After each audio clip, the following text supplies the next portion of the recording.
Hello. Sorry, I was a bit busy. How many people do we have here? 31. Ha. Yes, everybody. We're expecting more than this number here. Good night. Yeah, good evening, guys. Good evening. 6:05. So we're 5 minutes behind time. I hope you guys are doing well.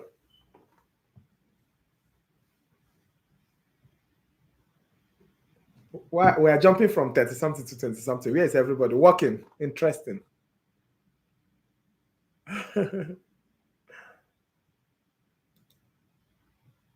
Interesting. That means our session today will be very fast.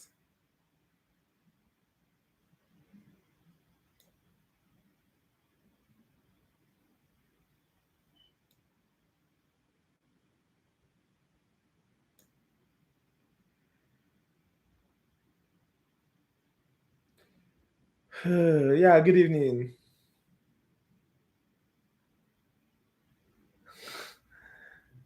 Good evening. Good evening. Where are we? Where are we? Where are we? Where are we? Just I don't know where my network is messing up. Is it because of the rain?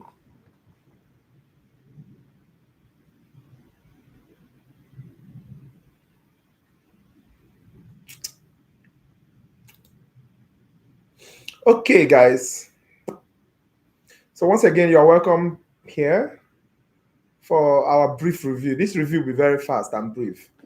All right, but the rule still applies. Everybody, at least 20 people, has to. Yeah, how are you doing? At least 20 people are supposed to respond for me to proceed. So if you respond faster, then we can go about it faster. It's more or less like what we did the last time. All right. This is just more about consolidation for you to be able to try yourself. So if I am you, I'll close whatever book I want to look at right now. I close it and just answer this question from your head. All right. So that from your head, so that you know how prepared you are for your exams. All right. Once again, if you've not subscribed, try to subscribe and try to put on your notification bell so that anytime I come on live, anytime I post videos, it will be easy for you to be easy for you to say we will see. It will be easy for you to know when I'm on or when I'm not on.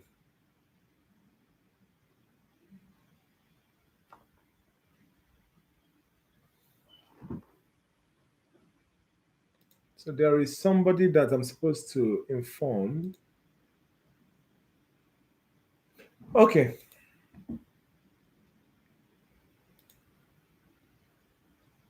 So today we are discussing the nervous system, the spinal cord, spinal nerves, somatic reflexes, the brain, the cranial nerves, and some part of autonomic nervous system and visceral reflexes. All right.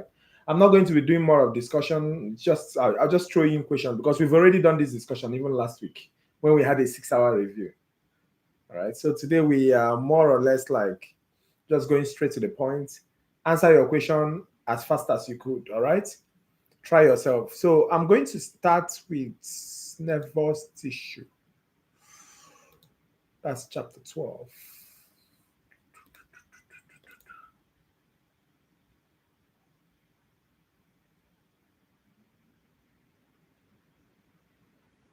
Yeah, that's fine. That's fine.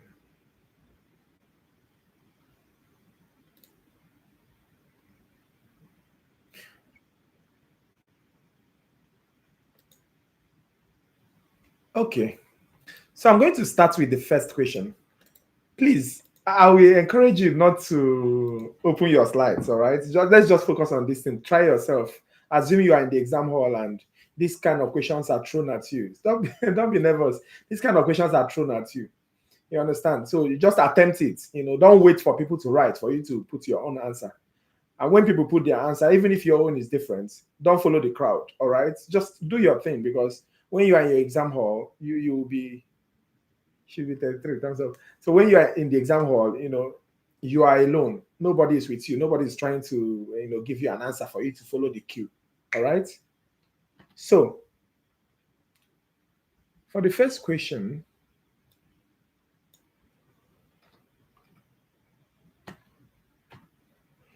place the following events of synaptic. Hold on. Okay. So place the following events of synaptic transmission at an adrenergic synapse in order. A.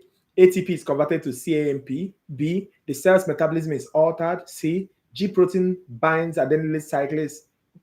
D. The G protein dissociates. And E. Norepinephrine NE binds the receptor. So that's your first question. I want you to arrange it quickly.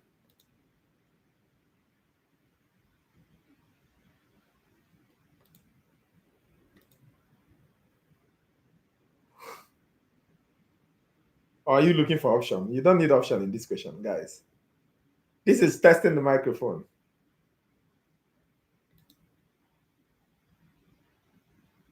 So right now, I expect you to just look at it and type your stuff quickly.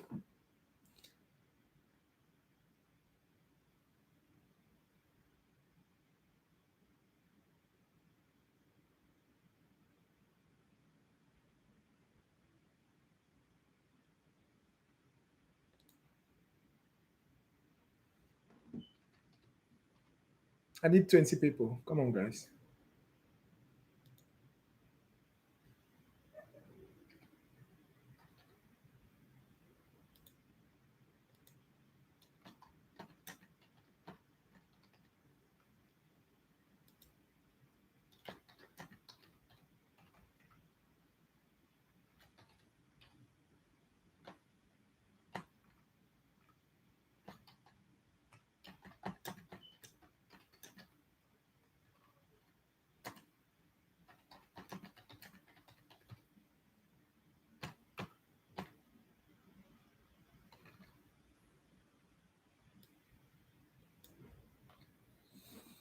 Come on, guys. I need more attempts.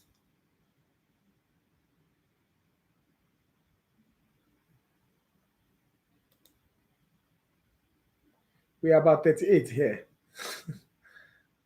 I need more attempts, guys.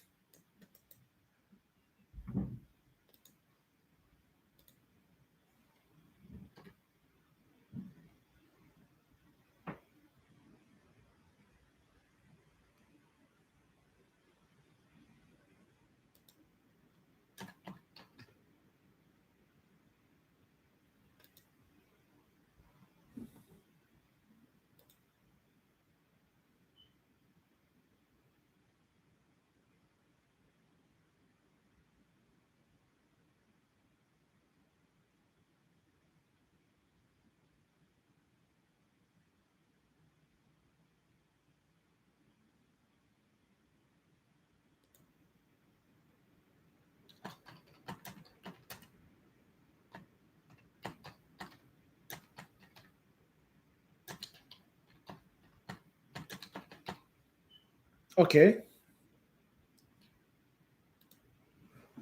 Okay. So we have a lot of people responding. That's good. Let me see.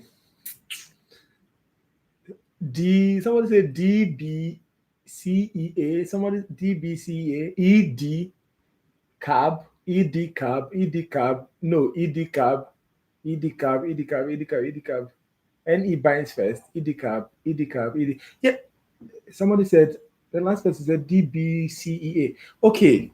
So the answer is ED cab, right? EDCAB. All right. NE binds to the receptor. You can't fail this. First thing is the first messenger, which is the non-epinephrine. It binds to the receptor. That's the bouncer. All right.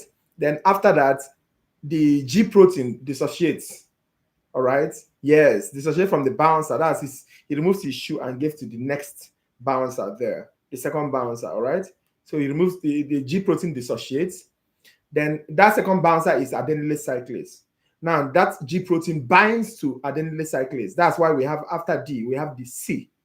All right. Then after that, what happens? Immediately binds to the adenylyl cyclase. ATP is automatically converted to CAMP. CAMP is the second messenger. All right. So the effect, everything we end up, we definitely end up with the CAMP. Then from there it becomes B. You understand? The cellular metabolism, everything now starts happening. So it's good that you guys know this thing. This is adrenergic response. All right. So try this, guys. You can't. I don't want you. Anyway, they set this exam, this particular question. You understand? You cannot afford to fail it. All right.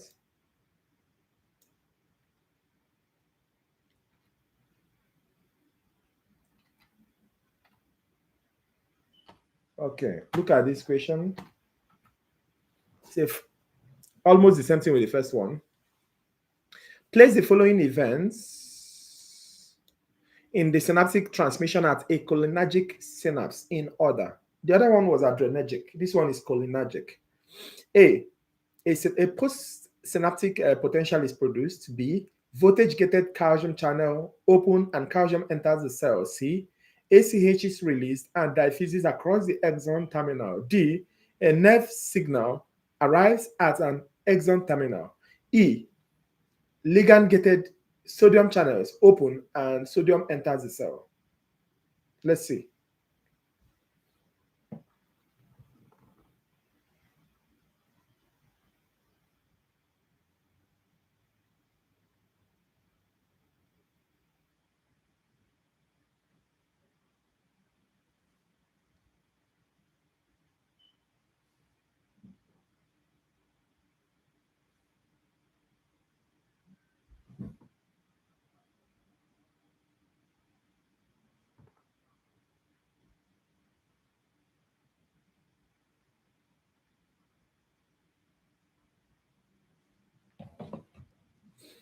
Let's go, guys. Let's go.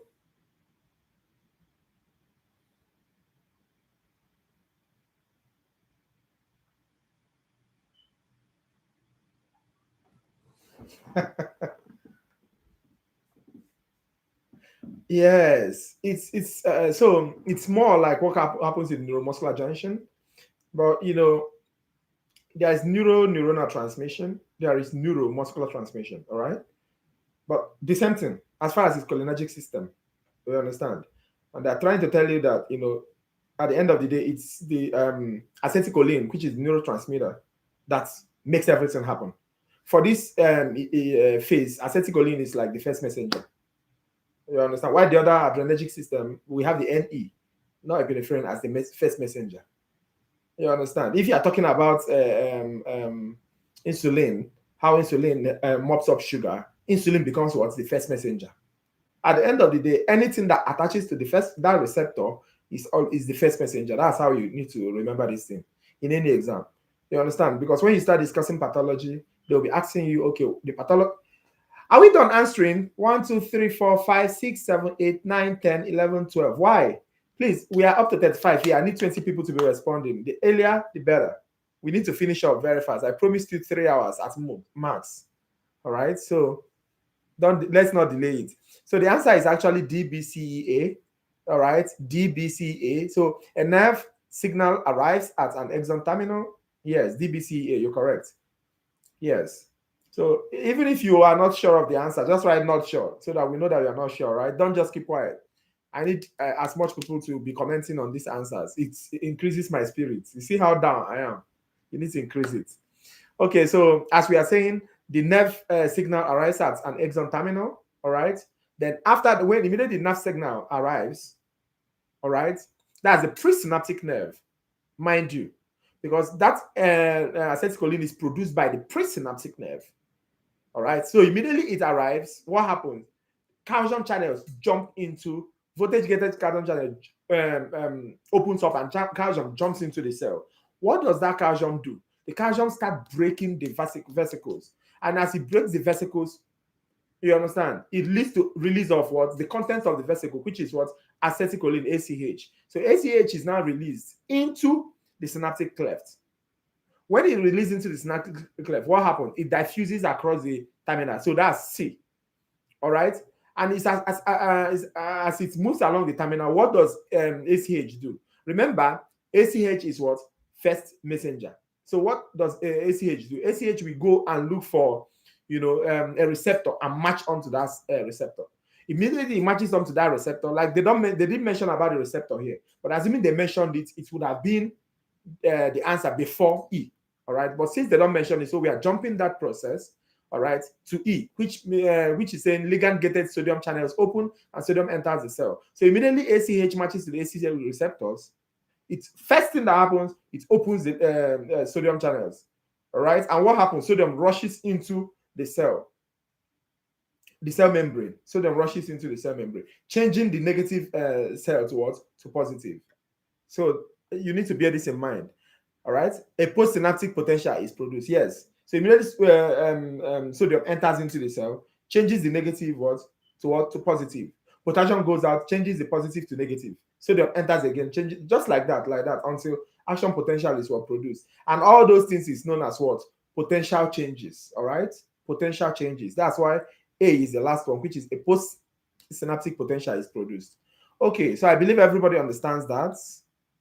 Let me give you this question. Hold on.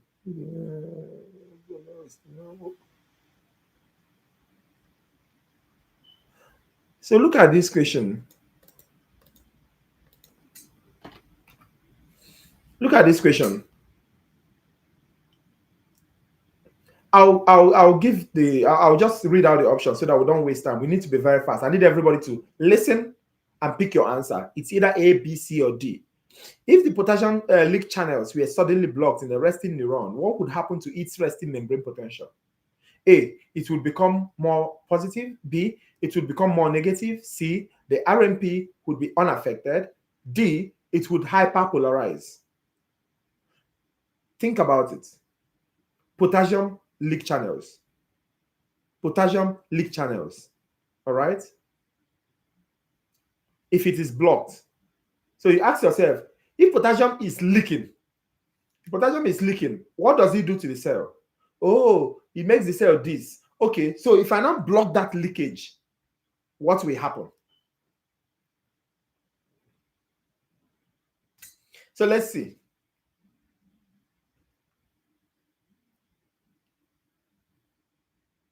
Keep going. That means potassium will stay inside and it will depolarize. I'm not going to tell you. Until everybody has finished placing their answer, then you will understand the rationale. I hope you guys have not forgotten what we did last week. We spent 6 hours. So right now, I expect everybody to be active, to be gingering me, to raise my spirit up. That's what I'm expecting.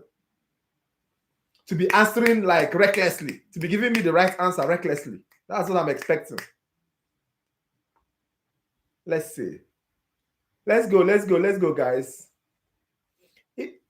We are still testing the microphone, mind you. We're just testing the mic. If potassium leak channels were suddenly blocked in resting neuron, what would happen to its resting membrane potential? I'll read the options again because some people would have forgotten. A, it would become more positive. B, it would become more negative. C, the RMP would be unaffected. D, it would hyperpolarize.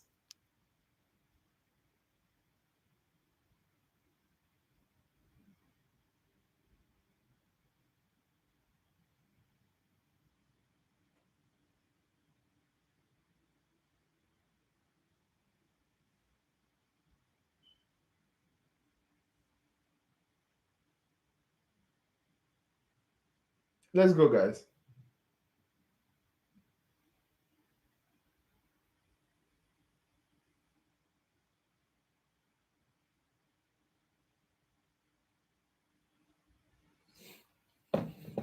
Okay. So I really love the fact that people are giving different responses, which makes sense. Like it means that people are thinking, nobody is just following every other person. Now think about it. When sodium enters the cell, what does sodium do? Sodium will make the cell positive, correct? So what makes the cell negative? Potassium leaving the cell. Remember, potassium is a positive cation. It's a cation, rather. That's tautology. Positive. Potassium is cation, right? So if potassium starts leaking out, it makes the cell what? Back to negative. All right. Now, if those channels are blocked, what will happen? If potassium is in the cell, sodium is rushing in. What will happen? It will make it to become what? More positive. So anybody that chooses A, that's more positive, you guys are absolutely correct. Somebody said hyperpolarization. Hyperpolarization is when it becomes more negative, actually. So if potassium starts leaking, it will be actually what? Repolarized, right? Yes, that's being negative. But if more potassium continue leaking out, it will now hyperpolarize. Or if chlorine rushes in, it will now become hyperpolarized. So you need to understand the concept. But this one, we are talking about blocking the channel, all right? So please don't make this mistake when you see this kind of question. I need you to think about it. Oh, what does this thing do? Okay, fine, this is what it does. It makes everything negative. Oh, but if I block it, what will it happen? It will become what? More positive. So that's the answer, all right? So the answer is A. Yes, the answer is A. Thank you. Hold on.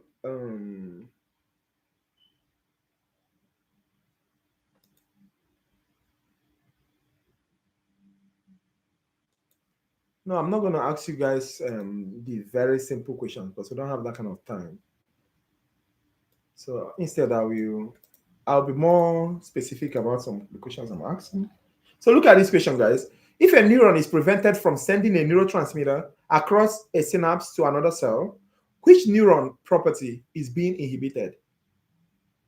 If a neuron is prevented from sending a neurotransmitter across a synapse to another cell, which neuron property is being inhibited? A, secretion. B, excitability. C, conductivity. D, permeability. And E, viability. Somebody's picking everything. If a neuron is prevented from sending a what? A neurotransmitter. A neurotransmitter across a synapse. The problem is it's pushing out neurotransmitter. So what is that? So what you ask yourself is, oh, the quality of pushing out neurotransmitter is what? You are bugging? What's the meaning of bugging again? Okay. So the idea of pushing out neurotransmitters is what? So that's what you are asking yourself. Production or pushing out of neurotransmitter, what is it?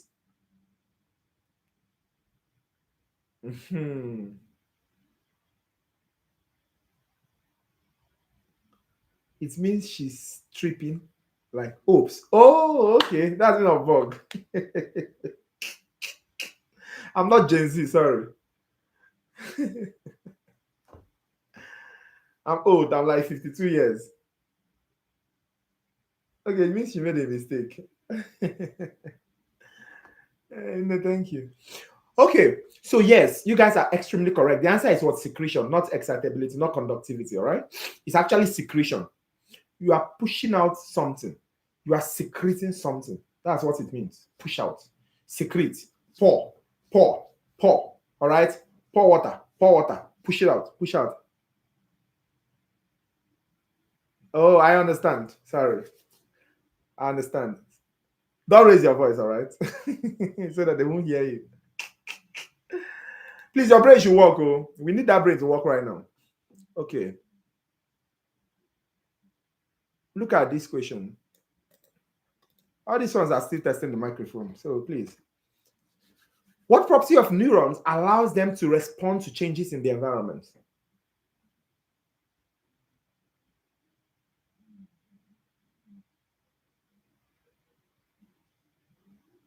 What property allows them to?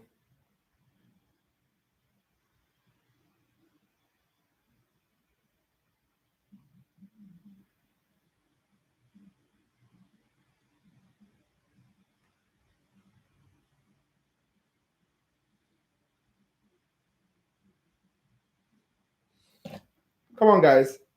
Let's move it. Let's move it.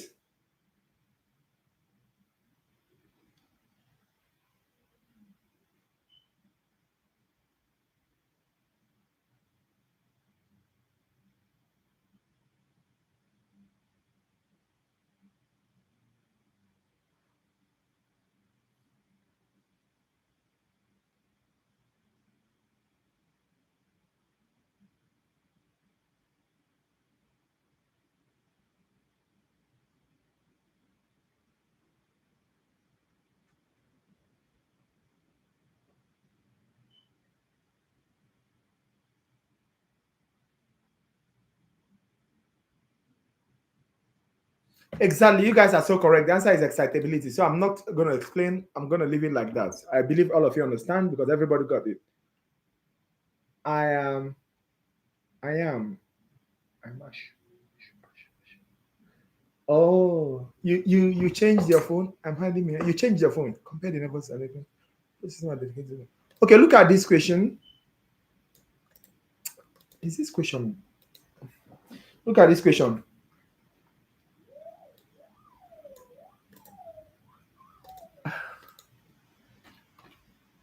This is A. This is B.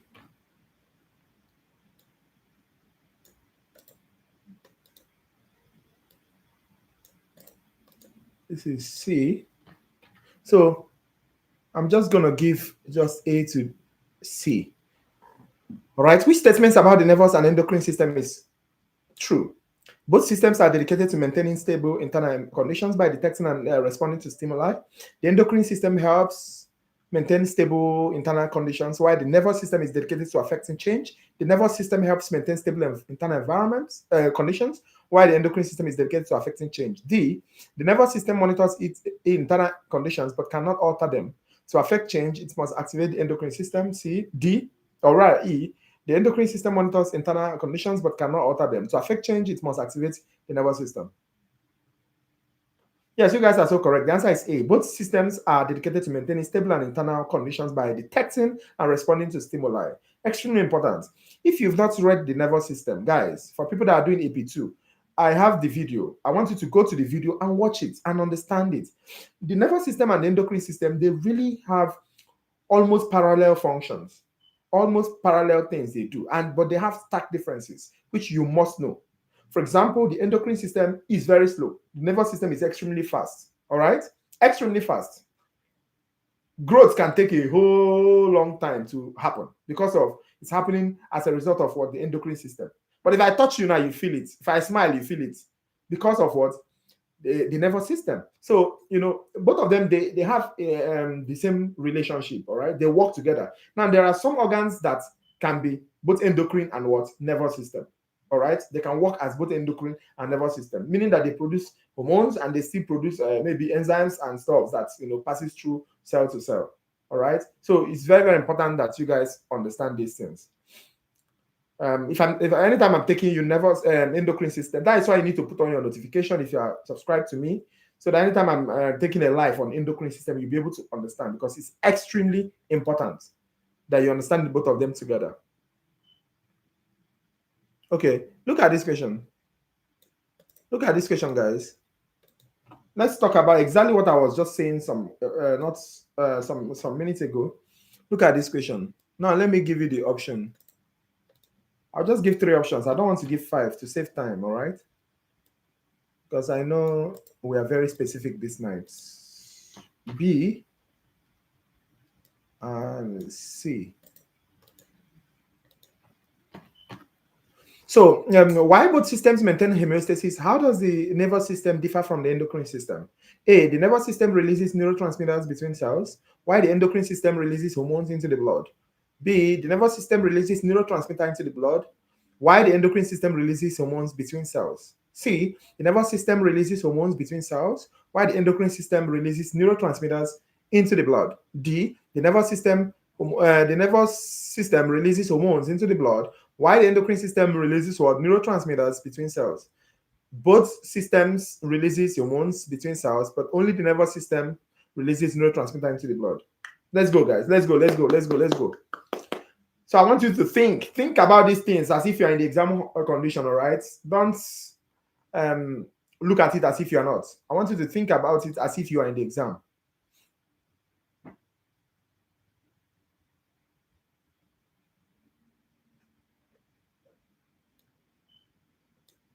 I need more people to respond. This is just, how many people do I have here? 1, 2, 3, 4, 5, 6, 7, 8, 9, 10. 10 people out of 43.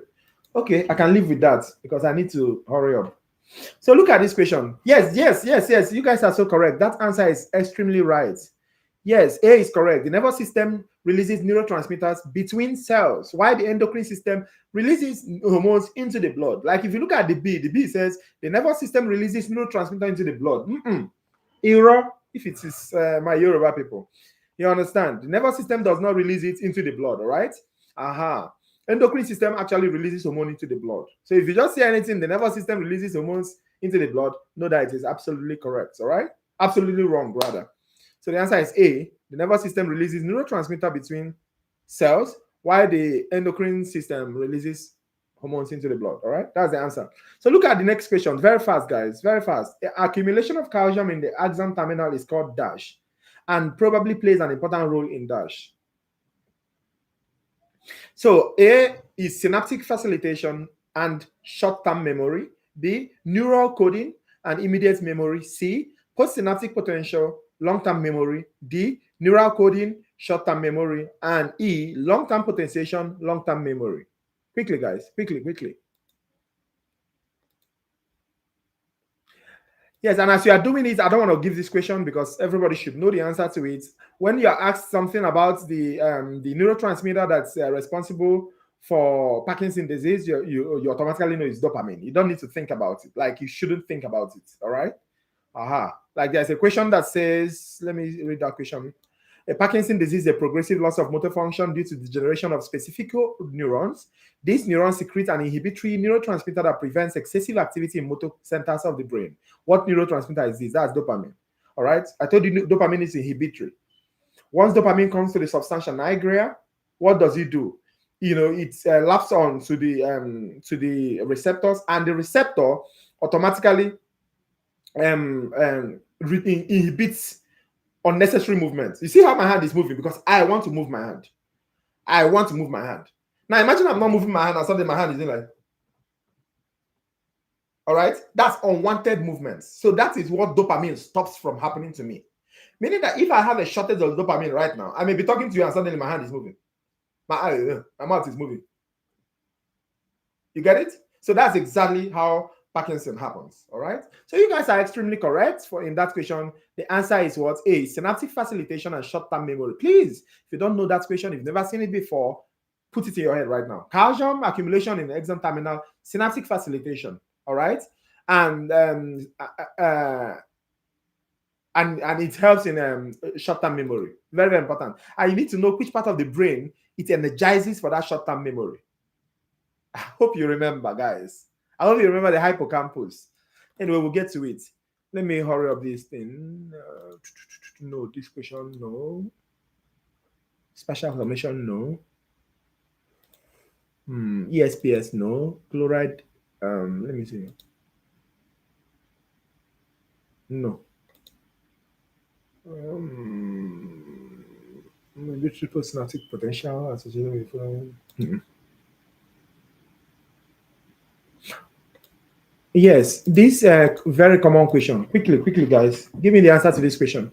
Which neurotransmitter excites skeletal muscle and inhibits cardiac muscle?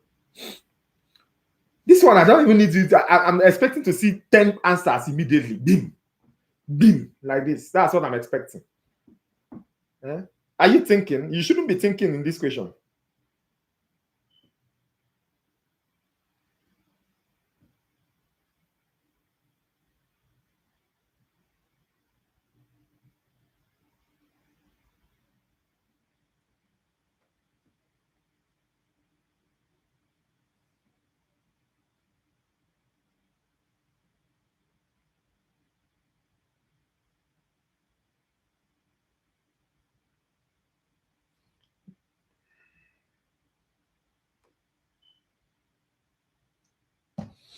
Perfect. You see? Okay, I get it now. You see? Now I'm having a lot of people putting the answers. That means that's one that you people didn't put the answer. That one I'm getting 10 people. That means you guys don't know it. You have to know it though. Please, if you don't know it, please write no idea. All right. Yes, the answer is acetylcholine. This is something you cannot miss. Remember, calcium is for facilitation and for short-term memory. Okay.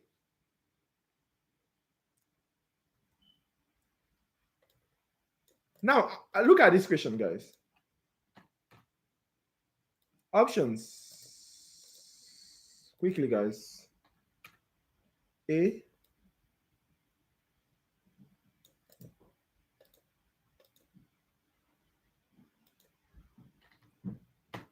B. Okay. People are active. Oh. People are active. Oh. See? Yay! This is so nice. Oh. People are active. Oh. Which of these does not contribute to the cessation of the signal in a synaptic transmission? A. Synaptic vesicles secrete neurotransmitters by exocytosis. Neurotransmitters escape from the synapse into the nearby extracellular fluid.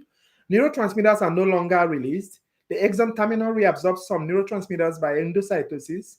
Enzymes in the postsynaptic cell break down our neurotransmitters. Okay, you know what I'll be doing? No matter how long the question is, I won't be putting the options, right? I think that will make sense. That will make us faster. I'll just read it once. You catch your answer, you put your answer immediately. I think that will make us faster, all right?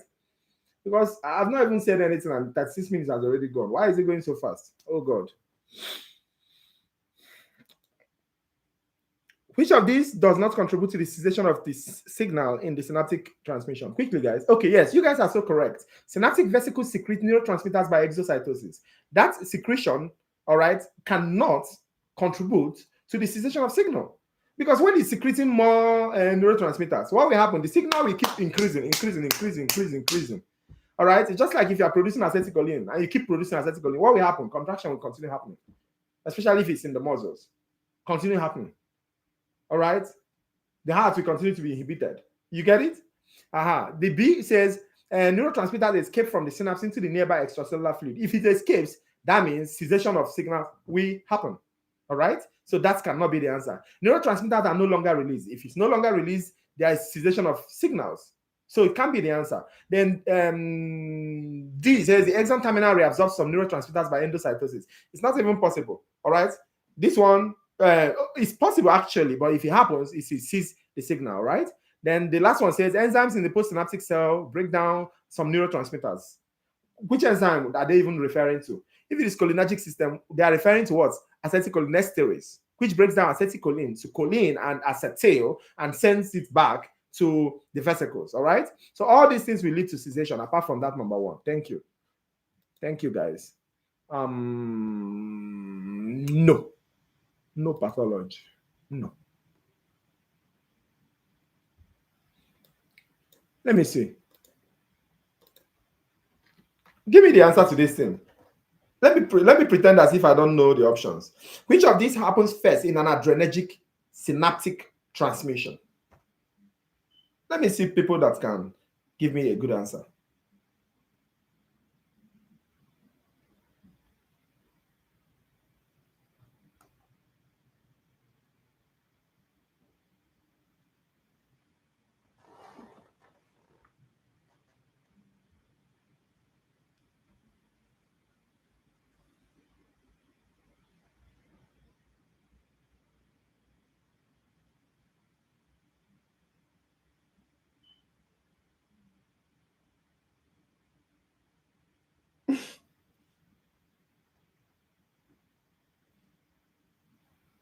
Somebody says acetylcholine binds. Remember, this is not a cholinergic system.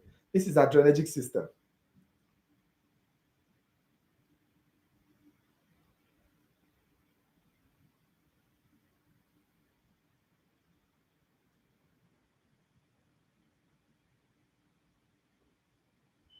Okay, so I'll give options. Then you will now tell yourself if you are correct or not.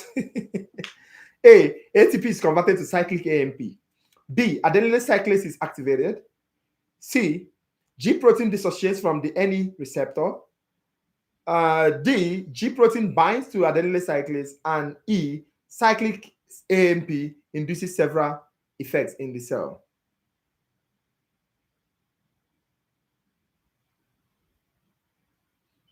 So you guys are so correct. Anybody that mentioned anything about receptor, that person is correct. All right.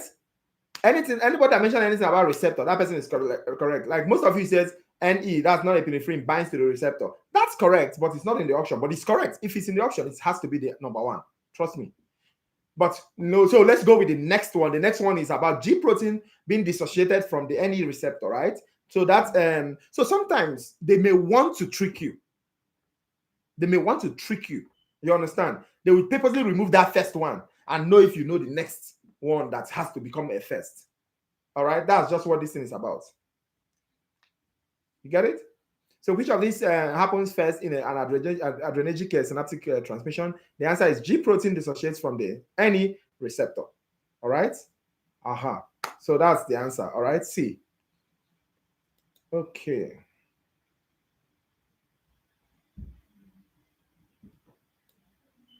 So look at this. I'm just trying to solidify your knowledge on this. Which of these happens first in a cholinergic? Yes, the answer is C to that. Which of these happens first in a cholinergic synaptic transmission? Just like the other question. A, acetylcholine diffuses across the synaptic cleft. B, a postsynaptic potential is produced. C, sodium enters the postsynaptic cell. D, the synaptic vesicles release acetylcholine. E, acetylcholine binds to ligand regulated gates.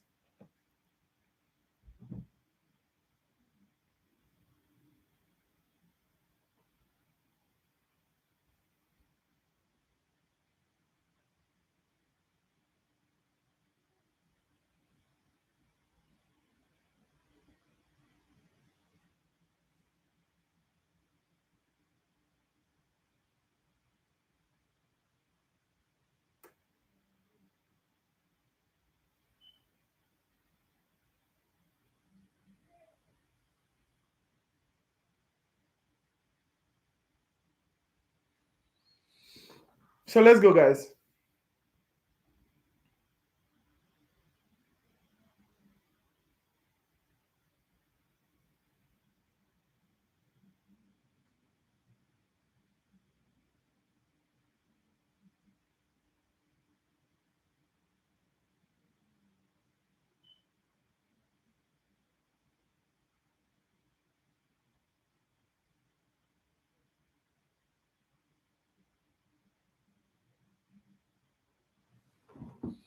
Is that all?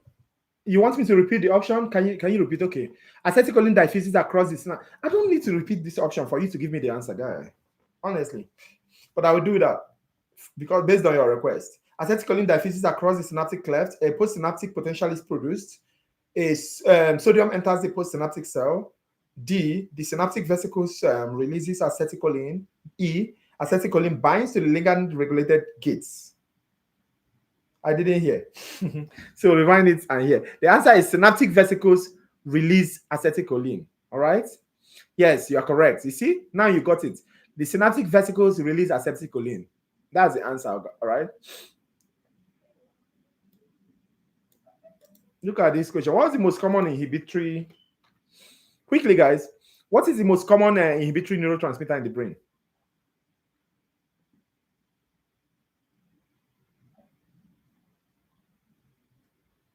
What's the most common inhibitory neurotransmitter in the brain?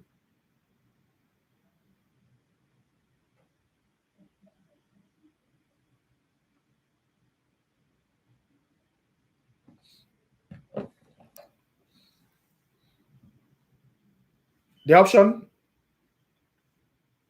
gamma aminobutyric acid, noradrenaline, epinephrine, acetylcholine, norepinephrine. Quickly, guys. Yes, the answer is GABA. A lot of people are not confident in that answer. The answer is GABA. There's this question about cholinergic synapse, but the question is too cheap. It's more like a testing of the microphone question, but let me just give it so that some people will feel good. A cholinergic synapse uses dash as its neurotransmitter. Quickly. All of the is taking on neurotransmitter except.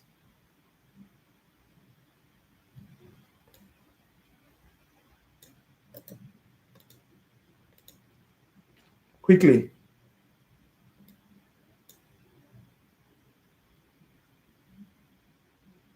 Yes, that answer is correct. I won't be able to wait for everybody because that question is too cheap. I don't want us to waste our time with it. Yeah, that's ACH. Everybody knows about ACH. Now, listen, listen to this question. All of the following are typical characteristics of neurotransmitters except, please listen, I'll give this answer once. I don't want to post it. All of the following are typical characteristics of neurotransmitters except.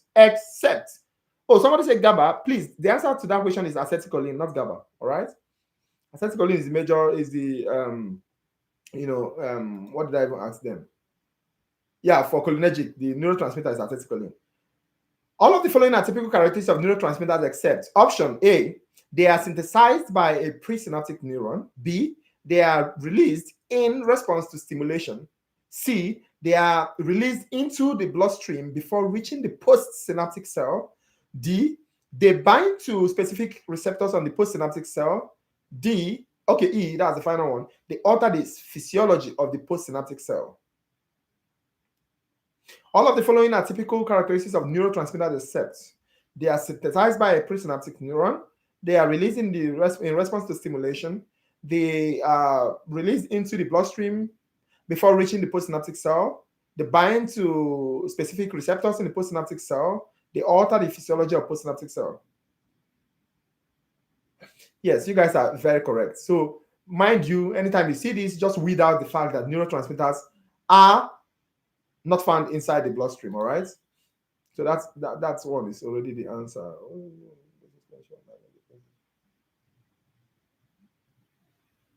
So look at this question. I'll read the options very fast and once. I'm not going to post it. The options. What would be the best explanation for why myelinated axons conduct signals faster than unmyelinated axons? A, there are no sodium channels in unmyelinated axons. B, myelinated axons contain more sodium ions. C, myelinated axons have some sodium potassium pumps in their membranes. D, active transport of sodium and potassium is faster in myelinated axons. And E, electrical signals spread faster through insulated, that's myelinated regions of axon. Which one is the best explanation why myelinated axons conduct signals faster than unmyelinated axons? Quickly, guys. Quickly.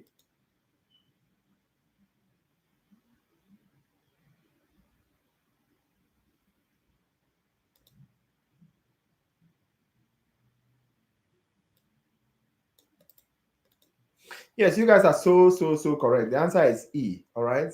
For people that are not very clear, why it's faster is the sautilatory conduction is because of what? That insulation, which we usually refer to as myelination. All right. So I'm not going to spend too much time on it. Look at this. During the absolute refractory period, which of the following is true? Which of the following is true? Please pay attention for the options, all right? So that you give me exactly from the options. A, if a neuron reaches threshold, the action potential goes to completion. B, the neuron fires at a maximum voltage of stimulus. I'll take it again.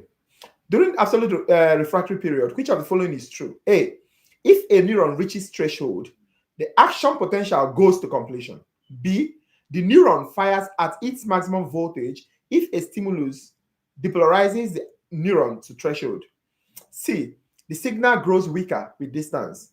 D, it is possible to trigger a new action potential, but only with an unusually strong stimulus. E, no stimulus of any strength will trigger a new action potential.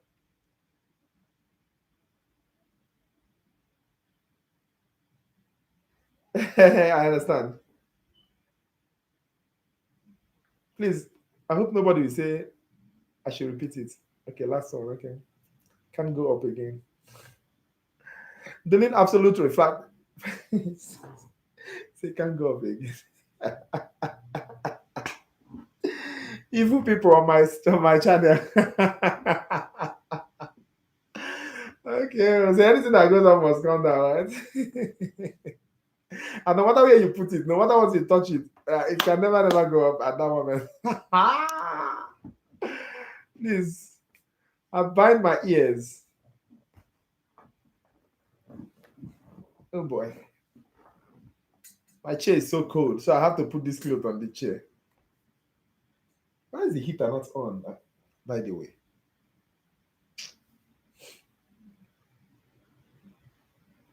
No, he's like, hey, God, oh, yeah. So the answer is, E. No stimulus of any strength will trigger a new action potential, no matter what you do.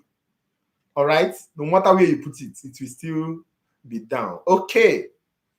I don't know why you're laughing. Only you understand why you are laughing. Honestly, you that is laughing. I see you. Okay, let's see this.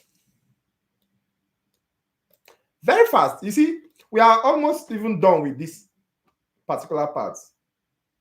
The next part is very short. When the voltage of a plasma membrane is just this part and the last part that is very fast, very big.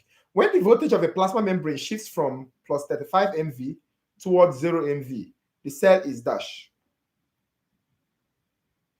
Quickly, guys, quickly.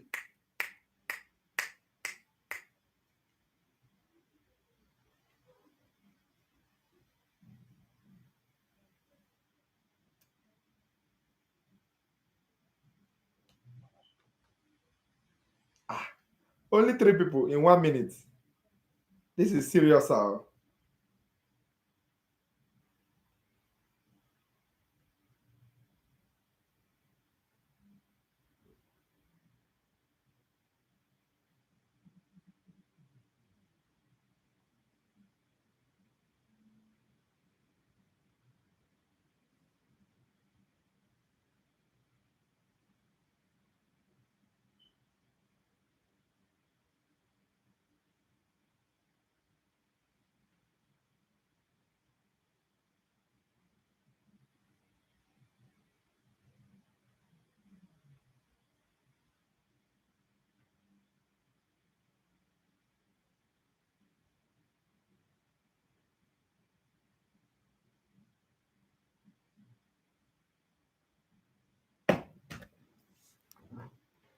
Yes, the answer is repolarization. Why is there some people are not talking? Okay, let me give you answer a question that everybody will have to contribute. This one, is it difficult? Plus 35 MV towards 0. You understand? Towards 0. What is it? Plus. That's a plus, right? Yes, that's plus. 35 MV towards 0. Yes, you are repolarizing. You are coming back to negativity. You are repolarizing. It's falling down. All right. So whatever goes up must fall down. All right. You know what I'm talking about. So it's repolarizing. Okay. Look at this question, and I'll give the option just once. So pay attention. I need to see how fast you repolarizing. Yes, you're correct. What causes hyperpolarization of a neuronal membrane? What causes hyperpolarization of a neuronal membrane? A. Sodium ions enter the cell. B. Sodium ions leave the cell. C. Potassium ions enter the cell. D. Potassium ions leave the cell. E. Both sodium and potassium ions leave the cell. What causes hyperpolarization of a neuronal membrane?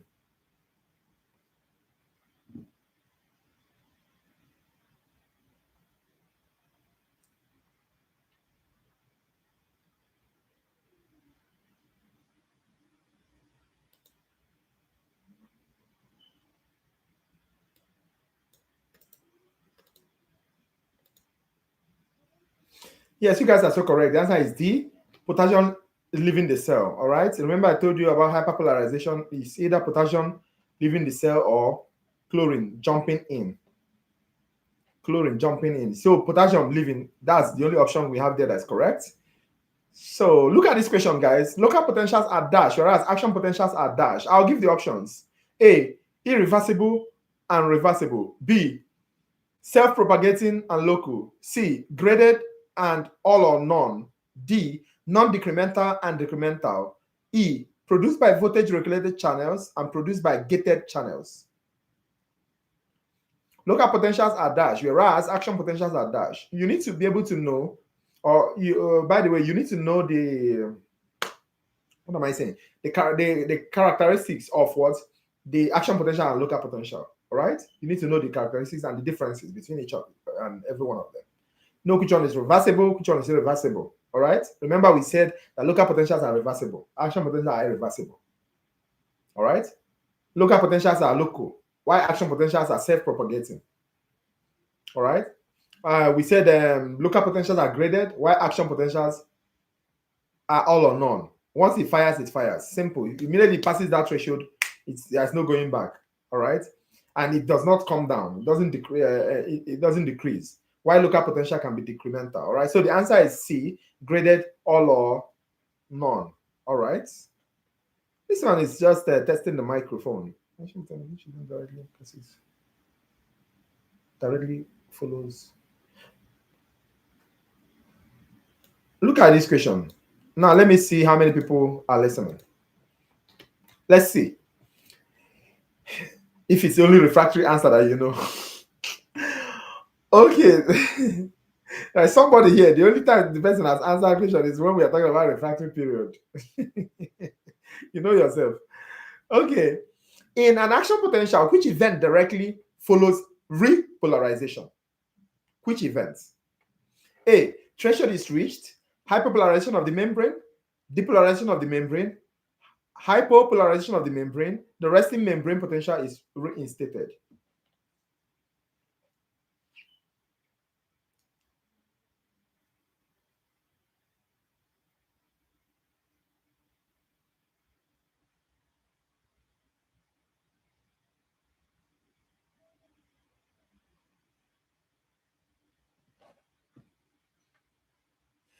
Some people are scared.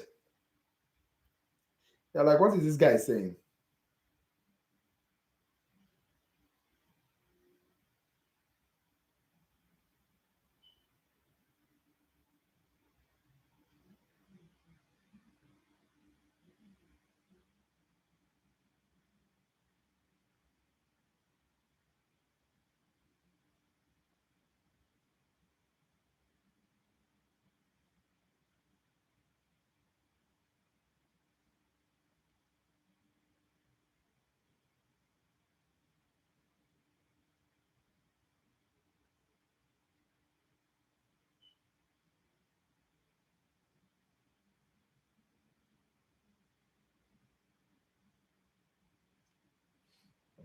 Okay, hyperpolarization of the membrane. You guys are very correct. It's hyperpolarization. All right. Events happen next. Okay, look at this quickly, guys. If you can answer very fast, we'll even be done before you know it. Before you say Jack, we are done. A neuron receives a stimulus. Which of the following events happens next? A. Local potential develops. B. Threshold is reached. C. Hyperpolarization of the membrane. D. Repolarization of the membrane. E. A resting membrane potential is established. Quickly, guys. Quickly. A neuron receives a stimulus. Which of the following events happens next? A. A local potential develops. B. Threshold is reached. C. Hyperpolarization of the membrane. D. Repolarization of the membrane. E. A resting membrane potential is established. If I am speaking too fast, later when you watch this video, please slow it down, all right? I have to be this fast because I still have like 15 questions to go for this. Quickly, guys. Yes, you guys are very correct. The answer is A local potential develops, all right? That one is a giveaway. Yes, A.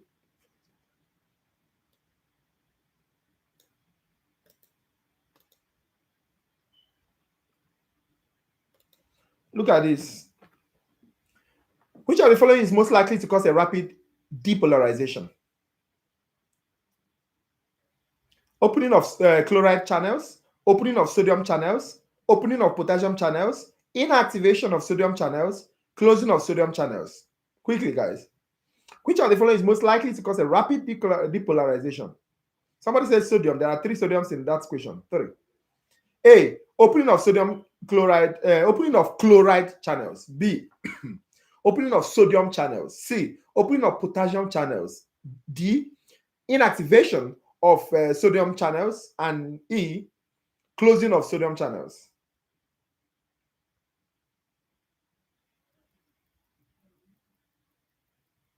Let's hit it up, guys. Let's hit it up before people start getting tired. Let's hit it up.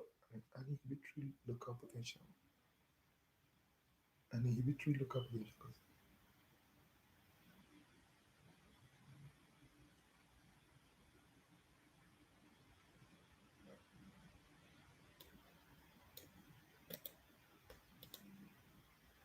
Yes, you guys are so correct. The answer is sodium channels opening, and sodium rushing into it will cause what? Depolarization. Look at this question, guys, very fast. An inhibitory local potential causes which of the following? Yes, opening of sodium channels. You're very correct. You are extremely correct. One bossa for you. Bossa. I play too much. So, an inhibitory local potential causes which of the following? An inhibitory local potential causes which of the following? A. Depolarization of plasma membrane. B. Hyperpolarization of the plasma membrane. C. Repolarization of the plasma membrane. D. Neutralization of the plasma membrane. E. Drifting of the membrane potential towards the resting membrane potential. Which kind of question answer is this one? Drifting of the membrane potential toward the resting membrane potential. Ha! Oh, this one, I don't understand this kind of answer. Okay, guys, so what's the answer? And I know somebody will tell me to repeat, so let me just repeat before you say it. An inhibitory local potential causes which of the following? A. Depolarization of the plasma membrane. B. Hyperpolarization of the plasma membrane. C. Repolarization of the plasma membrane. D. Neutralization of the plasma membrane. E. Drifting of the membrane potential toward the resting membrane potential.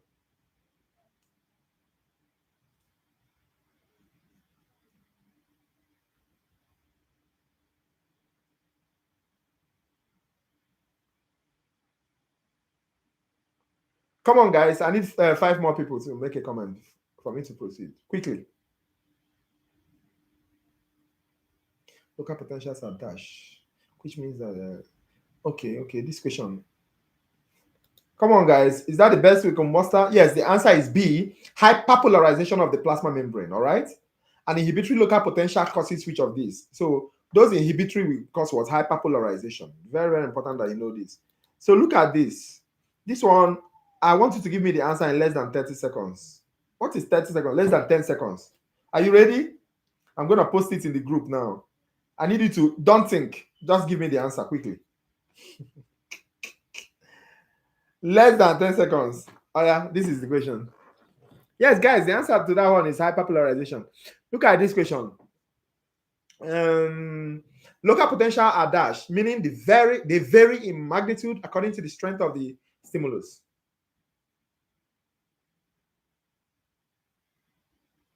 I say don't think. You are thinking.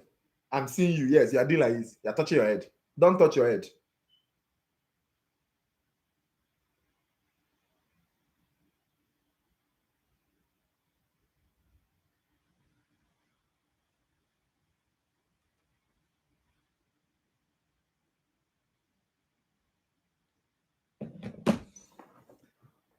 Is that all?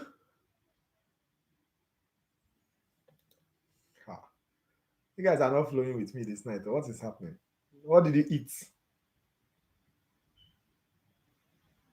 Or are you still in the celebration mood? This week is Thanksgiving. Are you guys still doing Thanksgiving? Eh? Somebody was asking me, what's up? What did I do Thanksgiving? I was in my house. Nobody called me to come and eat rice and chicken.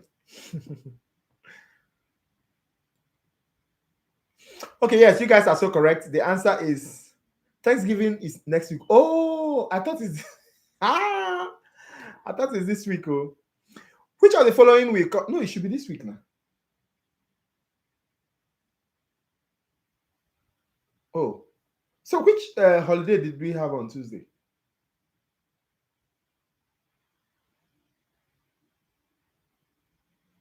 Oh, veteran. Okay, yes. I remember now. Okay, which of the following will cause a? Stop laughing at me. Stop it. Are you laughing at me or you are laughing with me? No rice on that day. No rice. So, my dear, no rice. I'll just talk in my little room in this corner. Okay, look at this question, guys. Which of the following will cause the plasma membrane to hyperpolarize at its RMP? Don't think. I'll give you the option. Don't think. A, an inflow of sodium. B, an inflow of potassium. C, an inflow of calcium. D, an inflow of chloride. E, an outflow of chloride.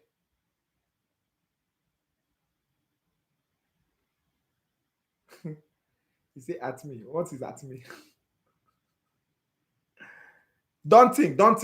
Just give me the answer, the right one. Which of the following will cause the plasma membrane to hyperpolarize? Did you notice how they are jumping around hyperpolarization with a lot of things to confuse you? So at this moment, you are supposed to have already known, that any question that they're asking you in neuro, in nervous system, as far as AP is concerned, hyperpolarization will be coming out plenty. So you should know everything that rotates around hyperpolarization, every way they are going to ask that question. For this particular one, it is what? An inflow of chloride. For the other one, it is what? Potassium, more potassium leaking out. Do you understand? Oh, the other one, a blocking of potassium channels from leaking, leading to more positivity. It's still hyperpolarization that they're asking you in opposite direction. So I need you. I'm saying this thing quietly, quietly. I am whispering. Don't say that I said. I'll deny you. No, I'm not going to ask this question. In neuron, the opening of sodium gates typically leads to what? Everybody knows this question. Shouldn't waste my time here.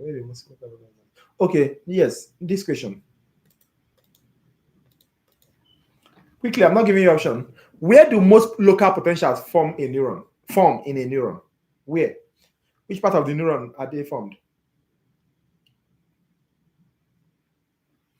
Options: the Schwann cells, the trigger zone, the axon halogs, the cell bodies, the dendrites. Quickly, you're not supposed to be thinking. This is testing the microphone.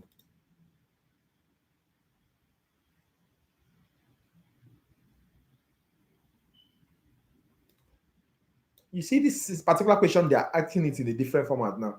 Yes, guys, that's local potential. They are formed in the dendrites. You guys are so correct. You guys are extremely correct. Look at this question. You see, they are changing the tactics, the way they ask this question. Which of the following ions has the greatest influence on the rest RMP? Simple. Quickly. Don't think. Give me the answer quickly. 10 people without thinking. If you think, you are disqualified.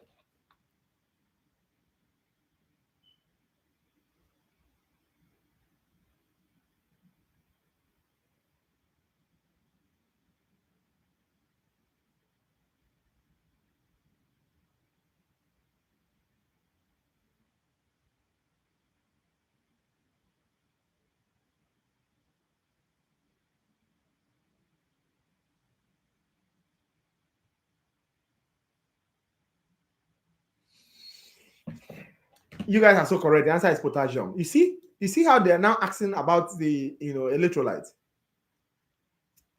Please.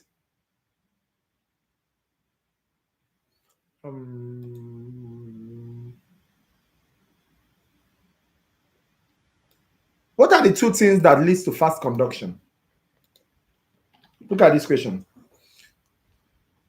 Conduction of a nerve impulse would be the fastest in which of the following? A large diameter myelinated axon. B, a small diameter myelinated axon. C, a large unmyelinated axon. D, a small unmyelinated axon. E, a small axon with multiple Schwann cells. Okay, the options again. Fine, I'll give it again. A large diameter myelinated axon. B, a small diameter myelinated axon. C, a large unmyelinated axon. D, a small unmyelinated axon. And E, a small axon with multiple Schwann cells.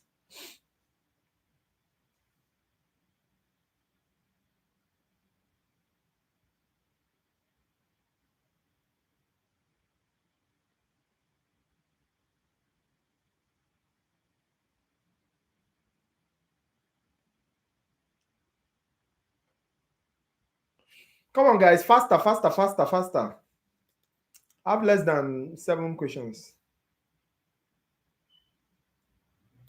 And all these things are now testing the microphone question. We've actually answered the major questions.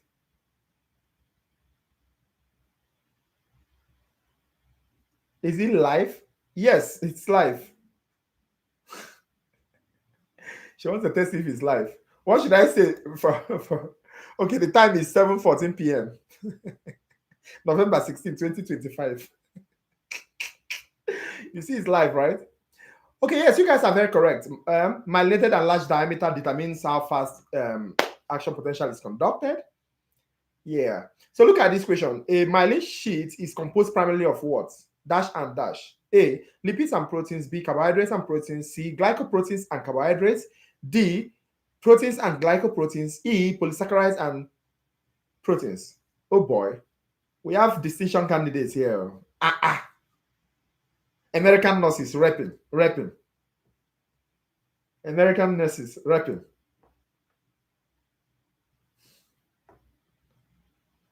You guys are hot too.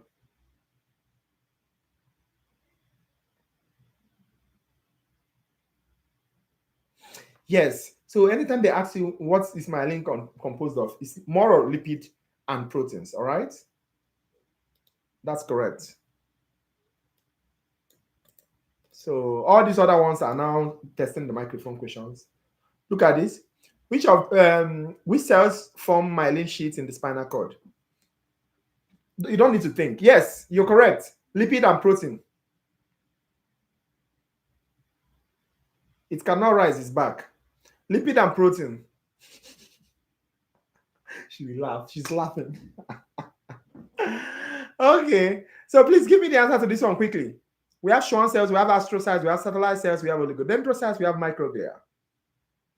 You need to know the glia cells so that anyone they ask you, you attack them directly. All right? No, leave.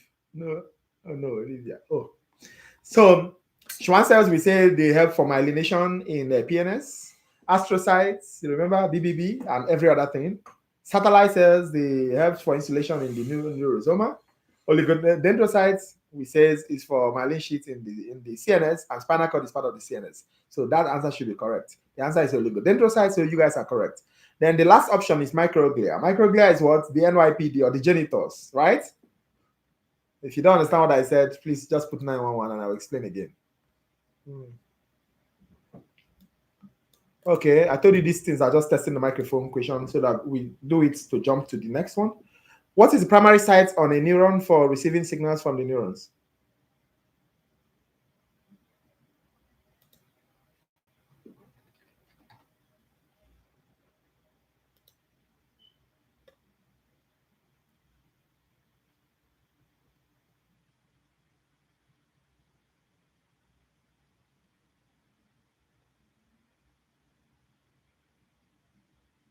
So I want to treat everything first. Somebody was asking me about pictures. I'll treat pictures at the ending. So please remind me, the last 30 minutes, we use it to treat questions, all right?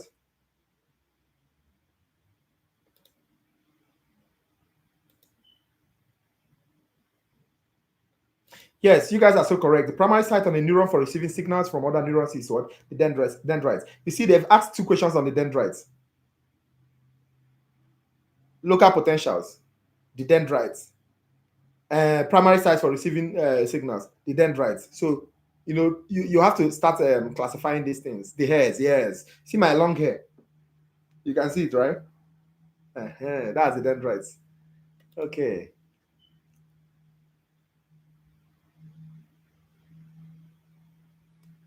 Now look at this question.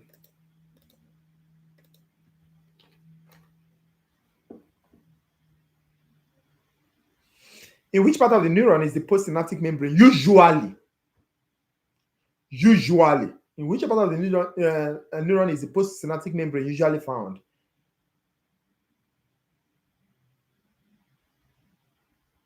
We have axon terminal, we have axon, we have dendrites, we have pericardium, we have axon collateral.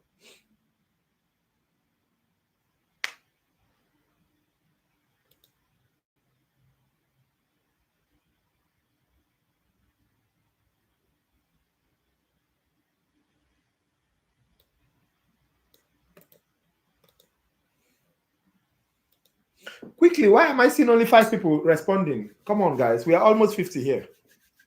What's happening?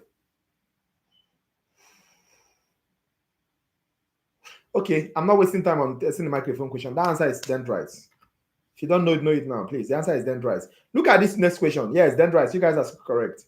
Which glia cells is found wrapped around axons in PNS? Quickly. Don't think. You cannot be thinking in this question. This is testing the microphone question. Like, is this, it's giveaway. Which glia cell is found wrapped around axons in the PNS?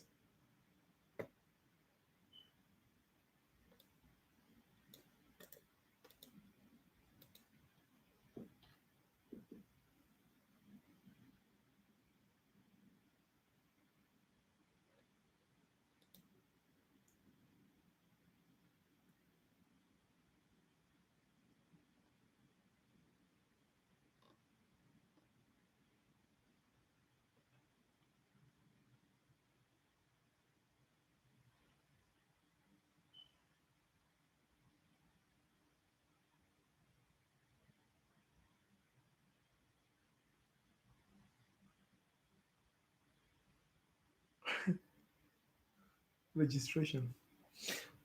Yes, you guys are so correct. That's your answer. Look at this question quickly. Most metabolic and regulatory functions in a neuron happen where? Most metabolic and regulatory functions in a neuron. You cannot be thinking. This is testing the microphone question. You can't be thinking.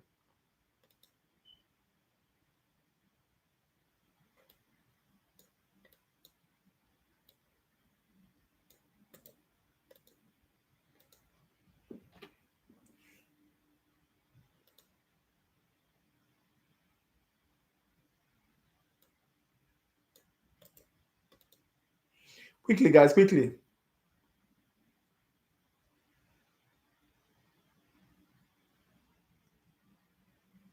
Yes, you guys are so correct. Some people say soma, some people say cell body. That is correct. What is the most common type of neuron? What's the most common type of neuron? Multipolar, bipolar, unipolar, anazonic, dendritic. What's the most common type of neuron? Multipolar, bipolar, unipolar, anazonic, and dendritic. Yes, neurosomal cell body is correct. What is the most common type? Quickly, quickly. When you people waste time, I just feel like you are thinking. You shouldn't be thinking. This is a things that should be at your beck and call, at your fingertip, all right? Yes, the answer is multipolar. Look at this question. About 90%, yes, multipolar. About 90% of neurons in the nervous system are dash neurons. Quickly, guys. Sensory, motor, efferent, afferent, inter. Quickly, you don't need to think. You don't need to think.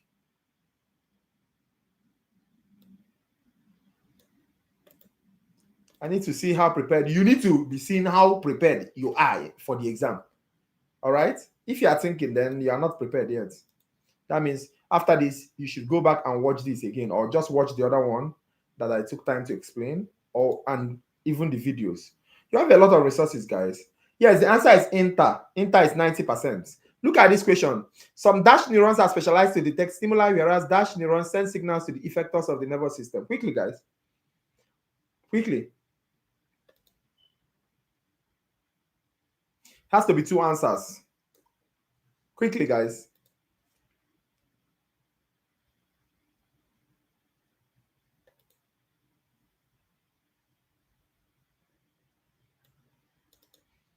Three questions to go. Or even two, sir.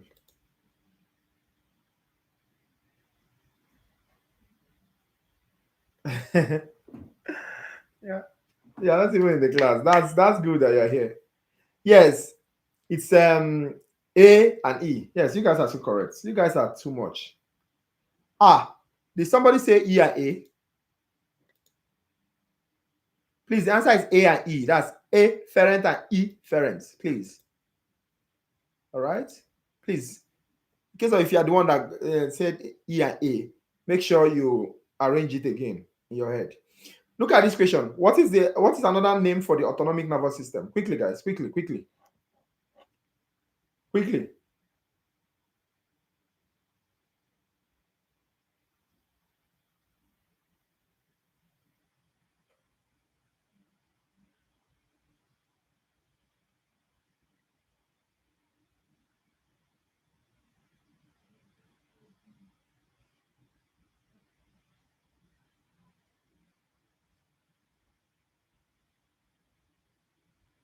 Quickly, guys.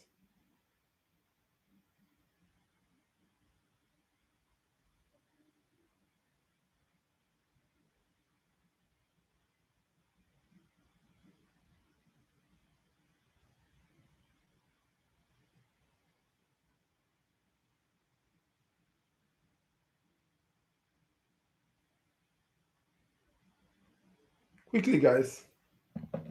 Yes, visceral motor. Did somebody say somatic motor? No, it's visceral motor. All right. Right now you need to arrange it in your head. Going up sensory, right? Going up sensory. Going up afferent. A. All right. Now, if it's going up from the skeletal muscle, it's what? Somatic sensory. If it's going up from the smooth or cardiac muscle, it is what? Motor sensory. Then if it's coming back from the answer at this point, Thank you. So if it's coming back from the CNS, all right, to the skeletal muscles, it becomes what? It becomes uh, um, motor to the from the CNS. What did I even accept? Coming from CNS to the skeletal, it becomes what? Motosomatic, all right, or somatic motor. If it's coming back from the CNS to the skeleton, to the smooth or to the cardiac, it becomes what? Visceral motor, and that is what they're asking you about. That visceral motor is autonomic. It happens by itself. You understand? So that's what they're asking you about. All right. So you guys are so correct. Thank you so much for joining. So this one is very simple. The dash deviation tends to prepare the body for action. This is very simple. The dash carry signals. Okay, no, that will be it for this part. I thought I have like 2 to 3 questions, but they are too easy. This one says the dash division carries signals to the smooth muscle in the large intestine. Okay, yes, that's a question I will know if anybody will fail it. It's not like I want somebody to fail, but I want to know if anybody does not know it. All right. So look at the question. It's very simple. The dash division carries signals to the smooth muscle in the large intestine. In the large intestine, mind you, large intestine. Now this weather is breaking up my lips.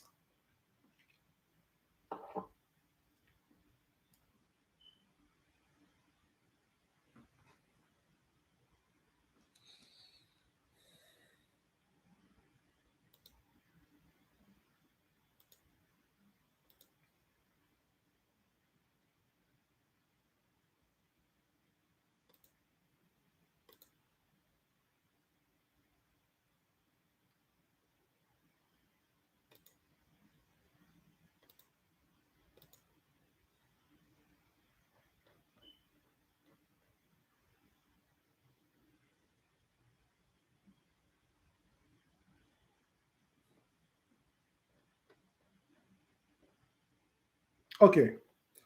So yes, that's visceral model. Thank you. So guys, I'm jumping straight into the spinal cord right now, right? Pictures, no, pictures, we'll do those pictures at the end. I just want to finish up this thing, then we'll focus on the pictures after that. Because yeah, you and this neuro, you need to know the pictures very well. Trust me. Both in the lecture exam and in the lab exam, you need to know these pictures very well. So don't go anywhere. Okay, look at this question very fast, guys. Look at the question for the spinal cord. This is A. This is B.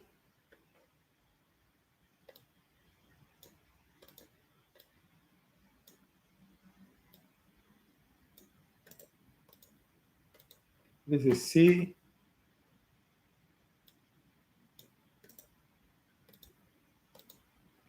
This is E. Did I post E?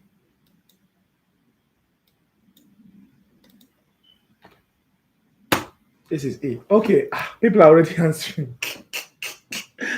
Which I follow is not a function associated with spinal cord. A, protect neurons in both the descending and ascending tracts. B, mediate a reflex such as withdrawal of the hand from pain.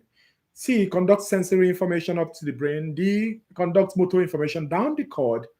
And E, coordinates the alternating contraction of several muscle groups between associated with locomotion. Quickly, guys, quickly.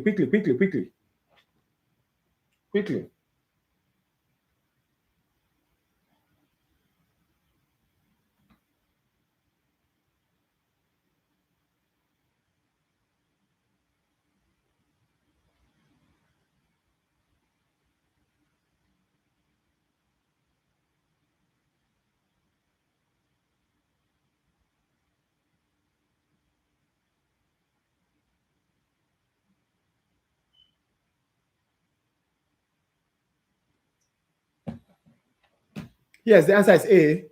It's not a function, not a function. So, guys, you should always mind this not. Don't let them confuse you. All right? That not. Don't let them confuse you.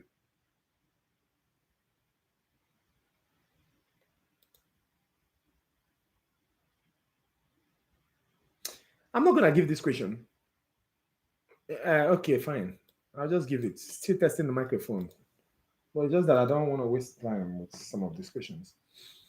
Which of the following is not considered a region of the spinal cord? A, cervical, B, thoracic, C, lumbar, D, pelvic, E, sacral. You need to know the regions, the 4 regions, all right? Which one is not? Quickly. Yes, that's so correct. The answer is pelvic. See how fast I'm moving. The answer is pelvic. Give me the answer to this. The middle layer of the meninges is called the dash. Middle layer of the meninges. Yes, for somebody that is a little confused, the regions of the spinal cord, we have the cervical, thoracic, lumbar, and sacral. All right, the cervical, the thoracic, the lumbar, and the sacral. We don't have pelvic. All right. Now the meninges. There are 3 meninges. The middle layer of the meninges is what?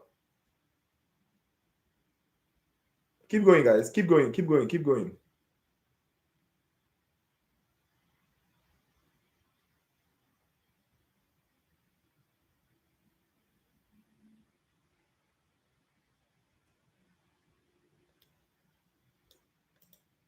Are we done? Okay, fine. The answer is arachnoid. All right. Going from out to in, we have DAP, DAP. Going from in to out, we have pad. All right. So remember, any direction you want to go, the middle layer is what? The A. Look at this question, guys, quickly. Voluntary motor impulses leave the spinal cord via the dash of the gray matter. Quickly. Voluntary motor impulses leave the spinal cord via the dash of the gray matter. We have the anterior horn, we have the posterior horn, we have the anterior fasciculus, we have the posterior funiculus, we have the lateral horn. Remember, I told you something. When you're talking about funiculus, you're talking about what? Column. Funiculus is something as column, all right? But when you're talking about tracts, you're talking about what? Fasciculi or fasciculus, all right? So fasciculus, is the same thing as what? Tracts. But funiculus is the same thing as what? Columns, all right? So the columns are actually the bigger parts. They are the macrocosm, all right? While the tracts are the microcosm. I hope you understand that.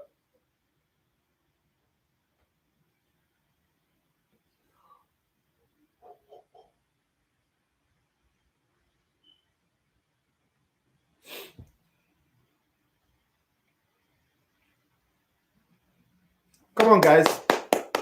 Where is everybody? Come on. I need up to 10 responses now. 1, 2, 3, 4, 5, 6, 7. It's just 7 here. Come on, come on. The faster, the better. If you don't know the answer, please write not sure so that I will know at least that there is somebody that commented. But if you just keep quiet, I'll just be here looking and, we'll waste time. So, yes, it is the anterior horn, all right? It is what? The anterior horn. Remember, I told you the anterior horn carries motor impulses, while the posterior horn carries the sensory. Okay. Yes. So this is testing the microphone question. Still testing the microphone question. Cerebrospinal fluid is space between cerebrospinal fluid fills the space between the dash. Quickly, guys.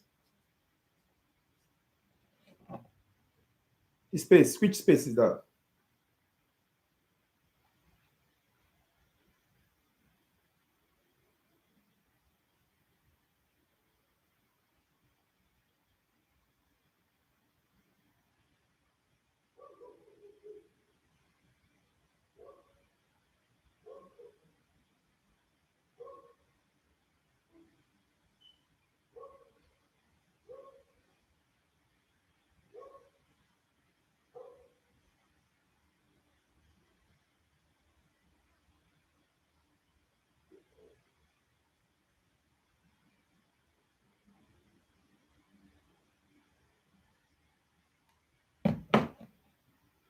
Yes. So it's let me see.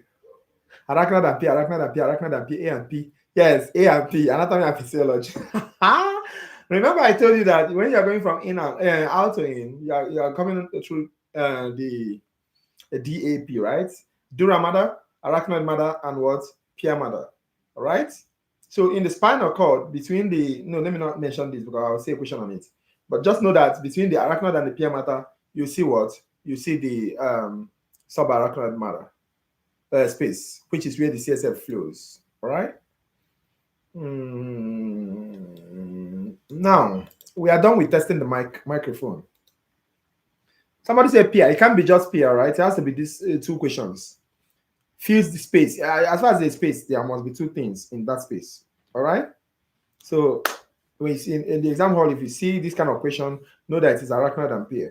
The bundle of nerve roots that occupy the vertebral canal from L5 to S5 is called the dash. What's the name for the bundle of the root? Bundle of nerve roots. Ha. Some people are already ready for this exam. Why some others are sleeping? I don't know why you are sleeping. Wake up.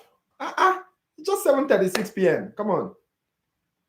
We are just less than 2 hours and you are already dozing. I reject every spirit of sleeping from everybody this night. No worry, we'll finish very fast and you go rest, all right? Yes, the answer to that question is cauda equina, all right? Don't forget that. It's cauda equina.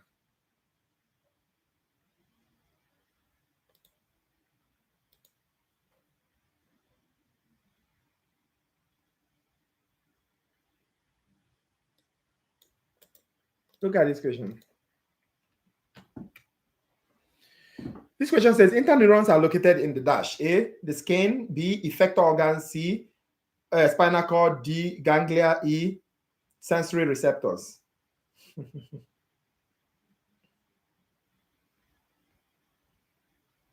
Quickly, guys, quickly.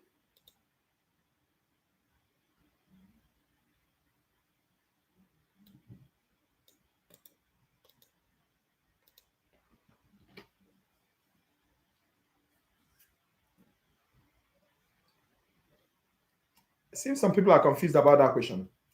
Interneurons are located. Remember, we have the afferents, the inter, and the efferents, correct? That's the transition. Sensory, interpretation or processing, and return. All right. So we are talking about that interpretation and processing, all right? That interpretation or processing is done by what? The interneuron. Where is it found? We told you, or we discussed in the other session, that it is found in the CNS. And from that options, the only CNS component there is what? Spinal cord. So the answer is spinal cord. Now, what if somebody have a spinal injury? Look at this question, guys. Quickly. What if somebody have a spinal injury?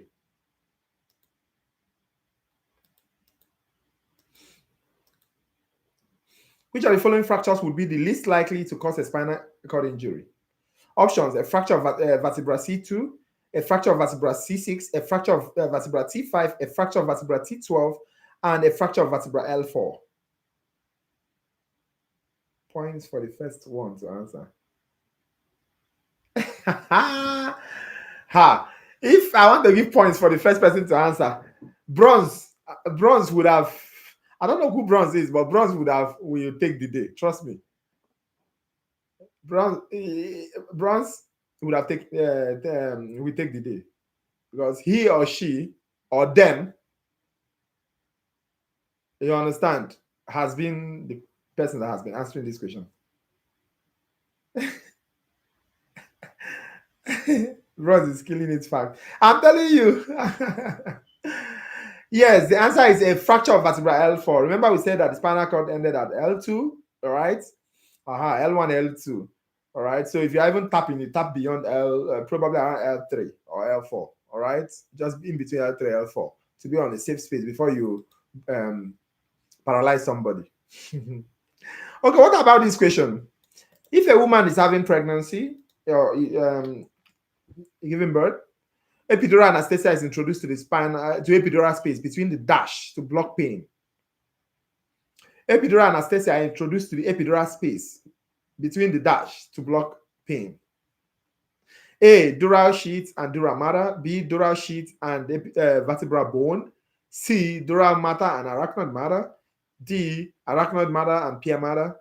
E, dural matter and pia matter. A, dural sheath and dural matter.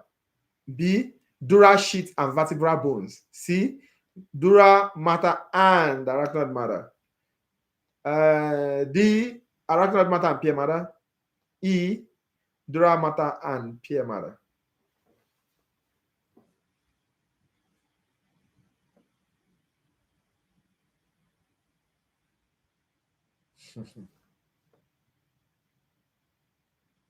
Yes, you guys are so correct. The answer is B. It's endura sheath and vertebral bone. They just put the sheath there to confuse you. All right. Once you see that it has its boundary between it and the vertebral bone, then that has to be the answer. All right, automatically.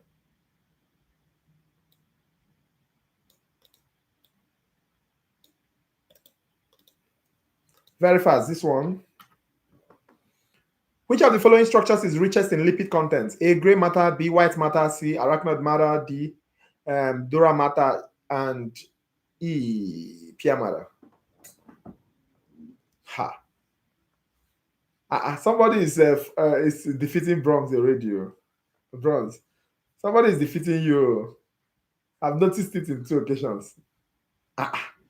Somebody is gingered. Active and gingered.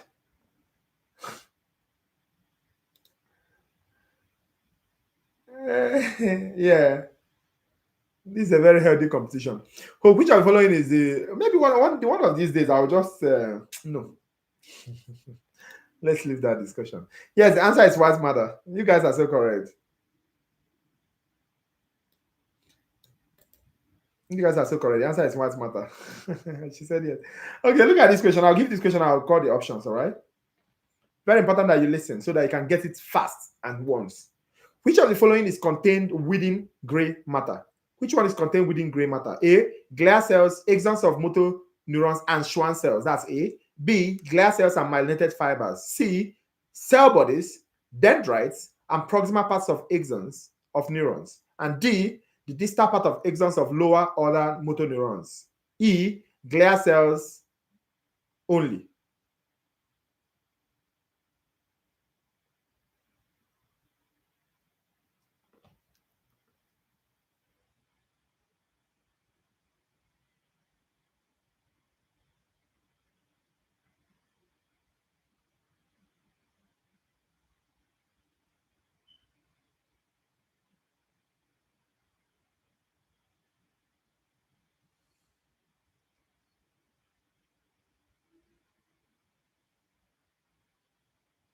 Let's go, guys.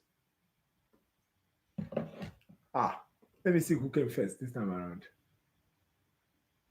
Oh, the 2 people that are competing, they did not even come first. Okay, this is making sense. We have another player in the board. Yes, the answer is C. Cell bodies, dendrites, and proximal parts of the axons. All right, you guys are so correct. You guys are so correct. Yes, this is getting more interesting. The upper motor neuron controls. No.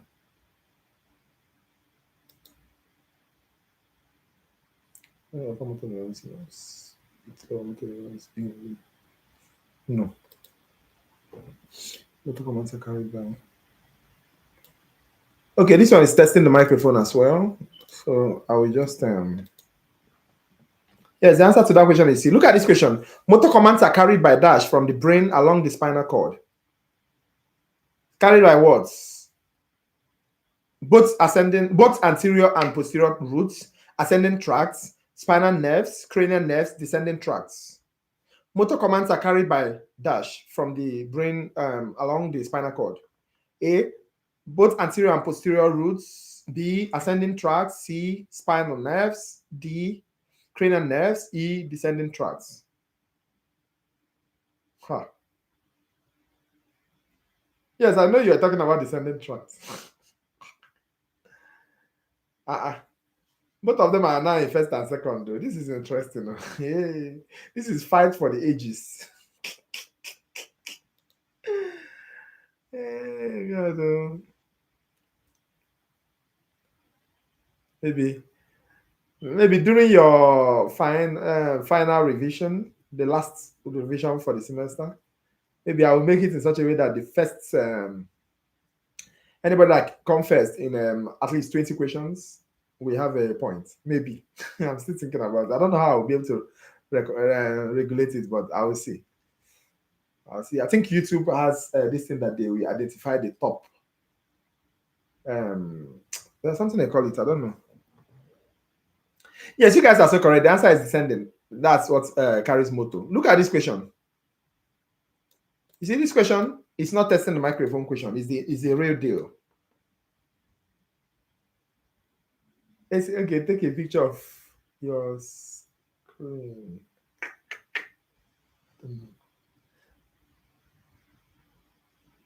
Oh, okay. Top comment is not the same as first.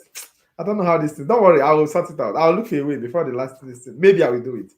I think it will. We have to make this thing more fun than this.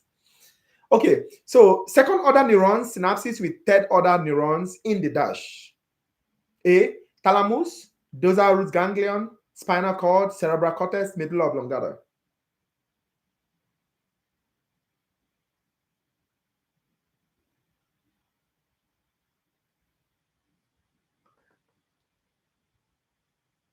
Yes, the answer is thalamus. Remember that, guys. they must hand over there. Yes, it's compulsory that they must hand over there. Okay, look at this question. My dear, I forgot to keep my water here today, but maybe I'll get it in the next. No, but today we are not spending too much. We are not taking too much time, so maybe I'll survive without water.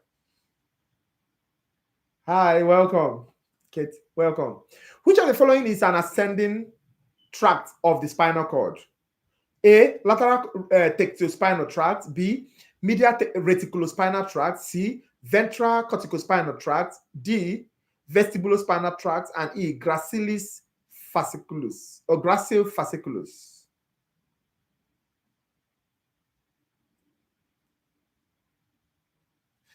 Which of the following is an ascending tract of the spinal cord? Okay, people are already baboozling me with answers. This is good. You see, did you notice something, guys? Now, most of you seem to be stronger in your knowledge of the nervous system. You see, that's why the more questions you do, even when you do other courses, generate questions. You understand? Generate questions. The more questions you do, the more you get to know these things. Trust me. All right. That's why once you are preparing for your board, whether USMLE or NCLEX, you have some things like the NCLEX. People use a lot of maybe ACHA, comprehensive, UWorld. Do you understand? Those are question banks, and when you study as much questions as possible, trust me, you will know that thing automatically, even much more than reading it. So no matter what you read, all right, make sure you attempt as many questions as possible. All right, until you master those things, not just the question. Don't master the question, just master the concept to your fingertips. All right. So yes, we mentioned that anything that ends with spinal is for what? Is for descending tract. All right. So as I mentioned initially, we are going to the CSF. So you are going to the CNS rather. All right. You have 5 vehicles, 5 tracts, and 3 vehicles. All right. 5 tracts and 3 vehicles. We talk about the gracilis fasciculus. We talk about the cuneate. We talk about the spinal cerebellar, spinal thalamic, and spinal reticular.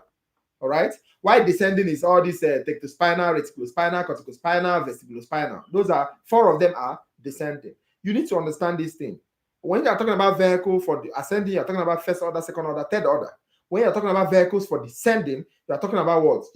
Upper motor neuron and lower motor what? Neuron. Because a lot of people are thinking upper motor neuron is ascending. No, the 2 of them are descending actually. All right. And you also need to know the point of the accusations. Okay. Now, it's you may not be able to spend too much of your time. Yes, Gracio. You may not spend too much of your time knowing what the ascending tract does. All right. They don't really test much on it, but they will test you more on descending tracts, what they do. So you need to know what 4 of them do. All right. The signals that control your handwriting travel down the spinal cord in the dash tract. Answer.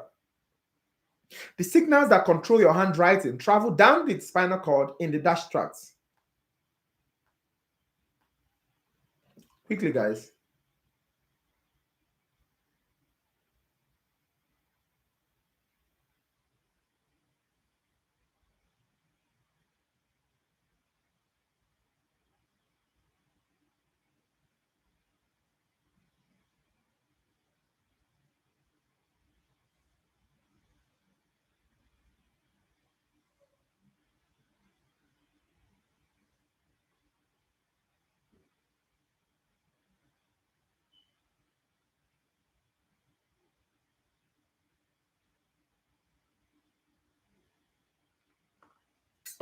Yes, you guys are so correct. The answer is corticospinal. Make sure you are the one answering by yourself. The answer is corticospinal. The answer is corticospinal. Now, this is a giveaway question because I don't expect anybody not to know this. Okay, 1 minute. Quickly. Nerve fibers are insulated from one another by what? Quickly. Let's go, let's go, let's go.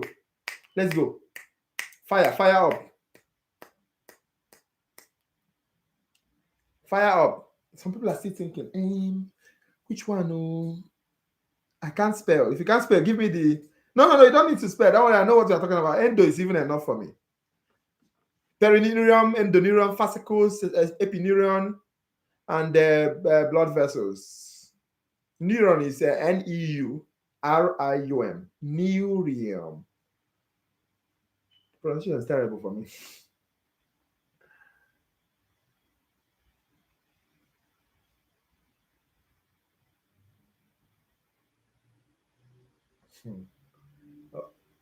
Carry. I see you. Yeah, the answer is endoneuron, guys. You can't fail that. You can't fail that. So, guys, this very straightforward question. What is the answer? What is a ganglion?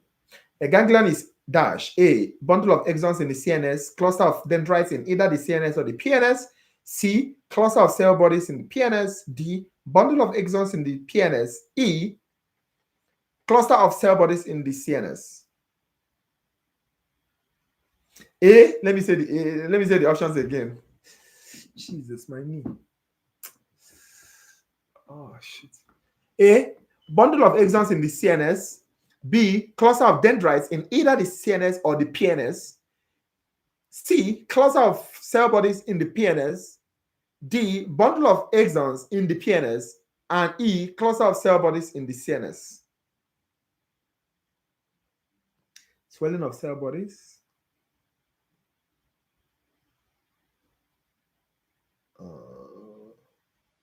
Axons in the PNS. When you say swelling of the cell body, there are a lot of swelling there. Cluster of cell bodies. Okay, you added in the PNS. Okay, that makes sense. So you guys are so correct. The answer is what? A cluster of cell bodies were in the PNS. PNS. All right. Cell bodies. Yeah, you're correct. So look at this question quickly. The connective tissue that surrounds a nerve fascicle is called the dash. Quickly. This one you don't need to think. I was typing fast to beat Bronx.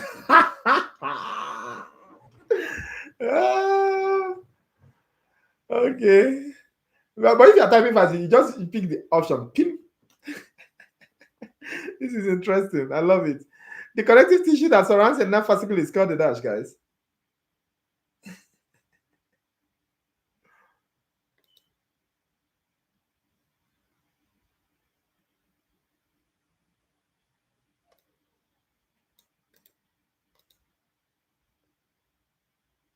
Quickly.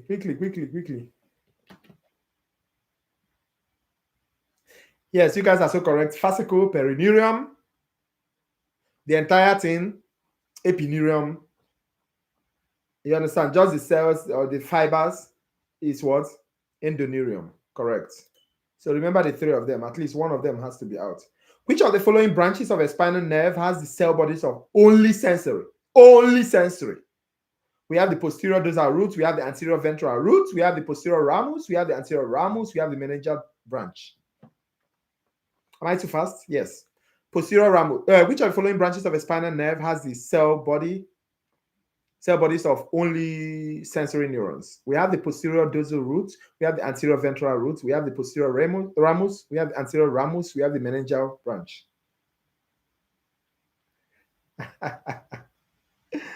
Why you want to pity?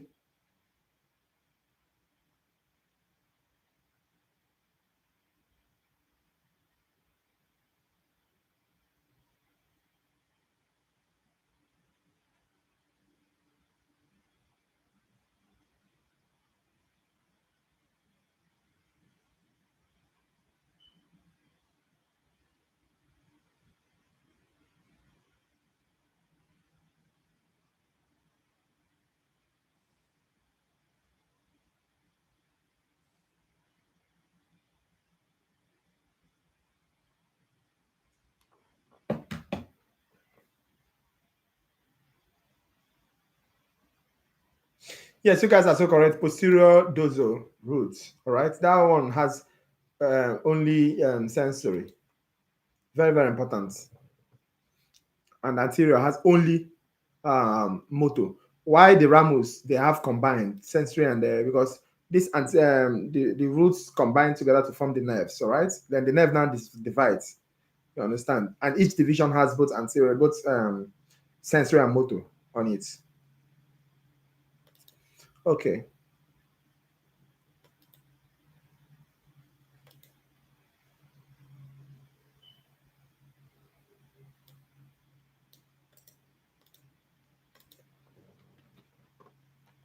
Look at this question. A dash is a cord-like organ composed of numerous dash. A dash is a cord-like organ composed of numerous dash. A, nerve fiber, nerves, nerve fiber axons, nerve fiber cell bodies, nerve cell bodies. Which one? Which is the answer?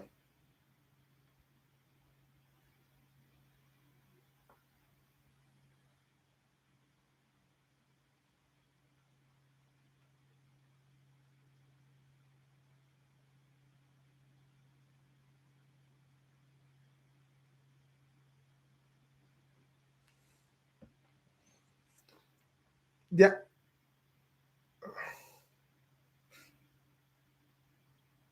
Nerve and axons.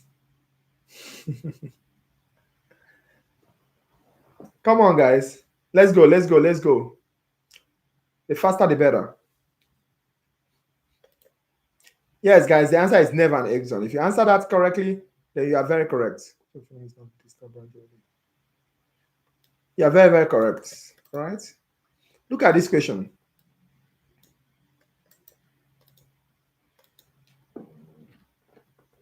Which of the following is not a distal branch of the spinal nerve? We have the anterior ramus, we have the posterior ramus, we have the posterior root, we have the meningeal branch, we have the communicating rami. Which of the following is not a distal branch of the spinal nerve? Which one is not distal? So they're asking you about the one that is proximal, right? So you should need to know what they're talking about. We have the anterior ramus, we have the posterior ramus, we have the posterior root, we have the meningeal branch, we have the communicating rami.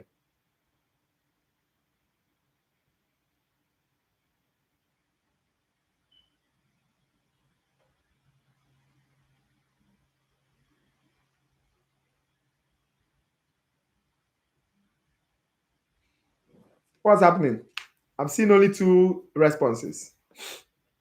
Should I call the options again? Which of the following is not distal branch of the spinal nerve? We have the proximal and we have the distal branch. So they're asking about the proximal branch, right? So we have the anterior ramus, we have the posterior ramus, we have the posterior root, we have the meningeal branch, we have the communicating rami. Quickly. The faster, the better. If you answer faster, we move faster.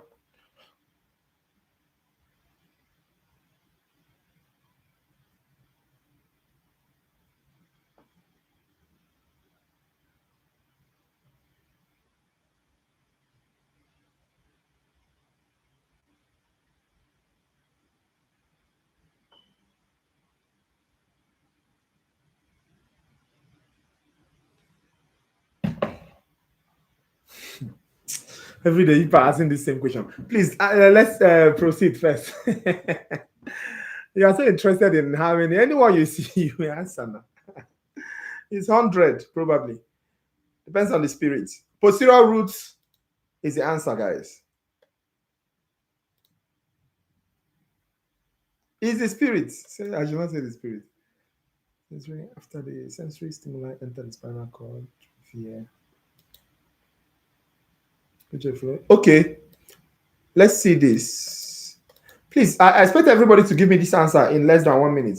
Quickly. Which of the following is comprised of anterior rami from C5 to T1? The faster the better, please. This time is already against me. I allocated time to these things, but I'm already behind. Which of the following is comprised of anterior rami from C5 to T1?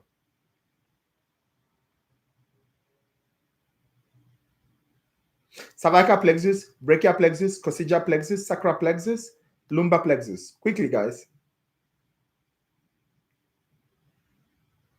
cervical plexus, brachial plexus, coccygeal plexus, sacral plexus, lumbar plexus. Which of the following is comprised of anterior rami from C5 to T1? Remember, we said that the anterior rami is the only one that has the entire plexuses. All right. Let's flood the. Let's answer more. Come on, guys.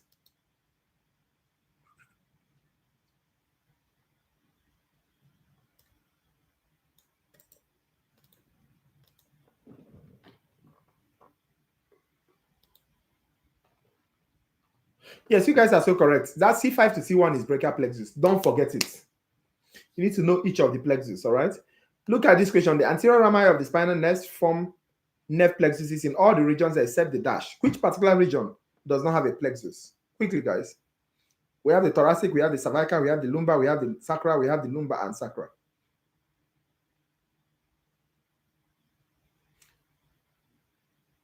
We have the thoracic, we have the cervical, we have the lumbar, we have the sacral, we have the lumbar and sacral.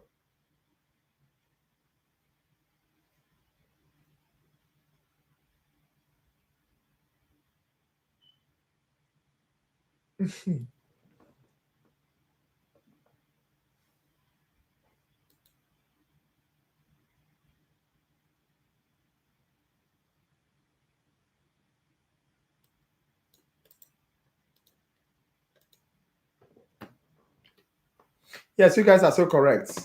You guys are so correct. Look at this question. The cervical plexus is the origin of the dash nerve. We have the oculomotor nerve, we have the sciatic, we have the musculocutaneous, we have the radial, we have the phrenic.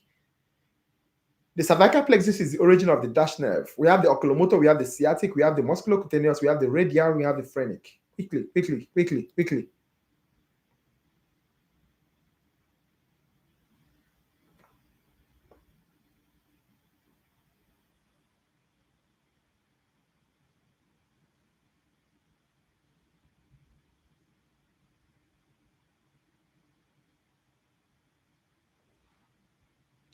Hurry up, guys.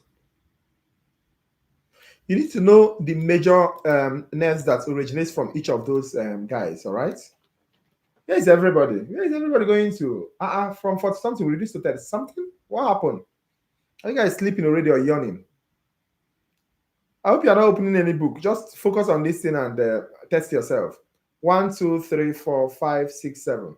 Please, I need the answers to come in faster, guys. Please, at least 15 people or 20 people.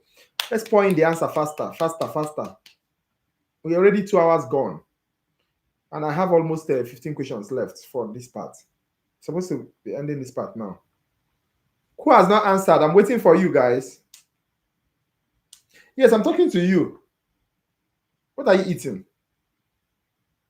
The spirit is telling me that somebody is eating chicken and rice and pea right now. Is it rice and pea that they call it? This is Jamaican food that is very nice. It's not oatmeal. Please leave oatmeal alone for me. Please. That one is for me. I'm even going to eat it this night.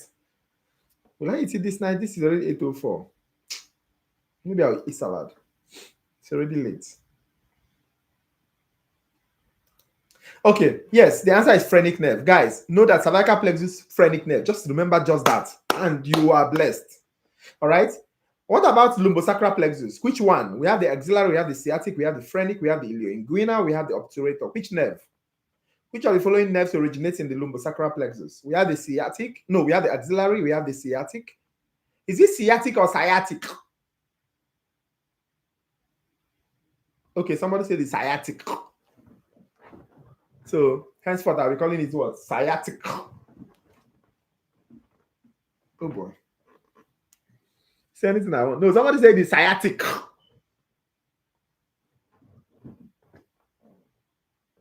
You see how you're answering now because you are alone where nobody's talking to you. She will laugh. I'm sure she's laughing. The person I'm talking to knows herself. Sciatic. Okay, so the answer is sciatic. All right? Very important. Most likely, no, this question. No, this is pathology. Guys, please subscribe because microbiology pathology will be coming soonest. Look at this question, guys. Quickly. I need a lot of responses for this particular question. If not, it will make me start discussing some things. Which of the following is not a property of reflexes? Not a property of reflexes. Not. A. Reflex responses are very predictable. B. Reflexes are responses to sensory inputs. C. Reflexes are quick responses of the nervous system. D. Reflexes are not voluntary. E. Reflexes do not require a stimulus.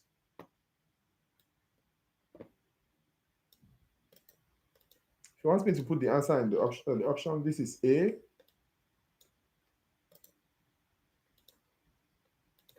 This is B.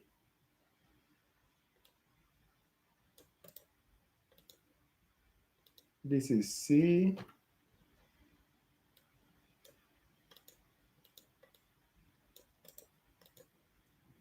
This is D.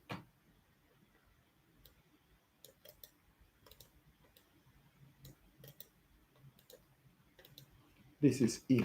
Let me see. Which of them is not a property of reflexes? Reflex responses are very predictable. Reflexes as response to sensory inputs. Reflexes are quick responses of the nervous system. Reflexes are not voluntary. Reflexes do not require stimulus. Quickly, what's the answer, guys? Quickly, guys, I need more responses.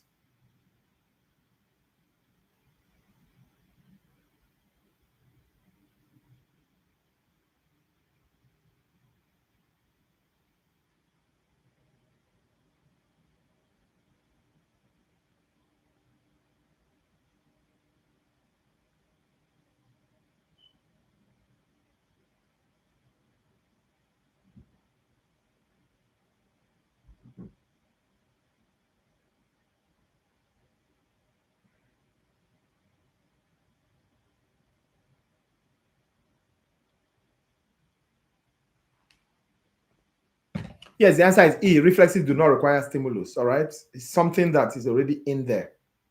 Okay.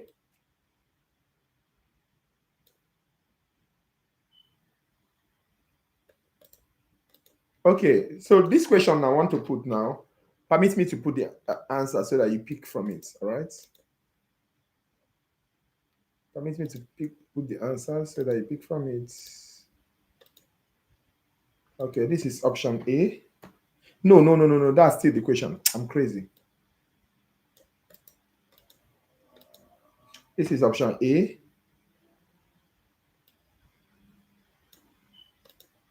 This is option B incoming.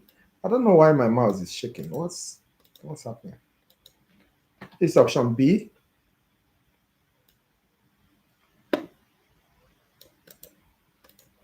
This is option C.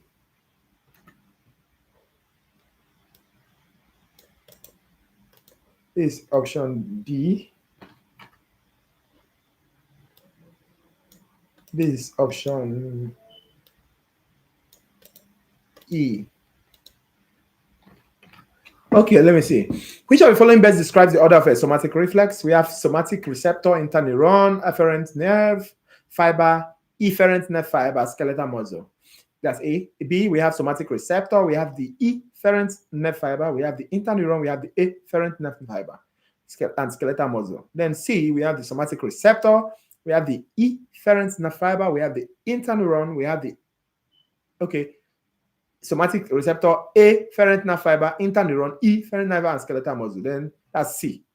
Then D is somatic receptor, efferent nerve fiber, afferent nerve fiber, interneuron, skeletal muscle. Then the final one, that's E, somatic receptor, afferent nerve fiber, interneuron, efferent nerve fiber, smooth muscle. Which of the following best describes the order of a somatic reflex?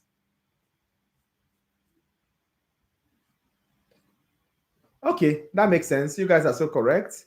The answer is C. All right. Answer is C. It's very, very straightforward. Somatic receptor, afferent nerve fiber, interneuron, efferent nerve fiber. It's as simple as that.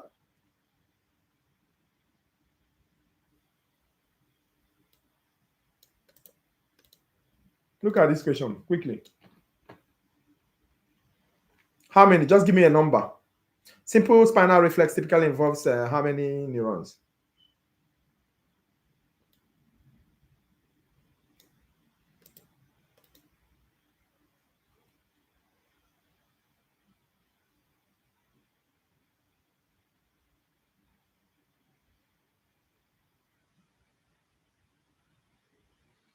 Only one person. What's happening? Normal reflex. How many this thing does it involve? Somebody is thinking about it?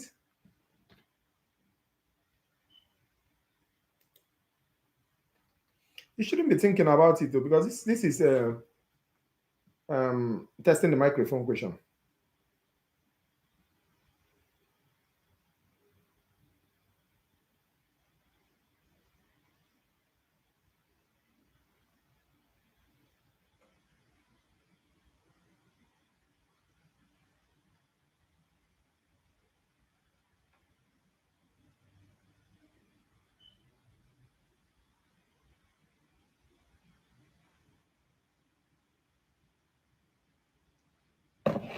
Okay, the answer is 3. We have the efferent, inter, and efferent. It's simple. I don't know why somebody is thinking about it.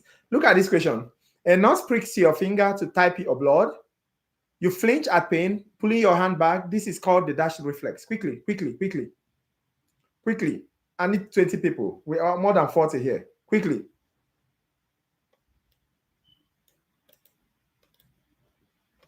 Quickly, guys, quickly.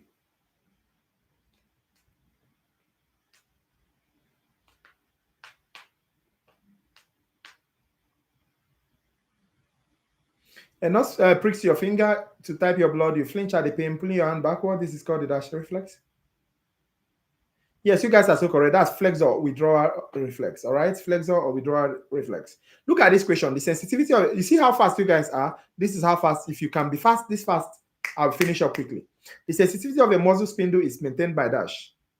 Muscle spindle. A stress reflex. B, alpha motor neuron. C, gamma motor neuron. D, annulospiral endings. And E, secondary afferent group 2 fibers. Yes, you're correct. That question is withdrawing. Yes.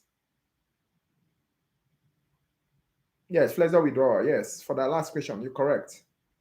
So, but now we are in the sensitivity of muscle spindle. Remember what I told you about muscle spindle, right? Muscle spindle helps you to estimate distance, helps you to estimate tension as well. All right. This is my phone. I want to take my phone. You see the distance from here to here. It is my muscle spindles, right, that told the contracting fibers, okay, oh, you have to go this distance and you have to squeeze to hold it. All right, that's muscle spindle for you. And they use what? They use gamma motor neuron. So you guys are so correct. People that say gamma, it is gamma motor neuron. All right. So what about the contracting fibers itself? The one that contracts itself, what do they use? Look at the question here. The fibers that carry the action potentials that cause skeletal muscles to contract are dash. A, gamma motor neurons. B, annulospiral endings. C, intrafisal fibers. D, extrafisal fibers. And E, alpha motor neurons. People are power, you know. You guys are distinction candidates. The fibers that carry the action. And you know the funny thing, I can see somebody now not typing anything, just looking at it and smiling and saying, okay, I know this one, I know this one. You need to type so that you can consolidate. Come on, guys. All right. If you can type the answers, it's easy for you to remember. Even if you know it, type it so that you can remember it. You know, because sometimes exam anxiety, adrenaline will help make it juxtapose in your head, and you know, before you know it, you'll be wondering, is it alpha? Muscle spindle. You see somebody last exam, somebody was, I say, please don't throw away your head. Now you have an opportunity to define this thing properly. Contracting alpha, CA, calcium, contracting alpha, spindle gamma, GS or SG, whatever that works for you. You must remember these two things.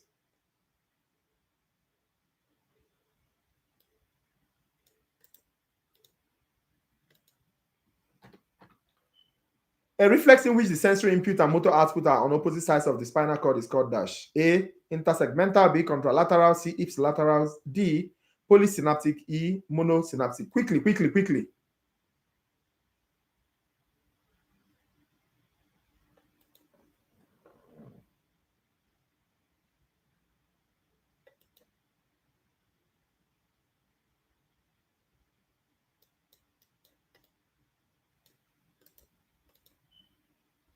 I need you to type. Quickly, guys.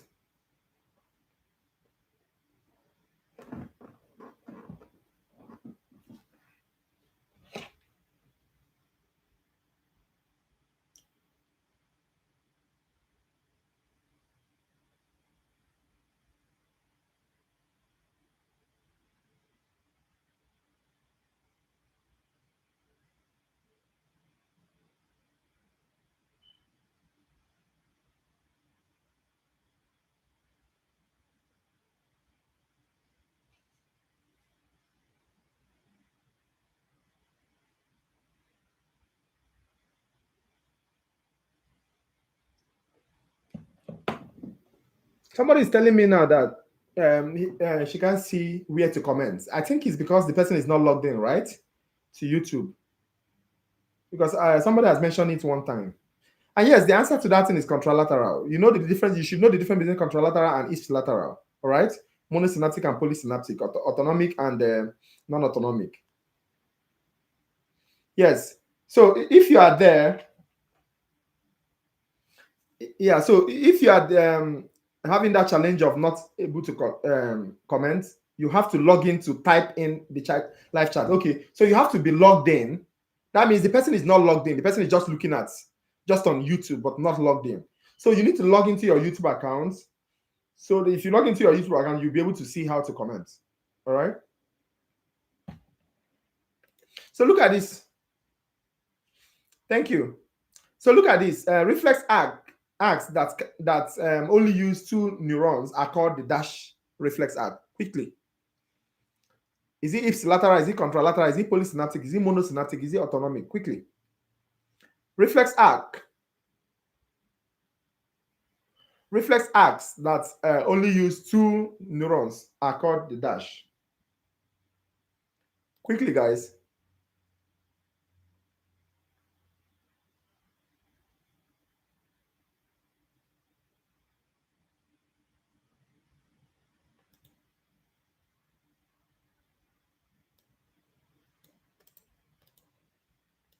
Quickly, guys.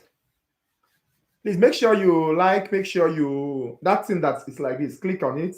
And also make sure you are subscribed and you click the notification bell so that you always be alerted anytime I drop a new video. All right.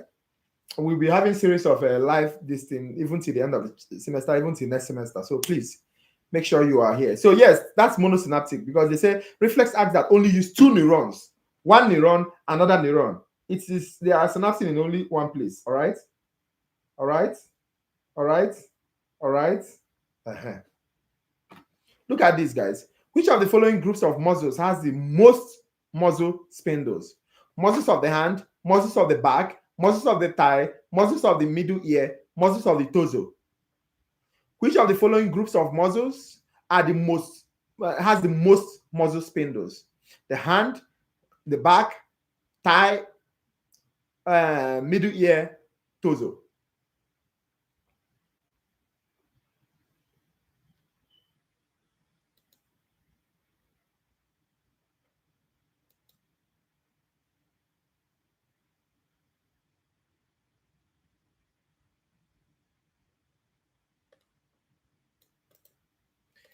Yes, muscles of the hand. And the idea is that you see my hand, I can use my hand to hold myself, I can hold this, I can do this, I can do anything. Usually the hand. The hand has to be very defined. All right. It has to have exact length. You know, it's a very intelligent component of the body, the hand. That's why it has more muscle spindles than every other part. All right. Your back, what do you do with your back? Think about it. You know, you virtually do nothing with your back or your torso. All right. So anything that you use to do action, all right, there has to be a lot of muscle spindle in it. I don't know. My hand is going like this, and some people are thinking things. Look at you are laughing because I do like this. Anything you used to do action, you are already thinking about reproduction. Ah, Jesus. You just need Jesus Christ. Honestly. Talking about the hand, you're thinking about another thing. Okay, guys. Don't mind that person. Look at this. You go to the movies after a long day and you begin to nod off. As soon as the movie starts, your head starts to lower. If I take you to the cinema and you start sleeping, immediately, I'll just wake you up and we have to leave there. Which kind of thing is that one? Okay. You go to the movies after a long day and you begin to nod off as soon as the movie starts. Just go sleep. Your head starts to lower a little, but the reflex causes your head to rise. This is called the dash reflex. Quickly, guys, we have the tendon, we have cross extension, we have withdrawal reflex, we have the mitotic or stretch reflex, we have the flexor or withdrawal reflex. Quickly, quick one. Which one? You go to the movies after a long day and you start. Immediately, you open your eyes. And most time when they open their eyes, you see them looking around to know if anybody's looking at them. Then they'll pretend as if they are not sleeping and saying, Quickly, guys.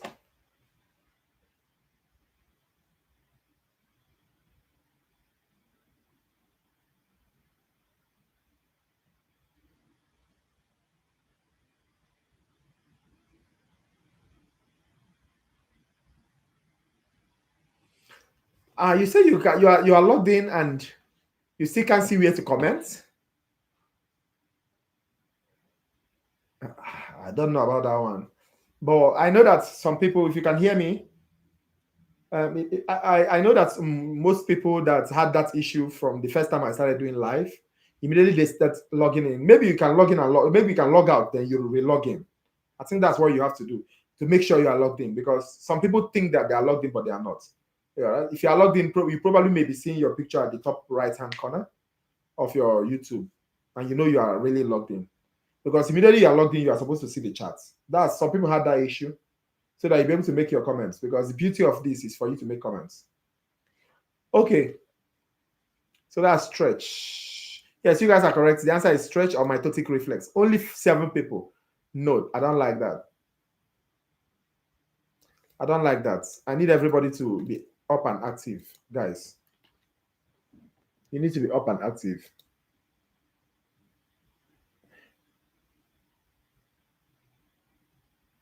Yeah, okay. You said they also have to click on where it says join live chat. Oh, so they have to do that? I don't know you have to do that. If she's on her phone, she has to swipe to live chat. So if you're on your phone, swipe to live chat. Okay.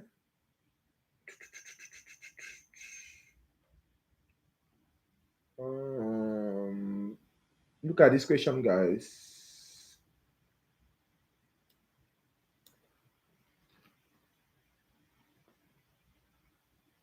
Look at this question.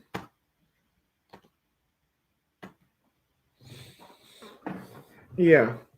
In the patellar tendon reflex arc, the patellar ligament is stretched, which stretches the quadriceps femoris muscle of the thigh. This reflex will cause the quadriceps femoris to dash and the hamstrings to dash. Quickly, guys, which one contracts, which one relaxes? A, contract, relax. B, contract, contract. C, contract, relax, contract. D, relax, relax. E, relax, then contract, contract, then relax. Which one?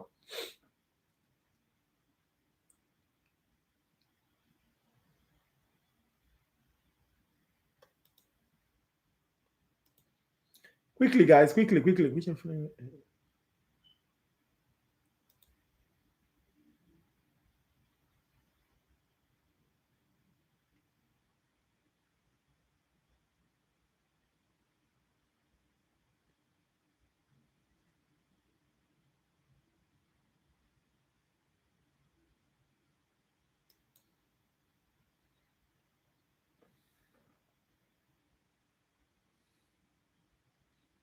Quickly, quickly, guys.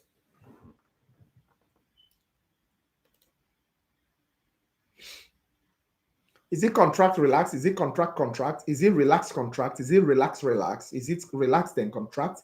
Contract, then relax? Yes, you guys are so correct. The answer is what? Contract, then relax. No, contract, relax. They are happening at the same time. All right? Because if hamstring is relaxed, then quadriceps femoris will be able to contract. If the two of them contract, it will cancel out. All right? Two of them contract, it will cancel out. If two of them relax, it will cancel out. So one has to contract, one has to relax for the other one to what? Contract. So, and they are doing it at the same time. Not relax, then contract, or contract, then relax. No. Okay. So the answer is A, contract, relax. I think structure between the posterior rootlets. All of us know that that's 1 pairs of spinal nerve, so I'm not going to waste that time now. Okay. So that's that for spinal cord, guys. That's for spinal cord. I'll give pictures, but I said pictures will be at the end. All right. So I want to jump now to the final part. You see, we are actually keeping to time. Final part is the brain and the cranial nerve.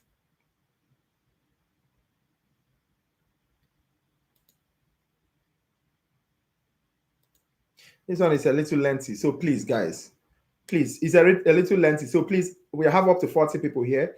I need at least 10 people to answer it very fast so that I can move. All right. Answer fast. Don't stay there and just be looking. you need to consolidate what you have in your head. Testing the microphone. Hello, hello. Testing the microphone. Now let's talk about the brain. Look at this. What is the most posterior component of the brainstem? I'm not giving you an option, guys. What is the most posterior component of the brainstem?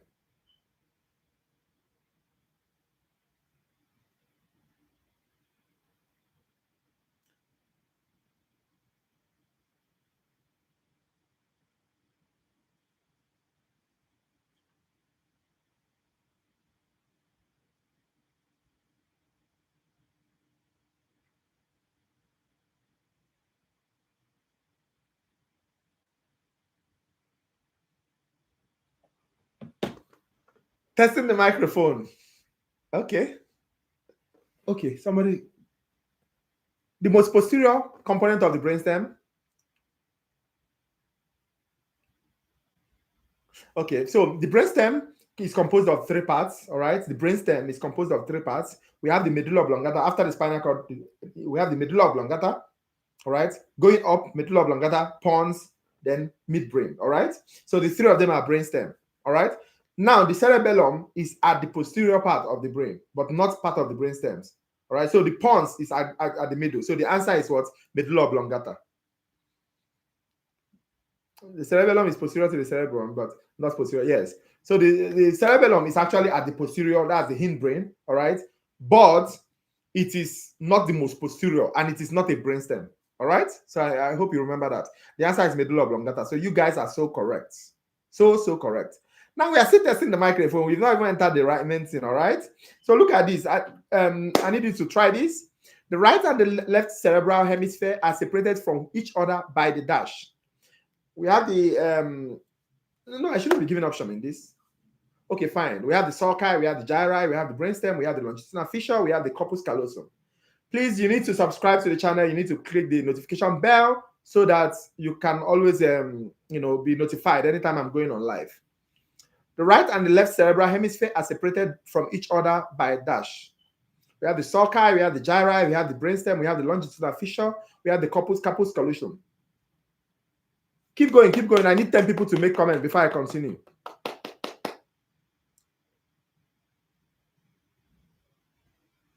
Is this difficult? This is testing the mic. I've not even entered the main thing. If you hurry, we can finish this in very fast so that I can jump into the diagrams. So that, because you need to understand these diagrams very well. All right? Let's go, guys. Come on, just 4 people. I need 10 people to make comments for me to proceed. We have to be faster if you really want us to get this thing done.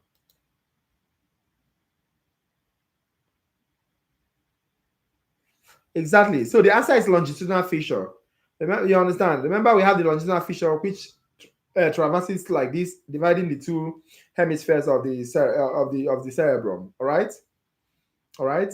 So remember that the cerebral hemispheres, the left and the right, is divided by the longitudinal fissure. Which question are you talking about? What was the answer to the previous question? We were asking, what did I ask? The most posterior part, component of the brainstem, is the medulla oblongata, right? Is the medulla oblongata? Yes, medulla oblongata, most posterior of the brainstem. Okay, here we are asking about longitudinal fissure. I hope you know the difference between longitudinal fissure and corpus callosum. Corpus callosum is part of commissural tract that helps to connect information from the left and the right. All right, that's why it's like this. But it is not the division. That division is like this, and that division is longitudinal fissure. All right, so remember that. I could have asked you this question, but I'm not asking you. The cerebellum is dashed to the cerebrum. That is posterior. I'm not going to ask that question. It's too cheap for us to disturb ourselves with right now. So look at this question, guys. Let's see who is gingered and active. Look at this question. The gray matter of the cerebrum forms a surface layer called the dash. What is the name of that surface layer of the gray matter? Mind you. And the deeper mass is called dash, surrounded by white matter. The deeper ones that are surrounded by white matter, what is it called?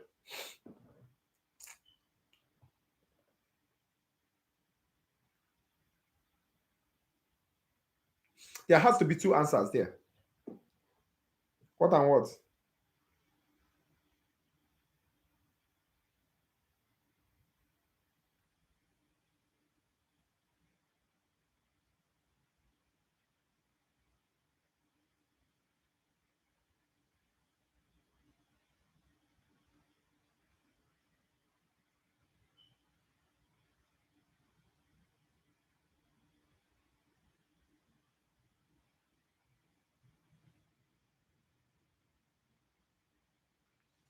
Quickly, guys.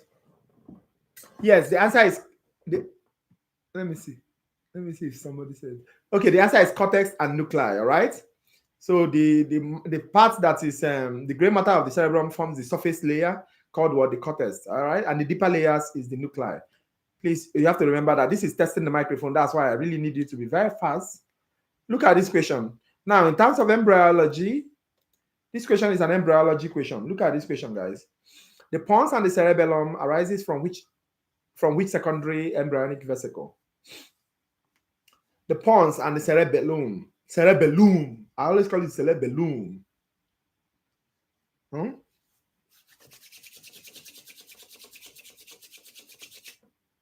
Quickly, guys.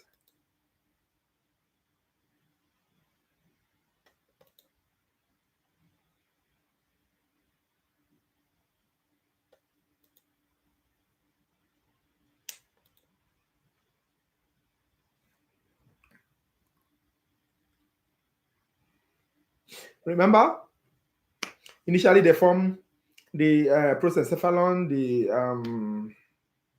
mesencephalon, and the rhombencephalon. All right, and the prosencephalon divides into two, which is the telencephalon and diencephalon.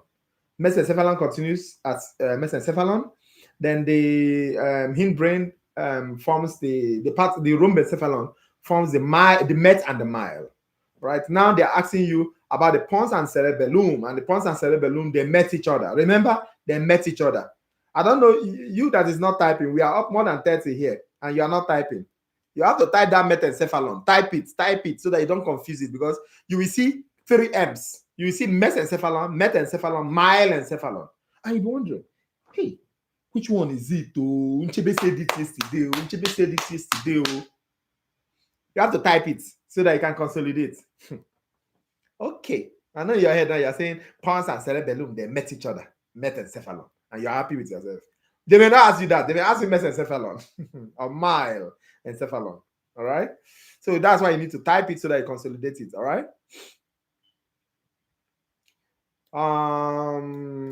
Testing the microphone.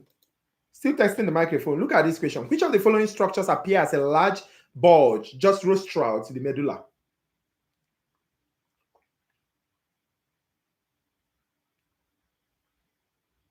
Which of the following appears as a large bulge? Even if you don't know the bulge, think of which one is rostral, directly rostral to the medulla. Which one?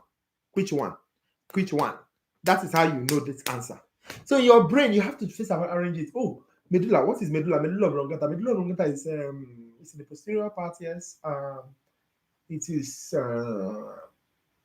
It's one of the brain stems. Okay.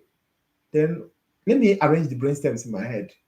From medulla going upward, we have medulla pons and midbrain. Oh, rostra is going to the front, so it's like going upwards. So medulla after medulla pons. Okay, the answer has to be pons. Did you see how I derived the answer? I just derived it from my ceiling. In example, you see a lot of people looking upstairs, up the ceiling. And I keep wondering, is there an answer up there? God, yes, the answer is pawn. All right. Victor, you're here. Where is the third ventricle located? Diencephalon, midbrain, pons, medulla oblongata, cerebrum. Where is the third ventricle located?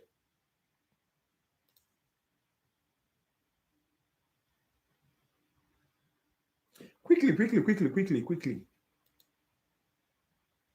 Where is the third ventricle located? All these people that are going out, don't go out too, because after this we'll do pictures. So, where is the third ventricle located? We have the diencephalon, we have the midbrain, we have the pons, we have the medulla oblongata, and we have the cerebrum. Come on now, guys. You guys are no longer as active as I want you to be. I need you to be active and engaged.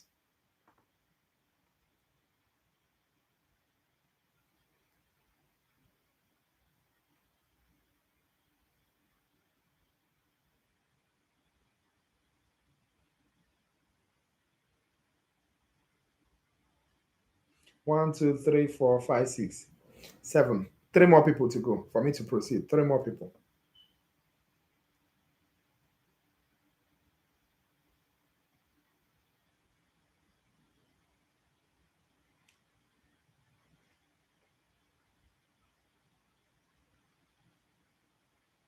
One more person. One, two, three, four, five, six, seven, eight, nine. One more person. It has to be 10. You guys have to be 10 before I continue. One more person. Hurry up, hurry up.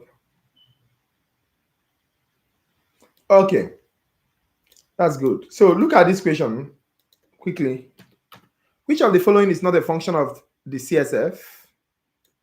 Which one is not a function of the CSF? I like this question. It's an interesting question. This is A. This is B.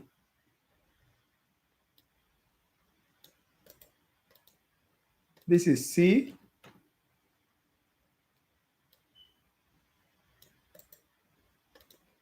This is D.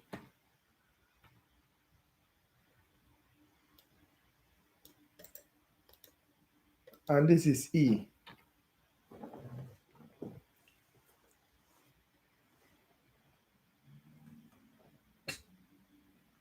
Which of the following is not a function of the CSF? To regulate chemical environment of the nervous tissue, to rinse metabolic waste from the nervous tissue, to provide oxygen nutrients to the nervous tissue, to protect the brain from striking the cranium when the head is jolted, to allow the brain to attain considerable size without being impaired by its own weight. Answer. Yes, you guys are so correct. The answer is C. You guys are so smart. The answer is C, to provide oxygen and nutrients to the nervous tissue. It's not a function. It has nothing, no business with giving you oxygen. Right? There is arteries that goes to the head that carries oxygen and nutrients to the brain. All right, not the function of the CSF. CSF has its own function, which is every other thing that we mentioned. All right. So please remember that if you see that oxygen, throw it away. Throw it away. All right. Throw it to the pits. All right. Okay. Look at this. The cerebrospinal fluid, that is the CSF, is secreted by choroid plexus in the ventricles and reabsorbed by arachnoid granulations in the dash. Remember the part where I told you about the CSF? Choroid plexus produces it, circulated and secreted by the epidermal cells. All right, it's stored in the ventricles. We have the four ventricles, the two lateral, the second, the two lateral ventricles, the third ventricle, the fourth ventricle. And after that, it goes out through the apertures, two lateral apertures and one median aperture. All right, enters where? It enters the spinal, the central canal. It enters the subarachnoid space. Then it bets. Oh no, you say it's bath. See my tongue. Bath. So it baths the entire brain, like showers the brain and the spinal cord. And when it's done with its function, it has to go back into the veins through what? Answer. A, superior sagittal sinus. B, okay, you guys been waiting for options? Interesting. Superior sagittal sinus, reticular formation, central canal of the spinal cord, tegmentum, substantia nigra. It's reabsorbed by the arachnoid granulations in the dash. That arachnoid granulation that helps to reabsorb it into the veins, where is it found? Superior sagittal sinus, reticular formation, central canal of the spinal cord, tegmentum, and substantia nigra. 1, 2, 3, 4, 5, 6, 7. 3 more to go. Hurry up, hurry up, hurry up. If you can hurry up, we can. I can take my time to give you the pictures.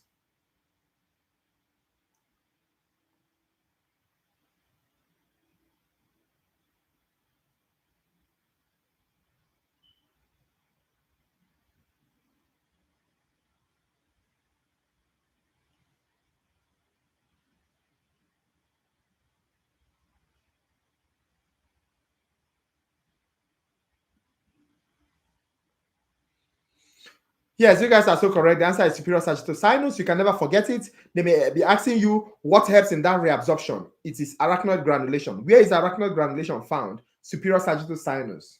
All right. I compared this CSF production and filtration and reabsorption. I compared it to the urinary. All right. When you do AP2, if you understand, you will be able to understand what I'm talking about. All right. If you compare it, it's almost the same thing with the urinary system. So when you are doing AP2, you should look at the urinary system. I have a video of it in my channel here. Go and watch it. Go and understand that video, the urinary system, so that you know how it functions. And when I'll be doing live next semester for urinary system, please try to be there, whether you're in my class or not. Okay. That's why you need to on the notification bell so that you'll be alerted. All right.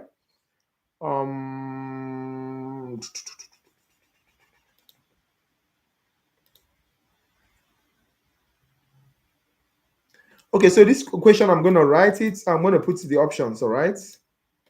I'm going to put the options.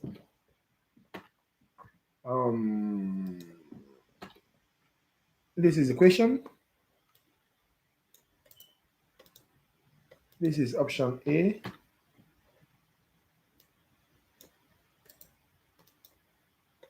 This is option B.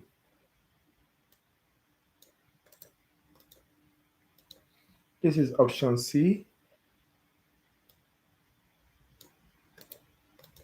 This is option D.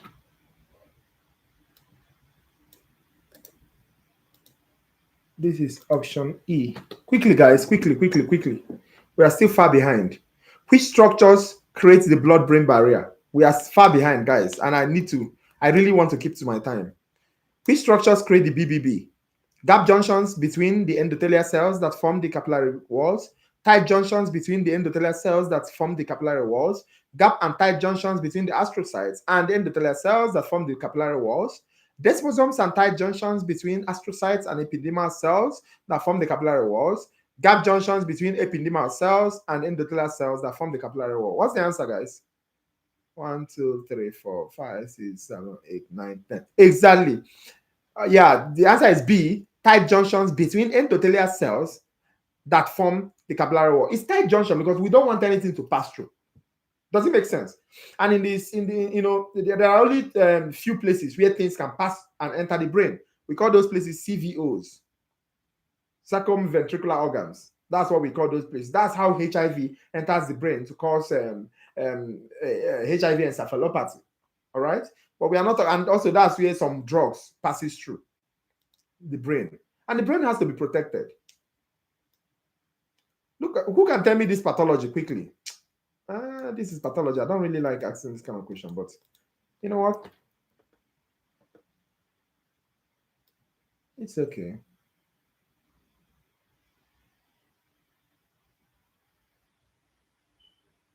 Where is this question? Okay. Look at the question here.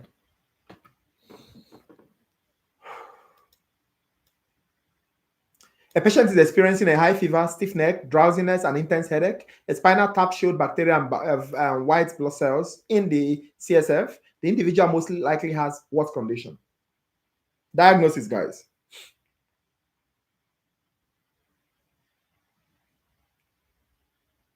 We have Parkinson disease, we have Alzheimer's disease, we have the meningitis, we have the hydrocephalus, we have the stroke.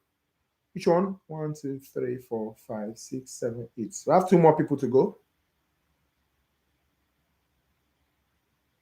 Come on, guys. We are up to 40 here. Come on.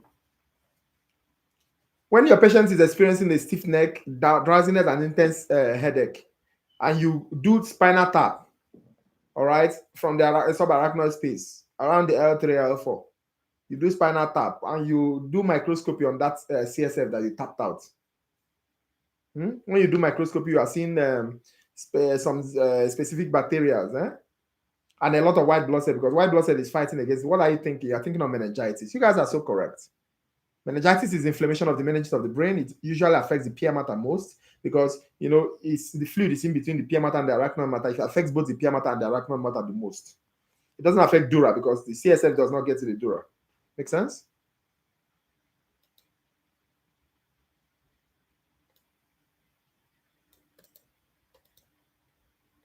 So the answer is meningitis. Okay, 10 people, quickly.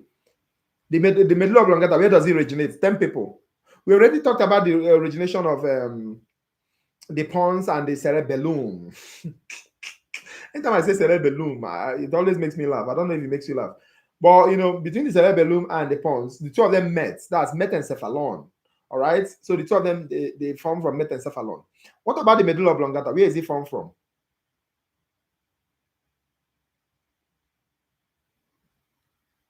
Quickly, guys, I need 10 people.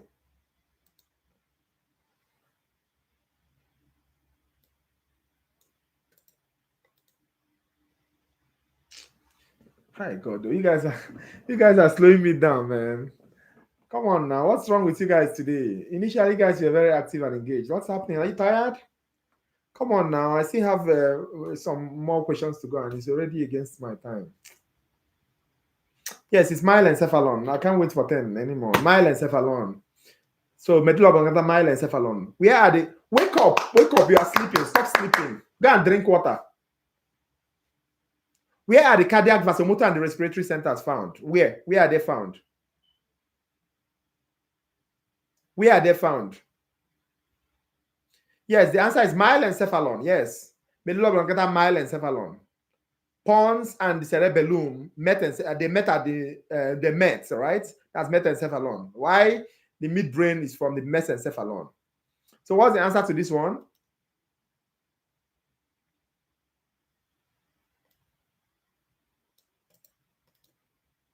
Yes, the answer to this one is medulla oblongata. I'm now going to be very fast. Medulla oblongata. The dash functions in visual attention, such as to look and follow the flight of a bird. You see, I always do my hand like this. See how my camera is following my hand. You see? And you are looking at it. You see how you are looking at it? Which part of your brain is responsible for that? That's what we are asking. You are looking at something. So the dash functions in visual attention, such as to look and follow the flight of a butterfly. We have the inferior colliculi, we have the superior colliculi, we have the tegmentum, we have the red nucleus, we have the substantia nigra. 1, 2, 3, 4, 5, 6. Someone say colli. I know you're talking about colliculi, but you have to be very specific. There is inferior, there is superior. Then we have the tegmentum, we have the red nucleus, we have the substantia nigra. Hurry up. 1, 2, 3, 4, 5, 6, 7. 3 more to go. 8.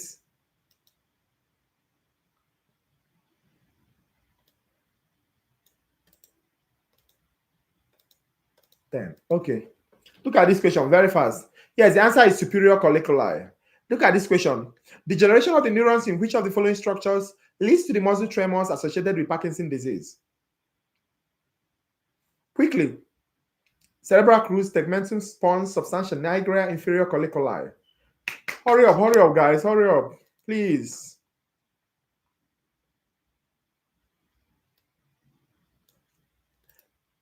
The bulk of your question is taken from the first one and this one. That's why I'm trying so much for us to, cover what we have to.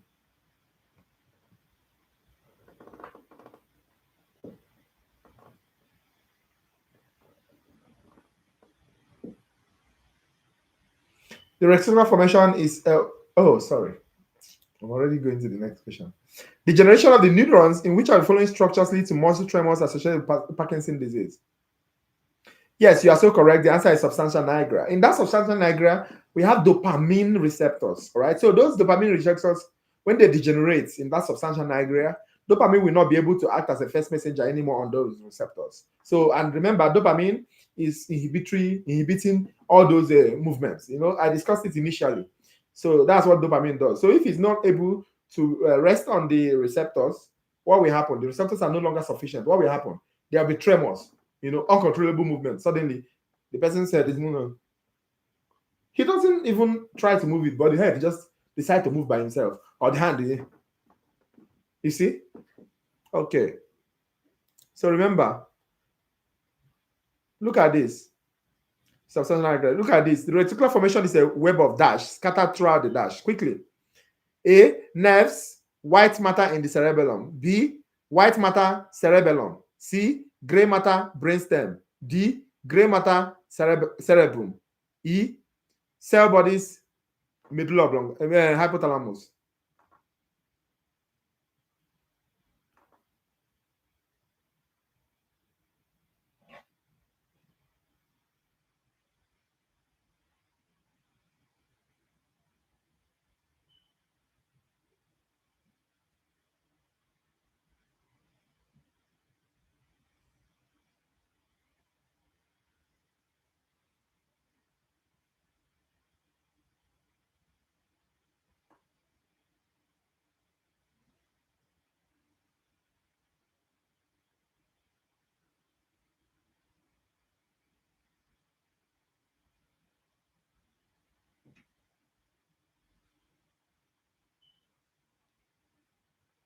Okay, let me get a little water. Please just give me a minute. Why is my microphone, my camcorder following me? Okay, let me stop the phone. Just let me get a little water, please.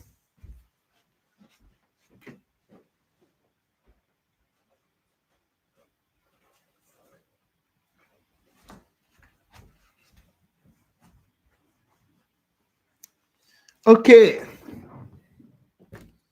So let's go.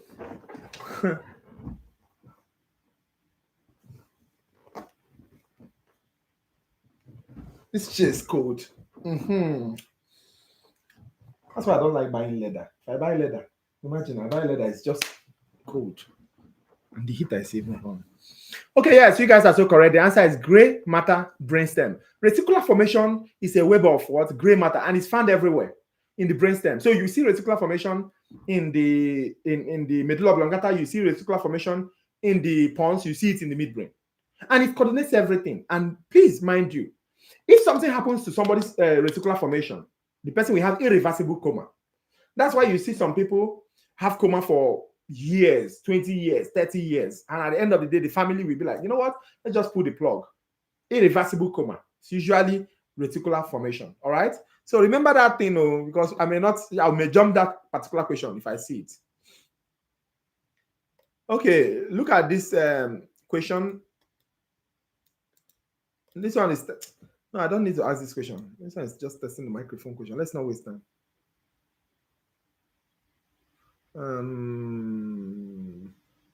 Look at this question, guys. Loss of equilibrium and motor coordination would most likely be related to a lesion in which structure? Loss of equilibrium and motor coordination would be most like see action. I am feeling this. The two people that were leading before, it seems they are tired. Are they drinking water? Please let me drink my water.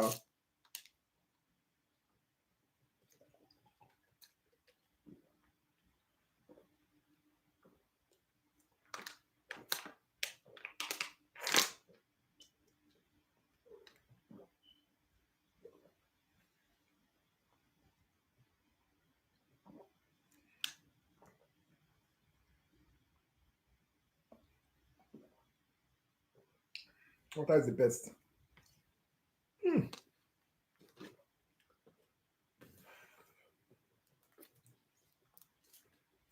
I'm seriously dehydrated, honestly.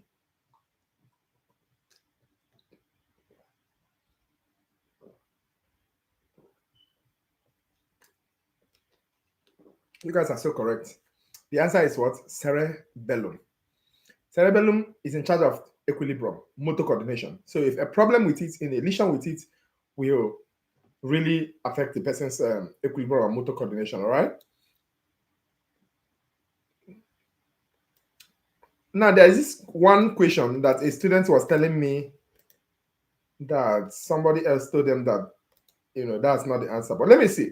In which of the structure is the herb of vita found?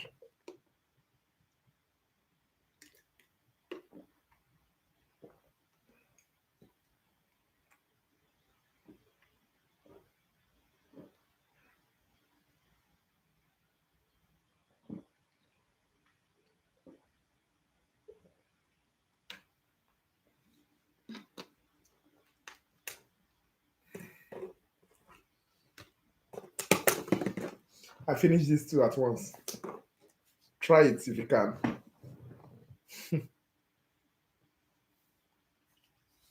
Okay.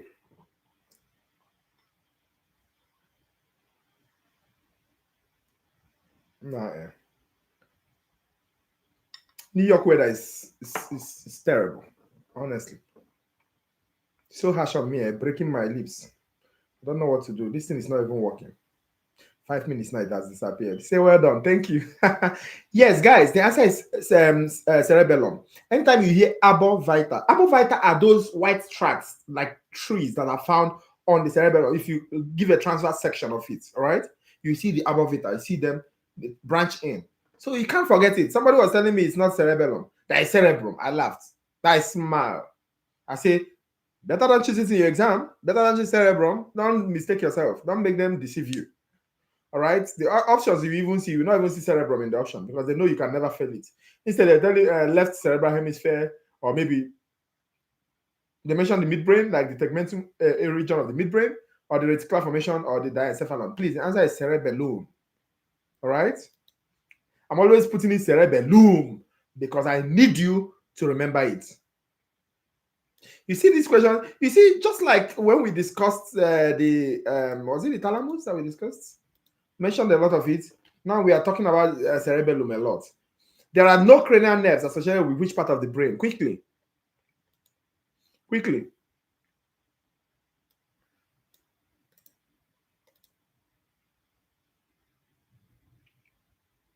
There is no cranial nerve associated with which part of the brain?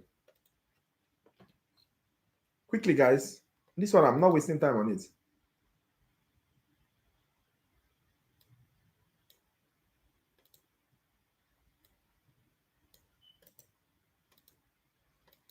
Quickly, guys. Yes, the answer is cerebellum. There are no cranial nerves associated with which, the cerebellum. Mind you, no cranial nerve associated with it. Abovita, the largest part of the hindbrain, the second largest part of the brain. All right. Which other question did I ask on it? Equilibrium and motor coordination. All these things is cerebellum. All right. You see how important it is. You see why? If I'm you, I just write cerebellum. I write each of these answers under it. You understand? So that you know them. Anywhere they attack you from, you are defending yourself. They attack you from the south, you are defending east, west. You know. All right. So look at this question, guys. Look at this question. Which of the following is not associated with the pons? Pay attention. I'll give the options once, please. Which of the following is not associated with pons? A. Sensory information from the middle region of the face. B. Sensory information from the inferior region of the face. C. Sensory information from the superior region of the face. D. Lateral eye movement. And E. Neck movement. Ha. Somebody has overthrown the two people that were contesting to be first. So somebody has overthrown them because this person has been first in 5 straight questions. This is interesting. Which of the following is not associated with the pons?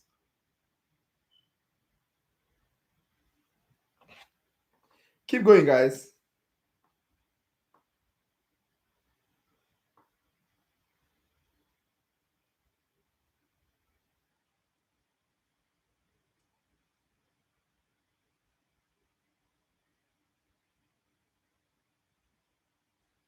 Keep going, guys. Exactly, neck movements. It's not associated with pons, all right? Think about it. The pons is in charge of the eye movements. Remember this thing that I found there, all right? And the face, all right? Eye movement and the face because of the cranial of 7. Remember the nerves that are found in the pons. Can you remember? 5, 6, 7, and 8 cranial nerves. Okay. Some part of 8 anyway. Okay. Look at this question. Quickly, give me the answer. The thalamus, hypothalamus, epithalamus are derivatives of which embryonic structure? The thalamus, hypothalamus, and epithalamus are derivatives of which embryonic structure? The telencephalon, diencephalon, mesencephalon, metencephalon, myelencephalon. telencephalon, diencephalon, mesencephalon, metencephalon, myelencephalon. The thalamus, the hypothalamus, and epithalamus are derivatives of which embryonic structures? Why am I having only 3 people? Come on, guys. You guys are no longer fast. And see, we have almost used up our time. And you guys are still not giving me the energy I need.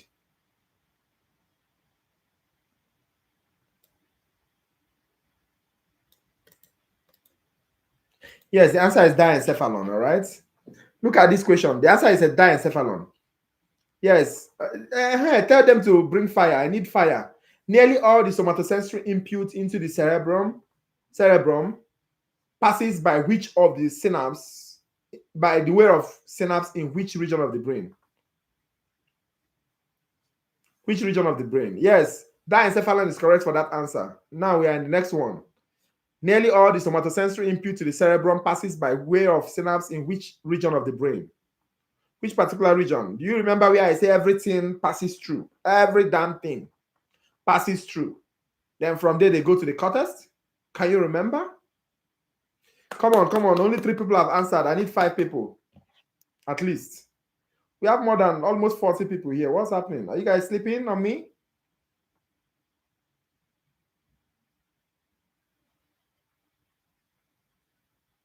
Yes, the answer is thalamus. Thank you.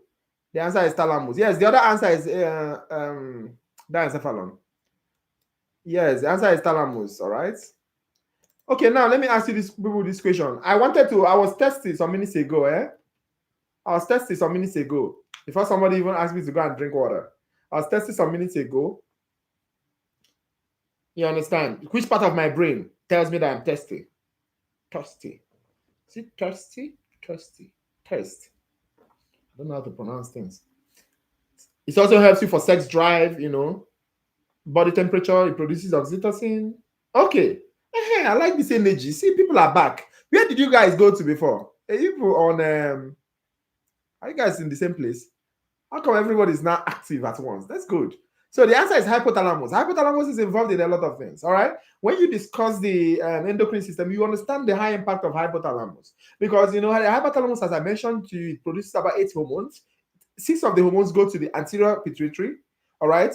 They go to anterior pituitary to control the production of hormone in the anterior pituitary. Not like they are stored there, but in the posterior pituitary, the hypothalamus, the remaining 2 hormones are stored in the posterior pituitary. And those 2 hormones are called the oxytocin and what?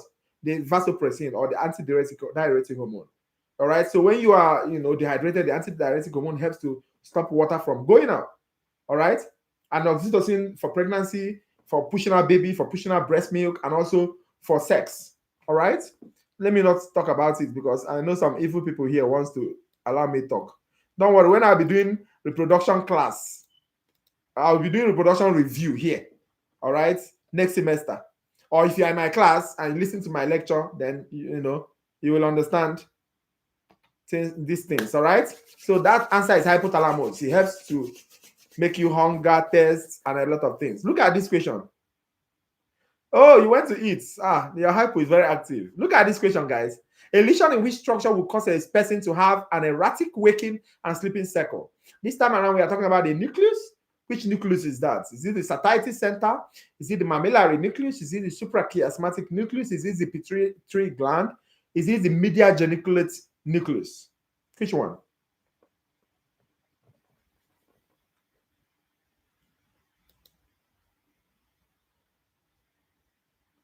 Hurry up, hurry up, hurry up, hurry up. We don't have much time, please. I need to show you these pictures. Yes, the answer is suprachiasmatic nucleus, all right? Suprachiasmatic, you're correct. You guys are so right. Look at this. Very fast, very fast, very fast. The pineal gland is part of which larger region of the brain? Which one? Very fast, guys.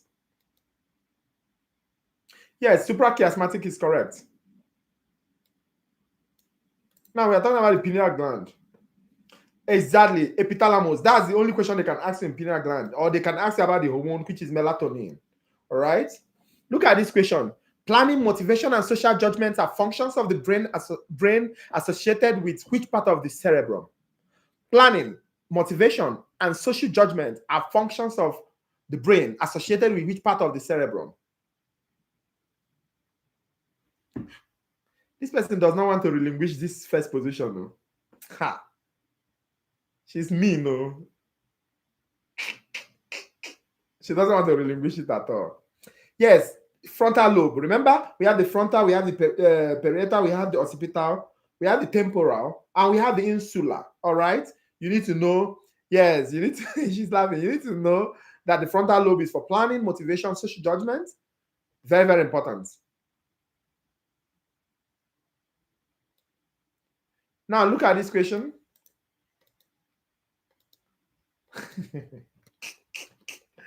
Look at this question. Which of the following is correct regarding the occipital lobe? A. It is chiefly concerned with mood, memory, and emotions. B. It is the principal visual center of the brain. C. It is a primary site for receiving and interpreting signals from the general senses. D.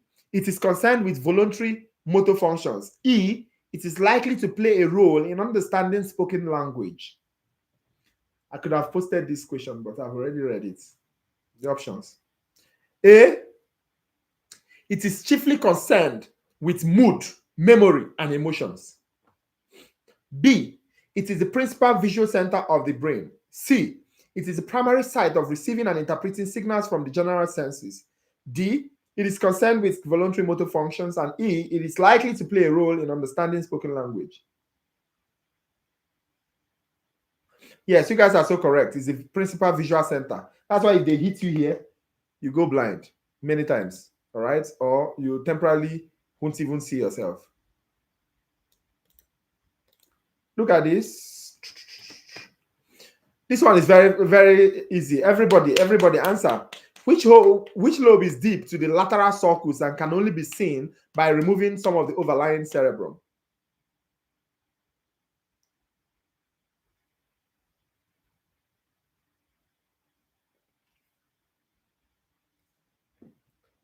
Quickly, guys.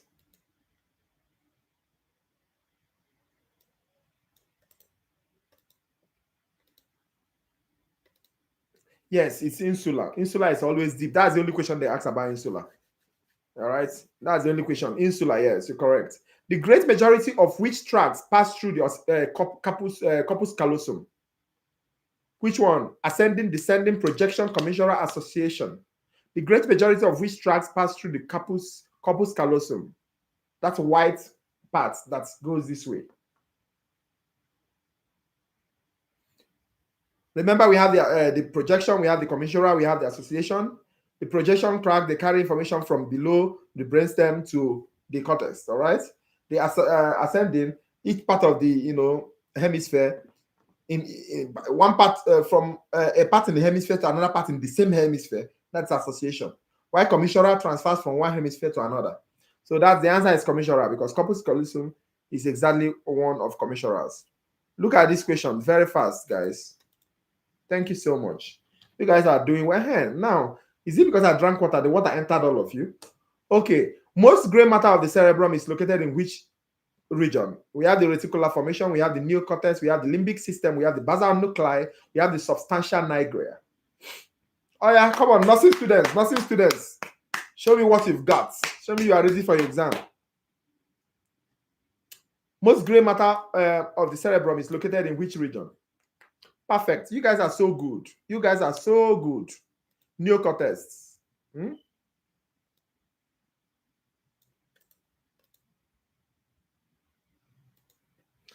Okay, look at this question. Where are the hippocampus and amygdala found? Yes, neocortex. You are so correct.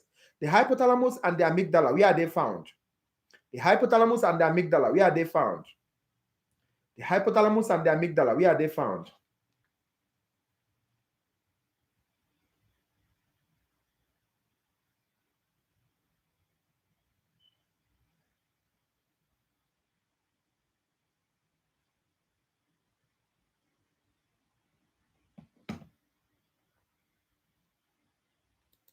Quickly, guys.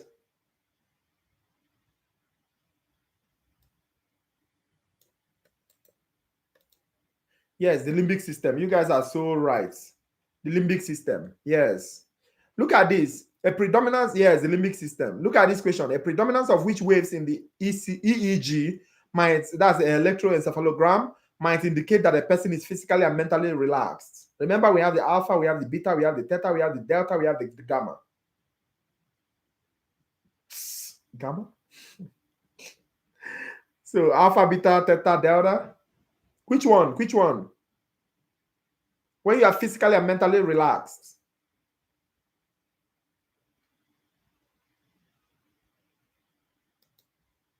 Yes, the alpha. All right, the alpha. Very, very important. Very, very, the alpha waves, you know, very, very important. But when you are looking at me, see how all of you are concentrated, that's the beta wave. All right. When you are having a light sleep, that's the theta, and deep sleep, that's delta. Look at this question. I'll put the options. Please hold on. Let me put the options so that you can pick from the options. This is A.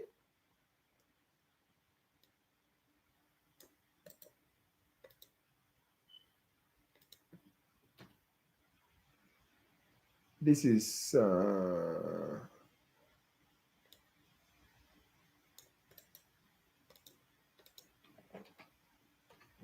this is B.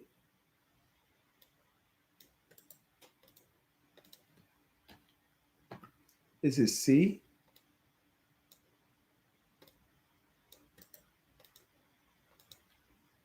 This is D.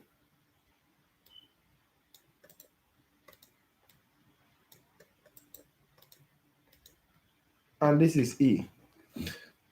So which of the following occurs during REM? That's rapid eye movement, sleep. The cortex relax and body temperatures and blood pressure, heart rate, and respiratory rate fall. The muscles are very relaxed and body temperature, blood pressure, heart rate, and respiratory rates are at their lowest levels. The muscles are paralyzed, body temperature, blood pressure, and heart rate and respiratory rate increases. A person falls into light sleep. A person begins to relax and feels drowsy. Yes, you guys are so correct. The answer is C. All right. At that moment, remember, REM occurs. Remember, there are four stages of sleep. All right. Not waves, stages. We have stage 1, stage 2, stage 3, stage 4. REM jumps back from 4 to 3. All right. Jumping back. That's why the eyes is rolling. All right. So you see the eyes rolling, the muscles are paralyzed. Somebody is chasing you in your dream and you cannot run. And you call your village people. It's not your village people, it's REM. At that moment, your muscles are paralyzed, your body temperature, blood pressure, heart rate, everything is increased because you are struggling in your sleep. All right? Aha. So that's the answer. So now let me jump these things. Yes, sleep paralysis. Thank you so much. Sleep paralysis. Look at this question, guys, quickly. Short-term memory is associated with dash, whereas long-term memory is associated with dash. So you have to give me 2 answers there quickly.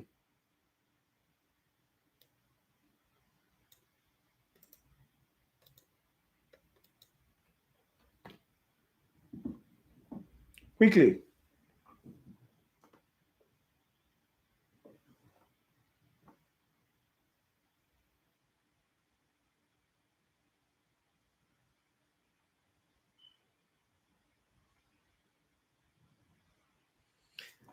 What happened? The water you drank has finished. Hey, only 3 people out of almost 40. Come on now, guys. Short-term memory is where? Long-term memory is where? That's the question.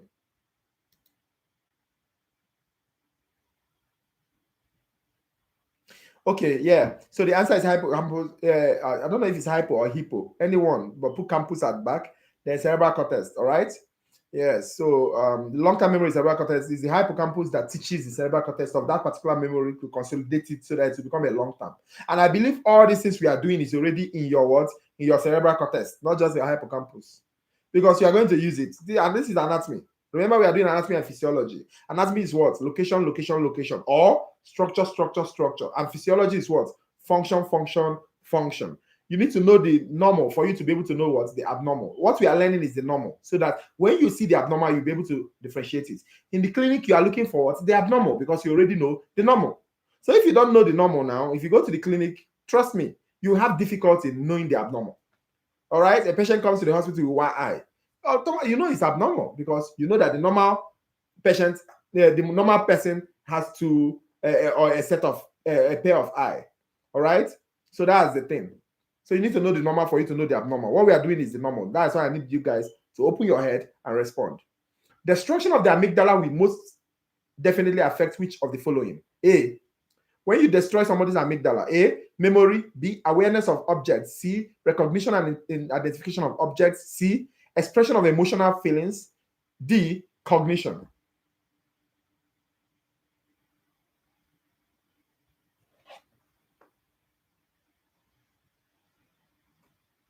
You see the way I love you guys so much that I make out time for us to have these discussions before your exam so that you guys will pass.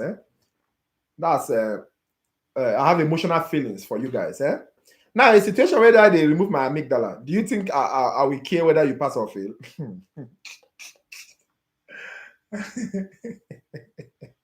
Why am I using this kind of example? So better start thanking my amygdala. God, Nchebe, you not kill somebody. Hey God, don't mind me. Sometimes I can just like to enjoy myself, man. When I'm talking, I'll make myself laugh, and I'll be the one that's still laughing at what I said. Some people will not even find it funny, but me, I will find it funny. Okay, look at this question, guys.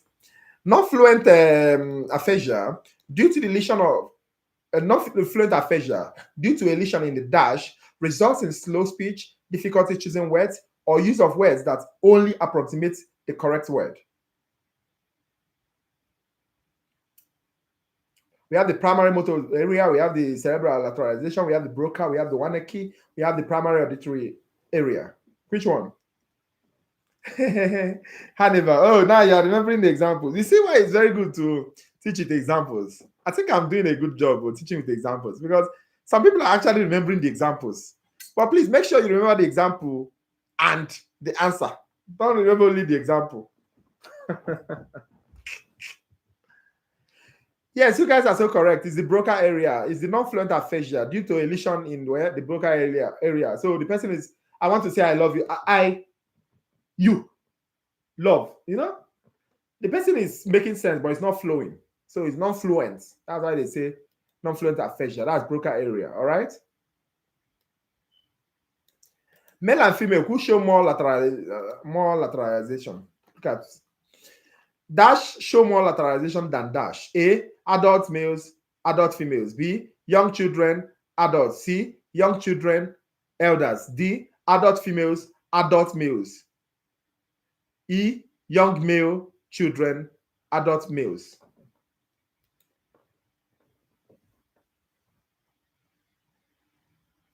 Dash show more lateralization than dash. A, adult males, adult females. B, young children, adults. C, young children, elders. D, adult females, adult males. E, young children, adult males.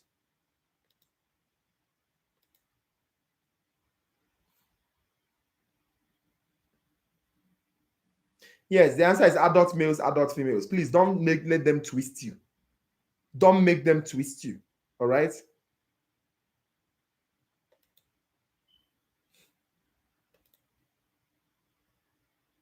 So let's just discuss them. Let me just give you the nerves and the pictures, then we call it a day, all right?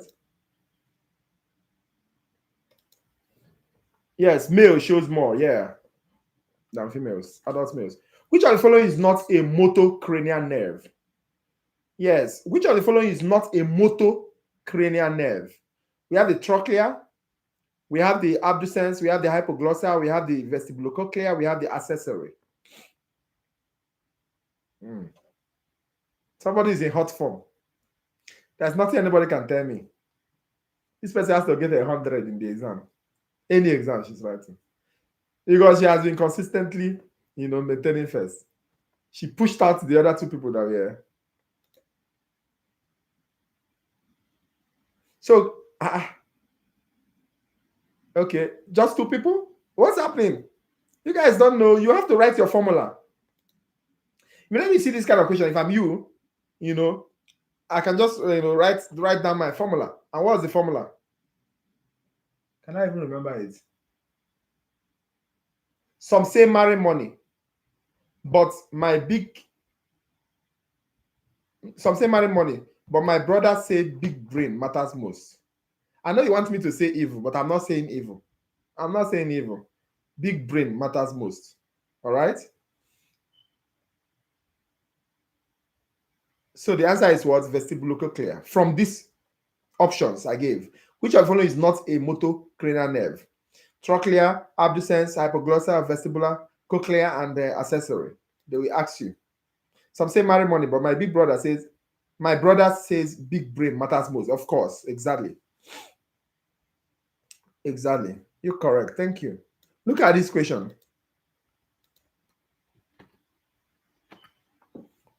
What is the largest of the cranial nerves and the most important sensory nerve of the face? Which one? We have accessory nerve, nerve 11. We have facial nerve, nerve 7. We have trigeminal nerve, nerve 5. We have hypoglossal nerve, nerve 12. We have abducens nerve, nerve 6. So which one? Accessory, facial, trigeminal, hypoglossal, abducens. Come on, guys. Give me that energy you were giving me before. What is happening? I just have like few questions, then we jump into the this thing. I really want to make sure I've covered this thing. Facial nerve have about 5 branches, like this. See the branches? Let me see. This is the 5 branches of facial nerve. Remember?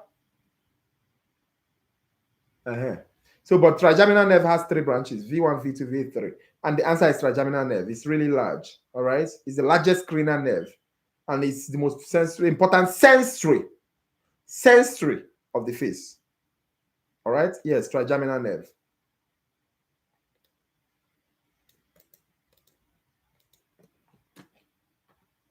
Which one is this one? Which cranial nerve innervates most of the viscera in the thoracic and abdominopelvic area? Less than 10 seconds. Very soon I'll start setting timer here. Let me see. Is there a way I can set timer?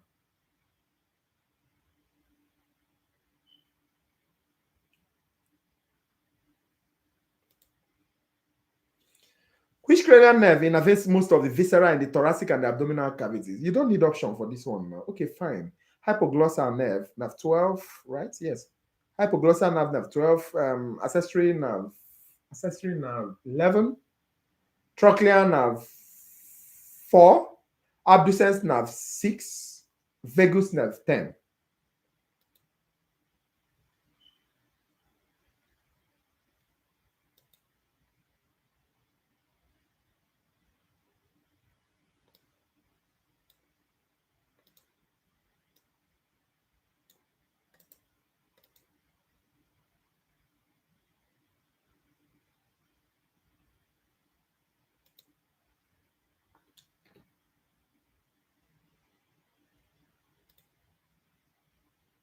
Yes, the answer to that question is vagus nerve. Look at this question. Which cranial nerve pathway would be used to look cross-eyed at the tip of the nose?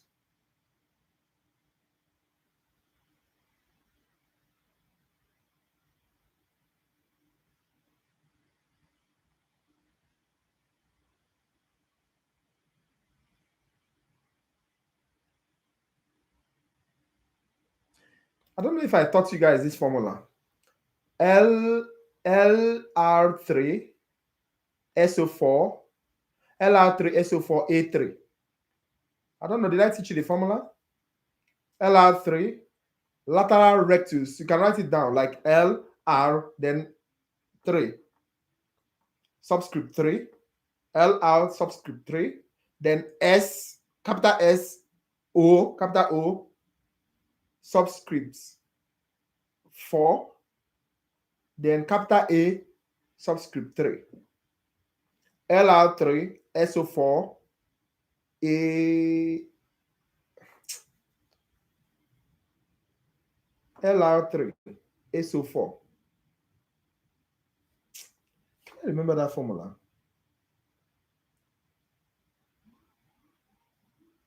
Lateral rectus oculomotor LR3. Okay, yes, LR3 SO4 A6.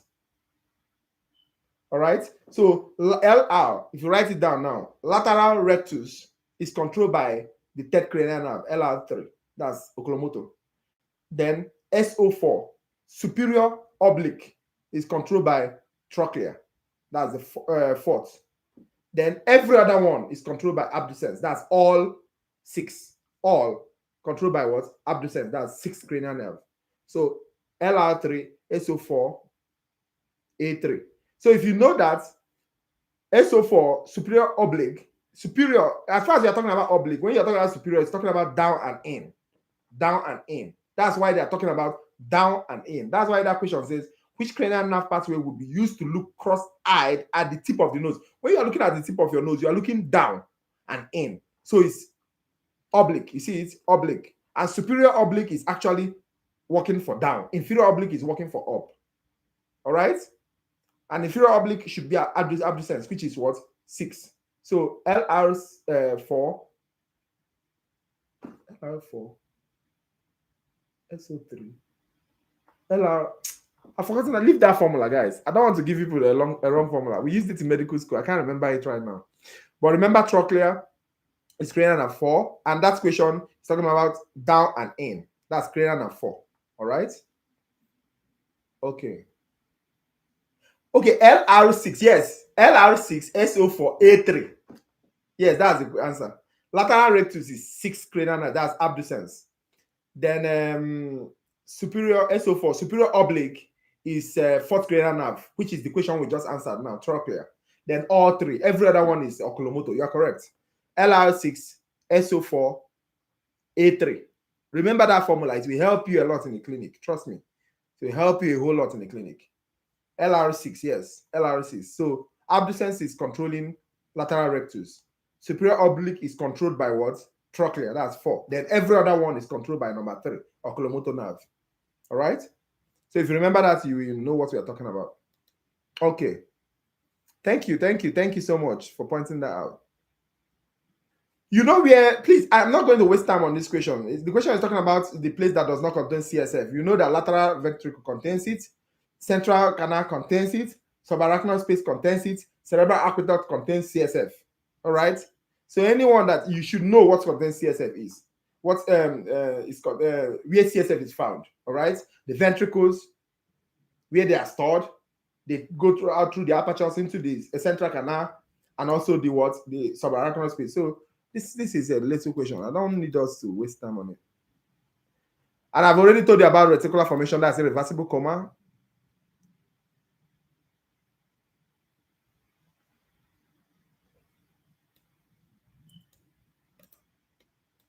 Yes. Now, this is a serious question. Look at this question quickly. Tell me the answer. If the cerebrum was no longer able to communicate with the midbrain, what type of tract would you suspect has been damaged?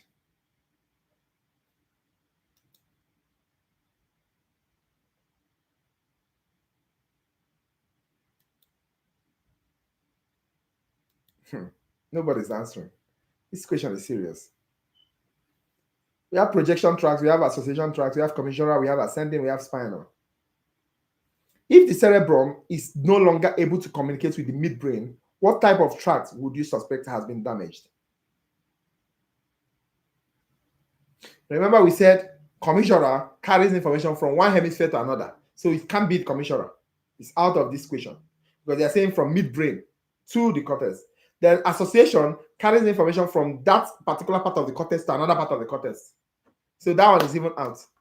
So which one takes information from down to up? You remember down the brainstem to up. That's its projection. Thank you. Now that's how I need you guys to reason it. Whether you see the diagram or this, you have to be able to reason it properly. So last 2 questions, I guess.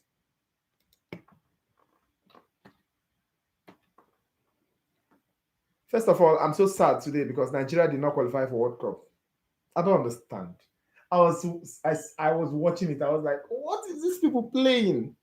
Like, what are they playing? You should just come and take me. Let me go and play that soccer. You know, I'm so good. I'm very good in playing soccer. You understand? You can ask my ancestors. Okay, so why is 90% of the cerebral cortex referred to as neocortex? Why? A, it's developed recently evolutionarily, when mammals diversified. It is only found in humans. See, it is the last to develop in fetus and is thus the youngest part of the brain. It has the ability to regenerate the outermost three of its six layers. It continues to develop throughout adulthood. Why? It's 90% of the cerebral cortex referred to as neocortex.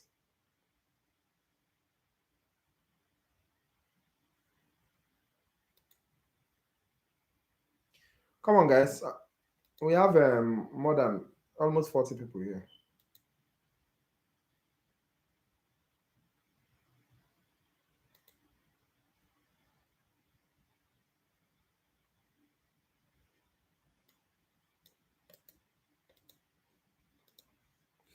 Yes, that's the answer. Because of its evolutionary origin, all right? It just recently developed in mammals. That's why they call it neocortex. That's new cortex.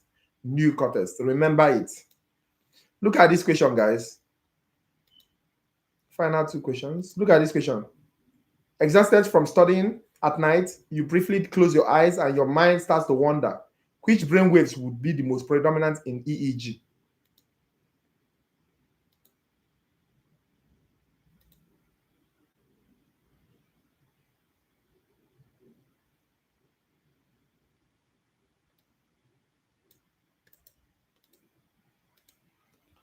Come on, guys. I need at least 5 people to respond. This is the second to last question. I'll give you the last question before I go to the images.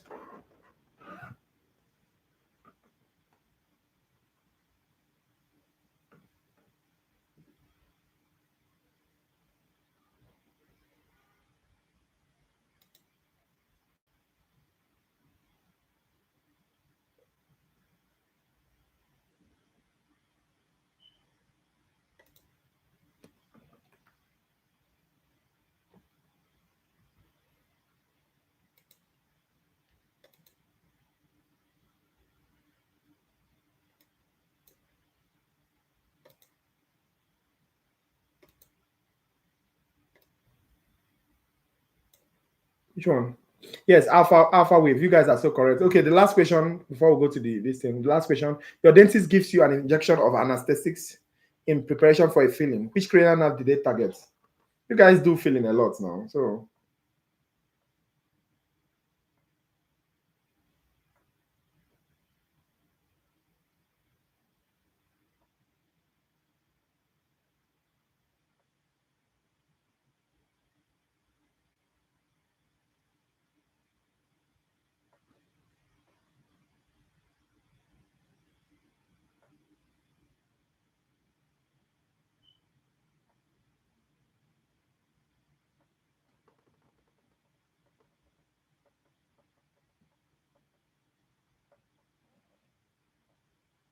cranial nerve 5. You guys are so correct. Okay. Yes, the answer is cranial nerve 5.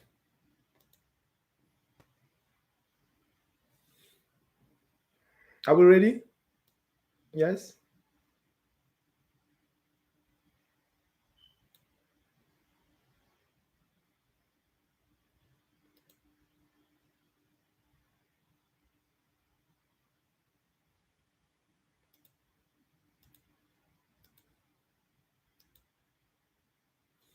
Okay. I'm gonna post some of these images, and you talk to me about it.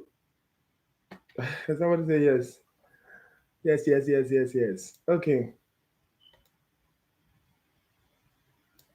Expanding it so that some people will not tell me that they.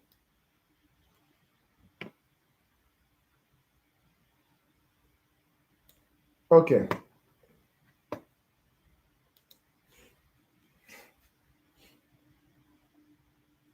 You know what? In the first question, you should be able to know the 1, 2, 3, 4, 5.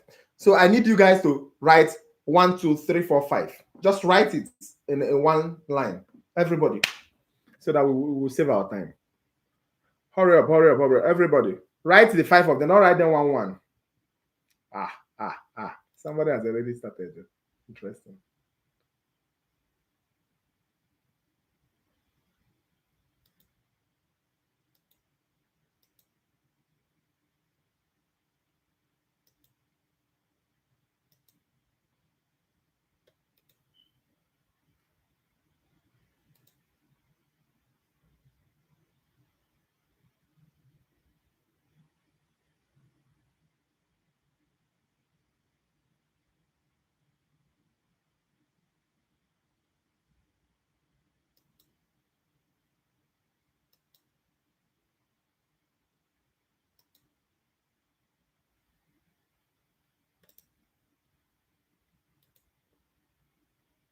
Okay, let me see.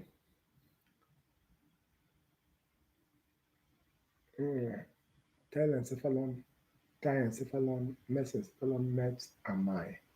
Tel, di, MEPS, my. Tel, di, MEPS, my. Okay. Yes, you guys are so correct. The answer is what? Telencephalon, diencephalon, mesencephalon, metencephalon, and myencephalon. Okay, so that saves my time. All right. Thank you so much for doing that for me. Saves my time and your time. Look at this one. Give me 1, 2, 3. 1, 2, 3. In one this thing. In one line. 1, 2, 3. Quickly.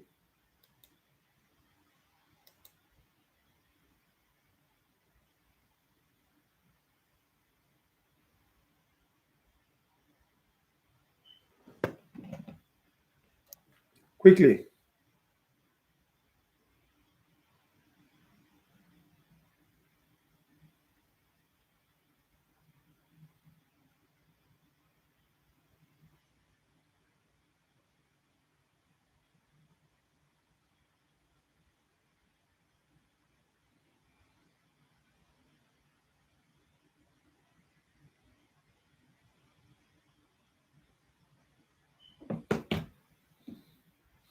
One, two, three. Yes, you guys are so correct. Association, commissural, and what? Projection. And that takes care of it. All right. Shows that you guys are really active and engaged. Okay. I'm so happy to see that. Look at this thing. This one. I need you to give me the function. First of all, give me, if you want to write this, and I want you to write the name of that area. So you are watching this particular area and this yellow area. Write the name of the area and the function. The name of the area and the function. The first one is this place that is pointed. The second one is the yellow part, this yellow part here. The name and the function.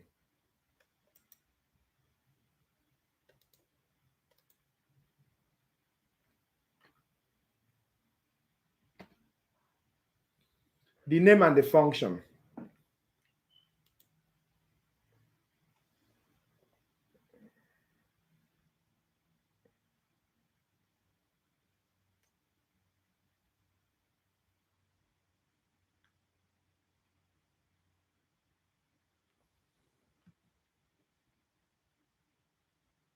Production of speech, understanding written language, hearing, memory, consolidation, emotional listening. Okay, so the first one is, let me see. Oh, the first one is broker, right? Broker, function, production of speech. Okay. Then the second one is what? Second one is Waneki, understanding written language. Okay, that makes sense. Understanding written language. That makes sense. Okay. You guys are good. I'm impressed. CAB, Commissioner Association and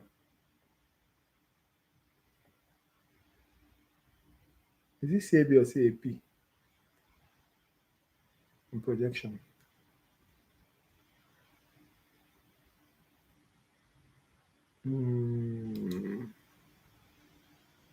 No. Just give me a moment. I'm trying to. Yes, broadcast speech production. And the other one, understanding language. Okay.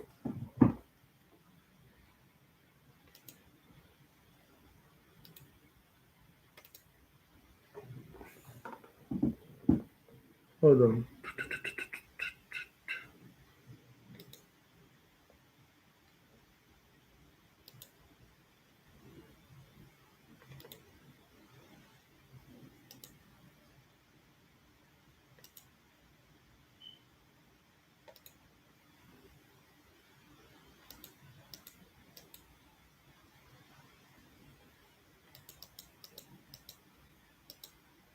Uh-huh. So this one, I need you also to write, yes, when I keep understanding language. Thank you.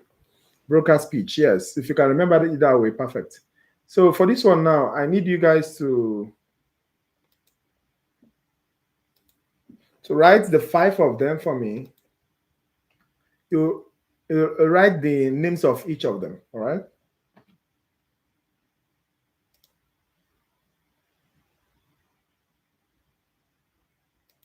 One to 5.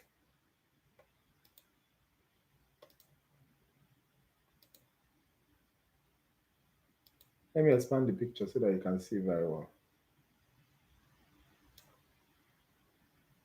Okay.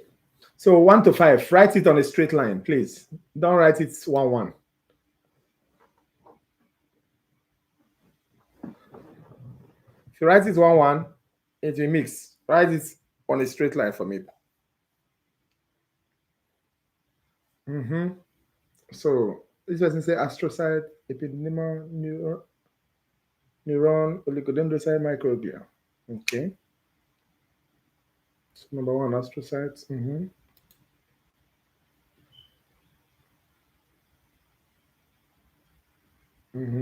Let's say epididymal, yes.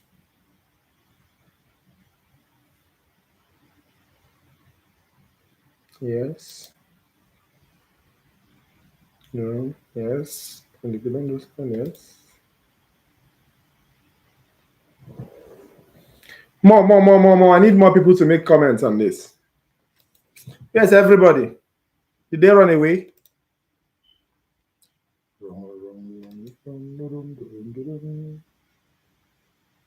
Astrocytes, epididymal cells, neuron, oligodendrocyte, microglia. Yes, you guys are so correct. Astrocytes, epididymal cells, neuron, oligodendrocytes, microglia. Also know the functions of these things, guys. That's very important. Know the functions of these things, all right?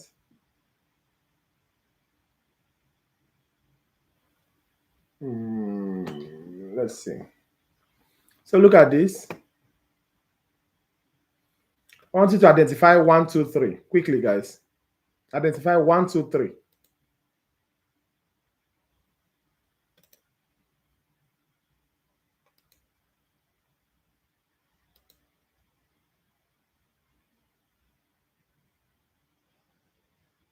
AIE, efferents, interneuron efferents, okay.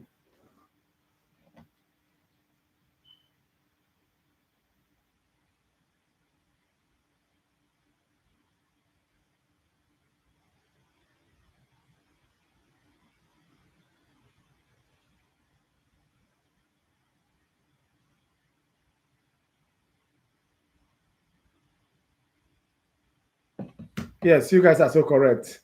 Afferent, interneuron efferent. Okay. This is moving very fast. You see?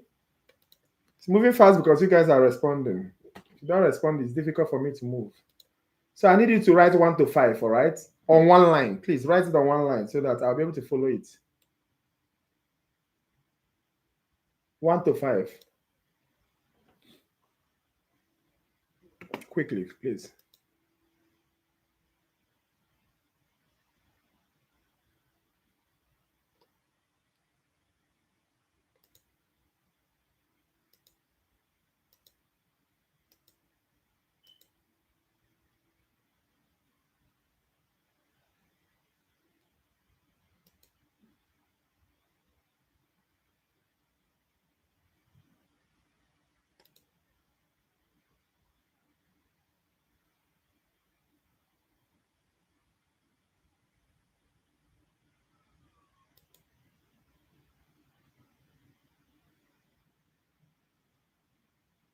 Dendrites, cell body.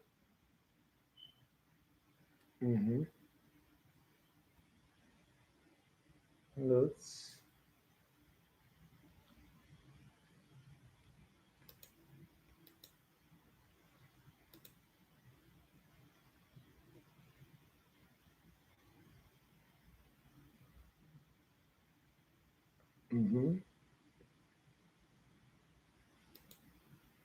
More. Let's go, guys. Don't get tired of me.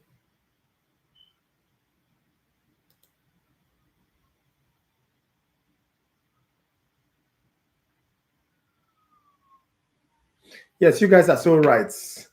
You guys are so right. That's dendrites, cell body, nucleus, internodes, and nodes. Yeah, internode, node. Yes, yes, that's very correct. Okay, let me post the next picture.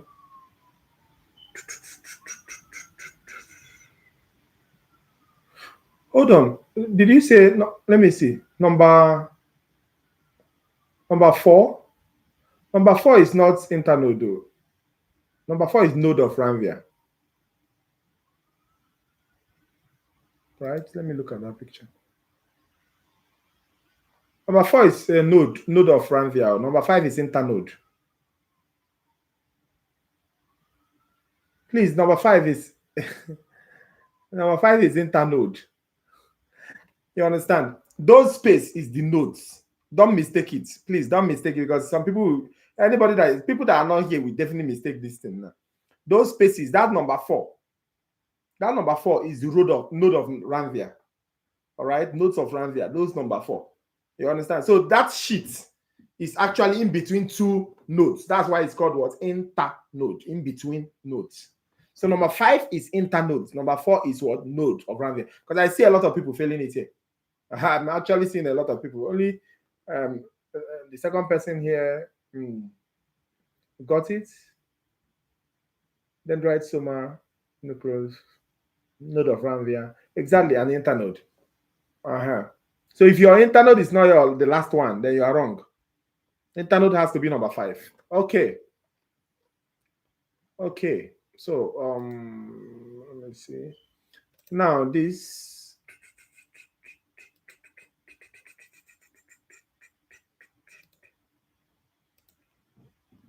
Please don't make that mistake in exam hall. I'm just saying because I know since a lot of people make that mistake here, there's every chances that anybody that is not here right now will make that mistake. So look at this diagram. I'll ask you the first question. You give me your answer. Sorry.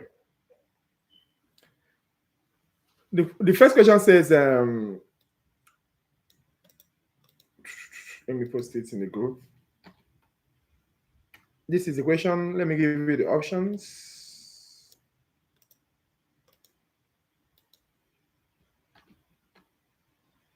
A,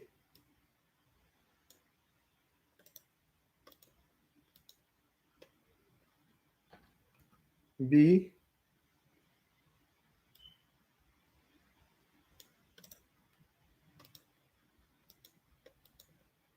C,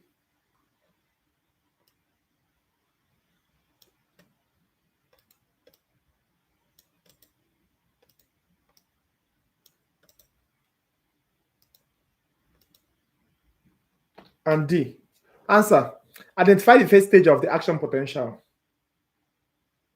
What is happening during the point on the graph labeled I? Or 1 rather. I said I. 1. What's your answer? A, the local current arrives at the axon hillock. B, voltage gated sodium channels quickly open. C, voltage gated sodium channels rapidly inactivate. Which voltage? Why voltage gated potassium quickly open? The all or none point has been reached and an action potential is inevitable. This is the peak of action potential. Yes, the answer is A. The local potential arrives at the axon hillocks. For this same picture,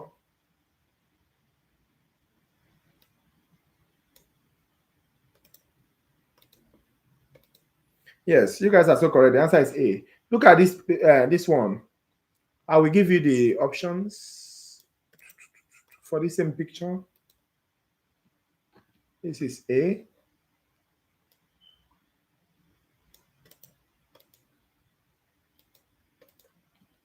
This is B.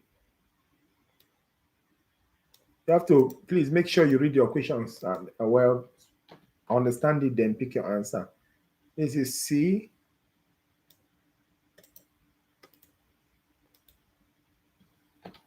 This is D.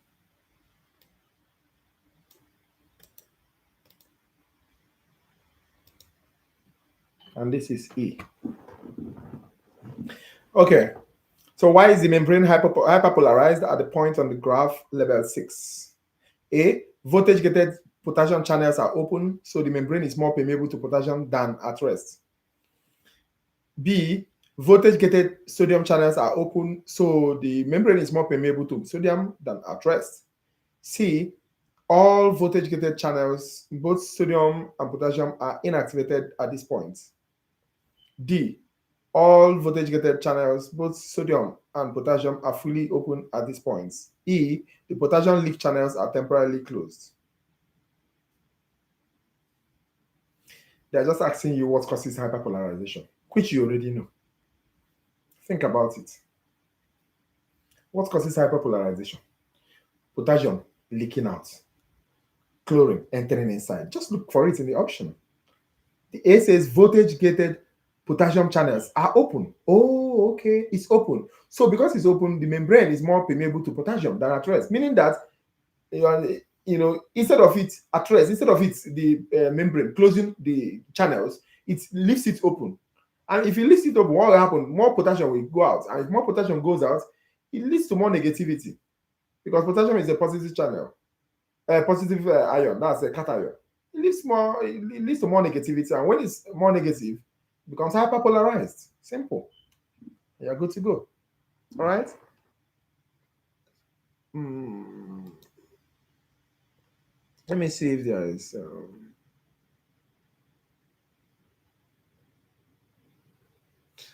Okay, look at this question.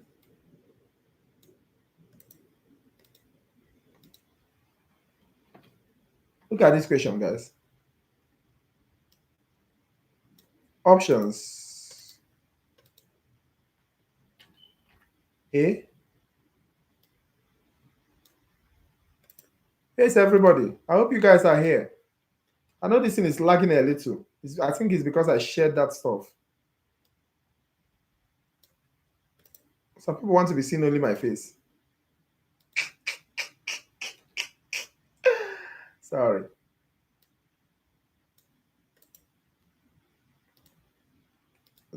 Okay.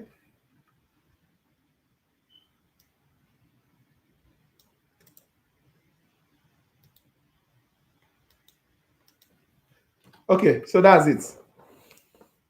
Why does the voltage peak at the points on the graph labeled 4? Voltage gated sodium channels inactivate. Voltage gated potassium channels inactivate. All voltage gated channels, both sodium and potassium, are inactivated at this point. The ICF is depleted of sodium. The ECF is depleted of sodium. What's the answer, guys?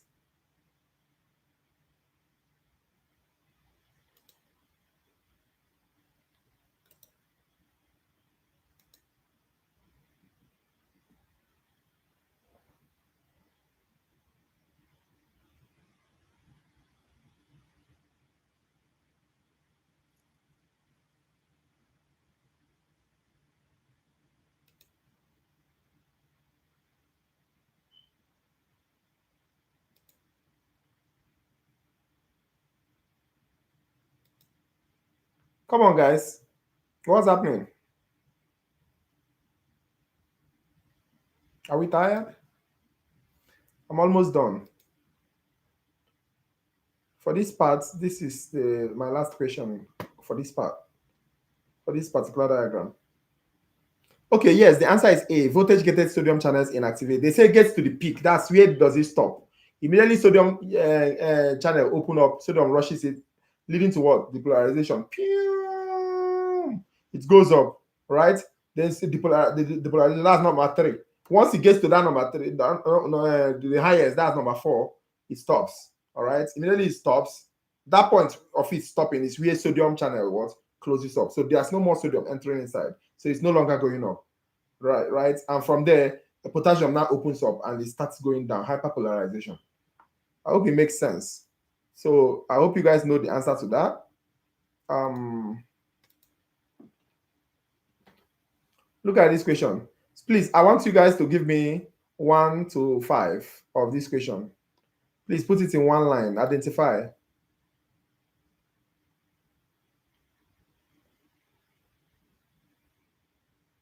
1 to 5.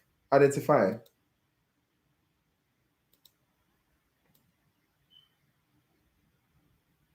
Quickly, guys. 1 to 5, identify.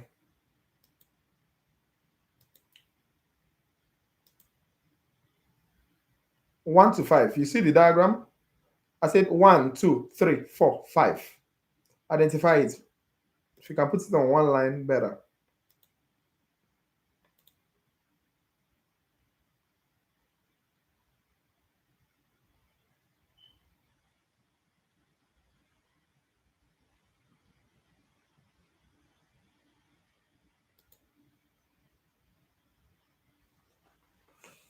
It's better you put it on one line, because if you write one, it will jump. And somebody else will say something and it will break what you're saying. So I will no longer be able to follow. So I think you should just put it on one line. All right.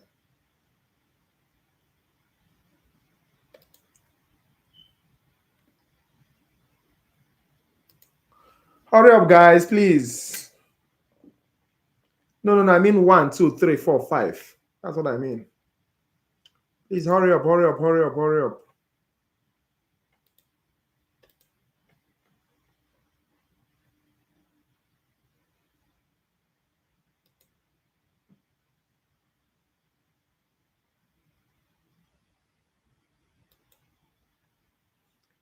Where is everybody?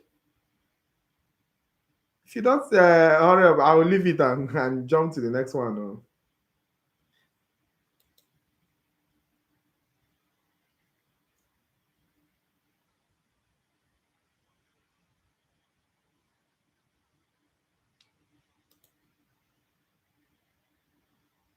We are 34 people here. Okay, they are typing. Okay. I guess. You're right. They're typing. That's fair.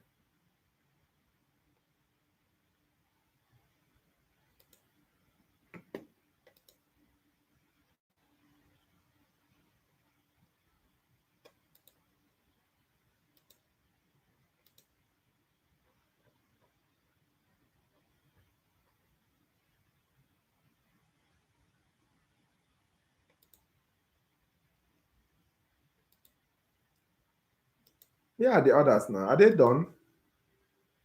You ran away? Okay. I have a second person giving me the full thing. Okay. Yes, I have a third person. Is it okay? Still the same second person. Okay, so for the people that run away, I'm waiting for me to say the answer, for you to write. Somebody is busy now with pen, trying to write. Instead of you to put down your own answer here. Okay, maybe I should give you a little time. I have 3, 1, 2, 3 people.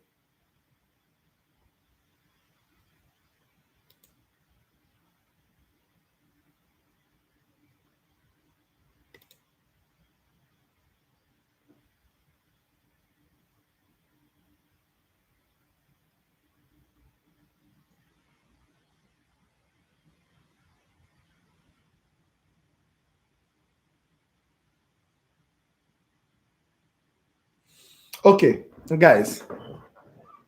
Number 1 is the presynaptic axon, right?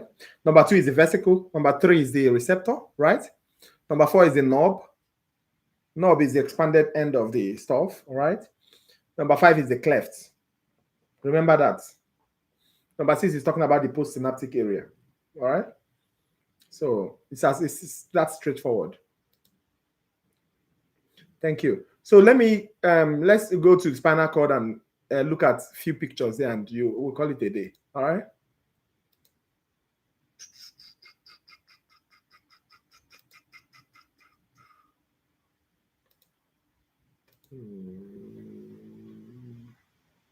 Where is this spinal cord picture again?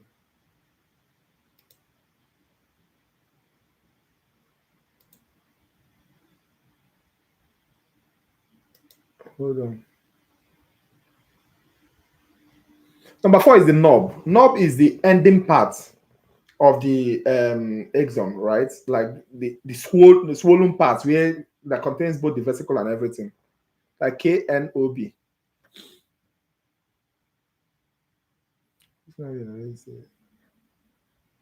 Okay, look at this diagram, guys. Look at this particular diagram. Just few questions that will be coming out from this diagram. Look at this diagram, guys. I hope you can see it clearly from your own end.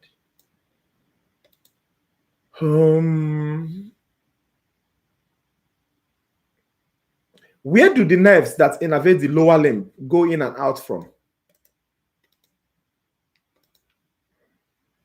Yes, you're welcome. Look at the question quickly, guys. Quickly, just pick A, B, C, D, E. Where do the nerves that innervate the lower limbs go in and out of the spinal cord?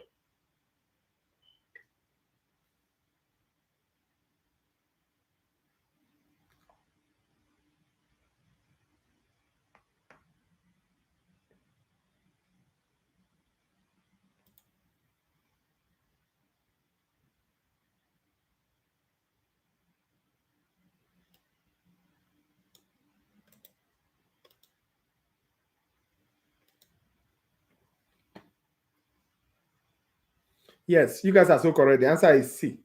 Please remember that thing. Remember that part. Okay, please answer this one. I'm trying to be fast, please.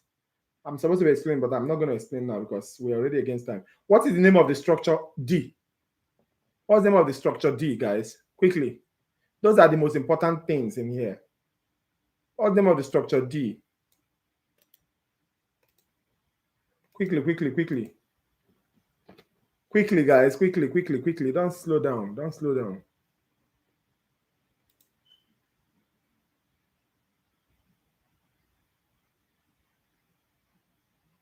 Cauda equina. You're correct. You're so right. You are so right. Cauda equina. And what's the name of the structure E? Quickly, quickly, quickly. What's the name of structure E?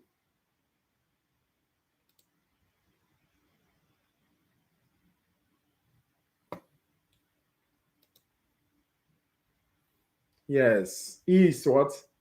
E is what? Terminal phylum. Very, very important. So you guys are so correct. So I need you guys to write A, the name, B, the name, C, the name, D, the name, E, the name. Just write it on one full line quickly. Like, let's go, let's go.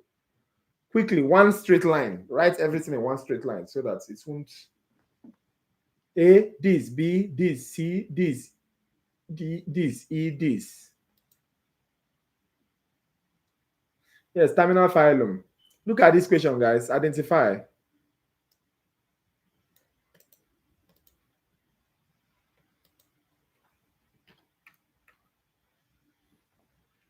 Identify. A, this, B, this, C, this, D, this. If I get 5 responses, I move.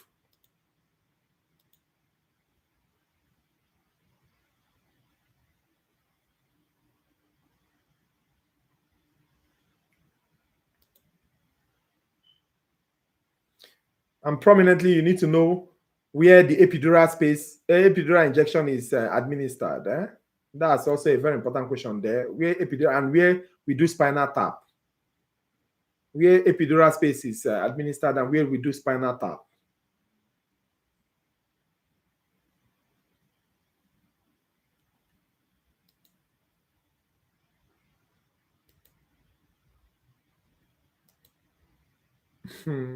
Is this question too difficult? What's happening?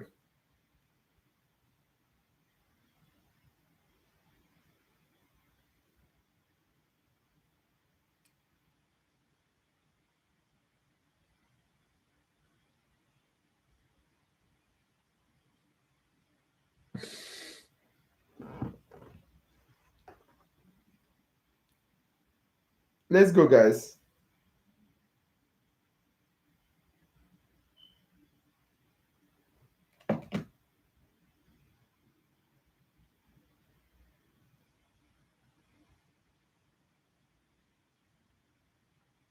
Okay, fine. Later, you do it at your leisure time. Note that where is spinal tap taken from? It's taken from C, right? Spinal tap is taken from C. That's the subarachnoid space, right?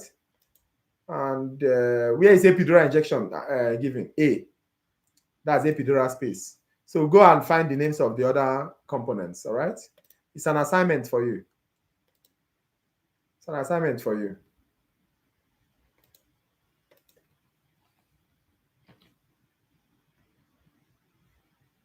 Then look at this. Don't worry, you don't need to identify everything. I'll just tell you what to identify. For the first question, which one is epineurium? Quickly, guys. Which connective tissue is epineurium from this?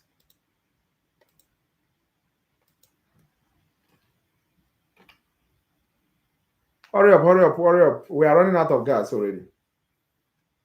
Epineurium. Yes, epineurium is A.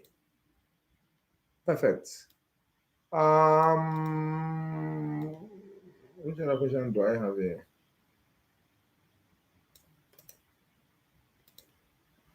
Epineurium is A. Which connective tissue layer surrounds the fascicle? Quickly, guys. Which one? Which one surrounds fascicle?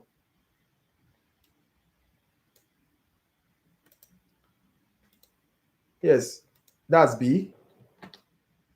Then which one surrounds a fiber?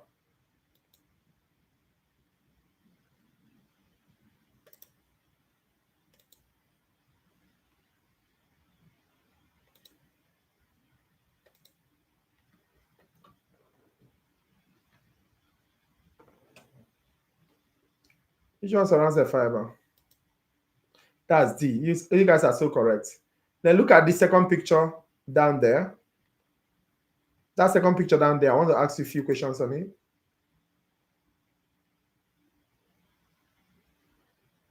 The plexus form from which of these structures? Which structures does plexus form from? Quickly.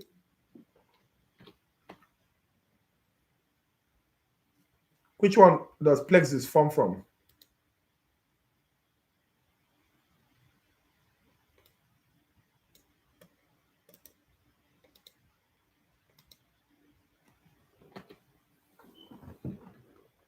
Yes, I agree. Plexus form from A. Which that's the anterior, right? Which structure carries only sensory information? Anterior ramus. A is anterior ramus. Which one carries only sensory information? Yes, A, you are correct. Anterior ramus. Yeah, that's what forms plexus is. Which structure carries only sensory information?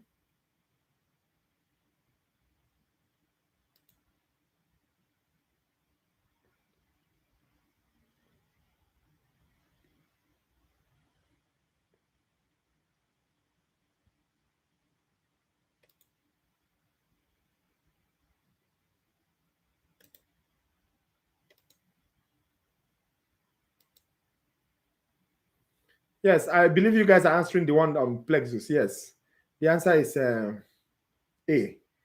So, but which one carries only sensory information? The answer is what? The answer is C. You are very, very correct. The answer is C. That's posterior root. Now look at this question. Look at this image. I'm removing these ones. Look at this image. I'll ask you very few questions, very pointed questions from this image. So I need you to look properly so that you'll be able to understand the image. So which reflex is pictured here? Which reflex is pictured here? We have the patellar tendon reflex, we have the cross extension, we have Babinski, we have the Golgi, we have the withdrawal reflex. Which one?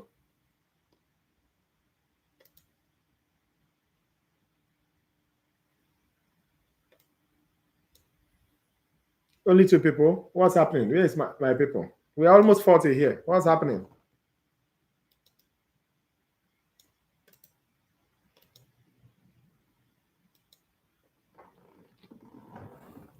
What's happening? Patellar tendon reflex. Yes, that's correct. That's very correct. Look at this question. Yes, patella. Yes, that's very correct. Which of the following? Yes, patella. Which of the following accurately describes the reflex pictured here? I'll give you the options.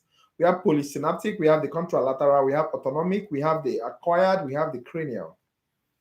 Which of the following accurately describes the reflex pictured here? We have the polysynaptic, we have the contralateral, we have the autonomic, we have the acquired, we have the cranial.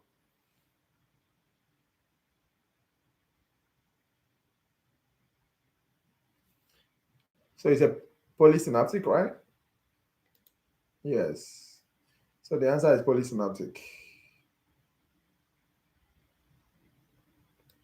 Now, there is this terrible looking question that is also very important that you know the answer to. Supposed to be, look at the question. Yes, poly. I'll give you the options. Yes, poly, of course. This is A.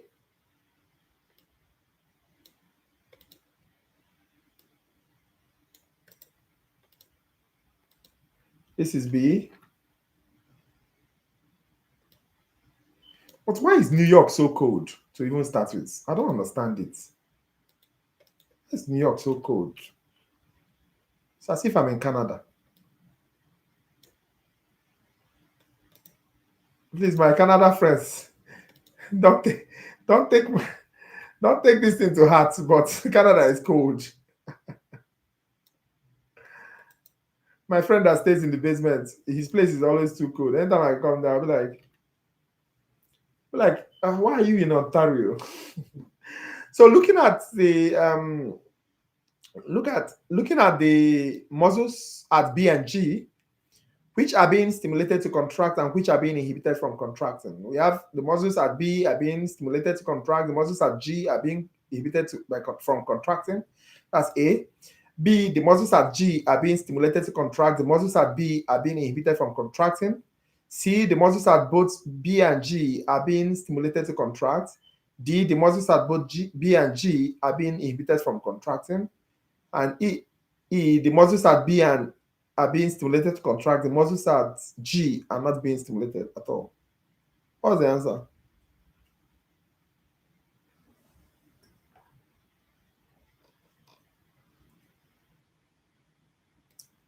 Quickly, guys. Please.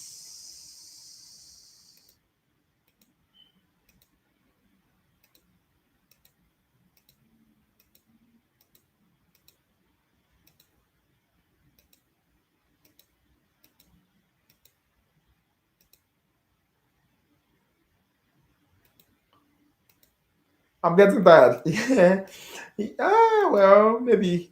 I think I'm hungry. I just ate once today. I'll just eat salad this night. It's already 10. Thought we are going to finish early, but unfortunately, people are not giving me that fast vibe that I was looking for. So, yes, a particular picture I'm looking for. Good, I've seen it. So there are just two pictures and two questions only. Yes, the answer to that question is A, of course. The muscles at B are being stimulated to contract, while the muscles at G are being inhibited from contracting. All right. Yeah, that's very straightforward. So that's why I didn't even remember to mention it. So look at these two questions I'm going to ask now.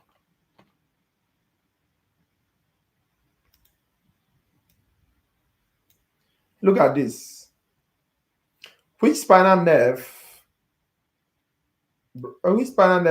branches is highlighted? Let me show you the question. Thank you for your time. I appreciate. All right. Look at the question, guys. Which spinal nerve branches are highlighted? The part where that those white pointed stuff is pointing to. Ventral rootlets, dorsal root ganglia, dorsal roots, ventral rami, dorsal rami. Interesting. Come on, guys. Come on. After this one, the next question is the last. So I need 5 people to be able to attempt this question. 5. If you are not sure, write not sure, please.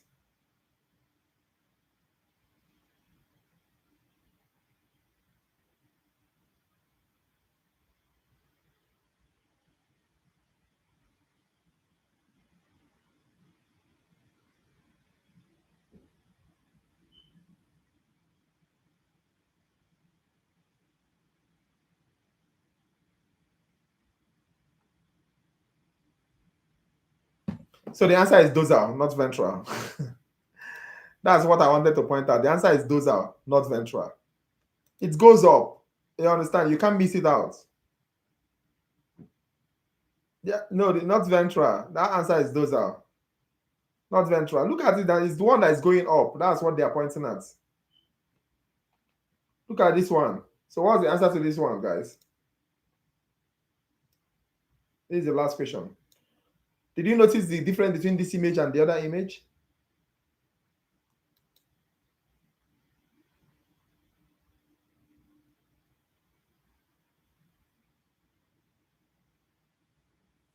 Exactly. So yeah, so this one is ventral or anterior, whatever, but it's ventral. You understand? So please don't mistake it. You may see any of them or you may see the two of them. Don't mistake one for each. All right? Please don't. Okay. You guys are the best. Jesus, 4 hours? I was thinking it's 3 hours, 14 minutes. I wanted to say, wow, we finished on time. Jesus. Thank God that started by 6. So I wanted to start by 7. Okay, guys, you guys are the best. I wish you guys success in your exam tomorrow. Please, if you are not subscribed, try to subscribe. Try to click the notification bell so that you can always come back whenever we are having another discussion. Thank you so much. I appreciate you. And we did 2 revisions, almost 10 hours revisions. So if you don't get 100 in your exam, if I see you on the road, I will not talk to you. If you don't get 100 in both your lab and lecture exams, if I see you on the road, I will not talk to you. And you need to remember, if you go to the clinic, if they ask you a question and you don't know it, please, if they ask you who is your professor, it is not me. I will deny you. All right? But if you get the answer, who is your professor? Nchebe. It's Nchebe. Nchebe. All right? So don't forget, guys. Thank you so much for being part of the program for today. Always comment later. Retrograde, yes. Always try to make comments on the channel, all right?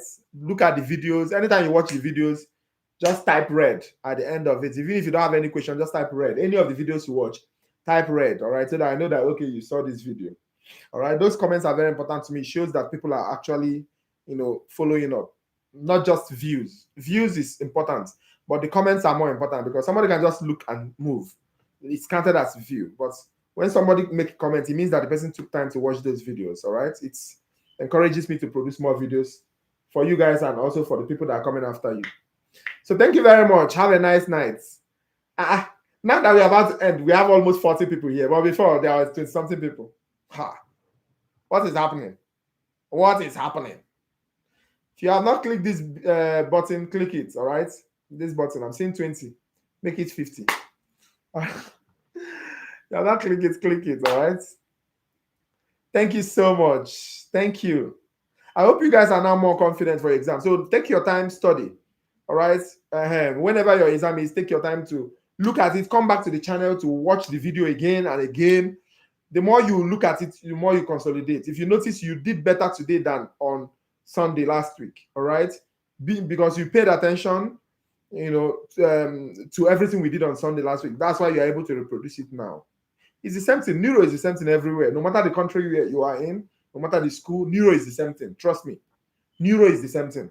If you want to know neuro, you study segmentally the way we did, the nervous tissue, study the tissue level, then you study the what is it called, the spinal cord and the spinal nerves, then you study the brain and the cranial nerves. All right, if you do that, then you're good to go. Other things you can look at is reflexes. All right, both the autonomic reflexes, look at them. They are very, very helpful. All right, so you guys are still here. Oh yeah, good night. Bye I have to log out now. I have to go and eat my salad. If you're interested in eating salad, you can tell me. I'll give you location. Couscous salad is so nice. All right, so it's nice having you guys again. Take care of yourself. Bye. Yes. Bye.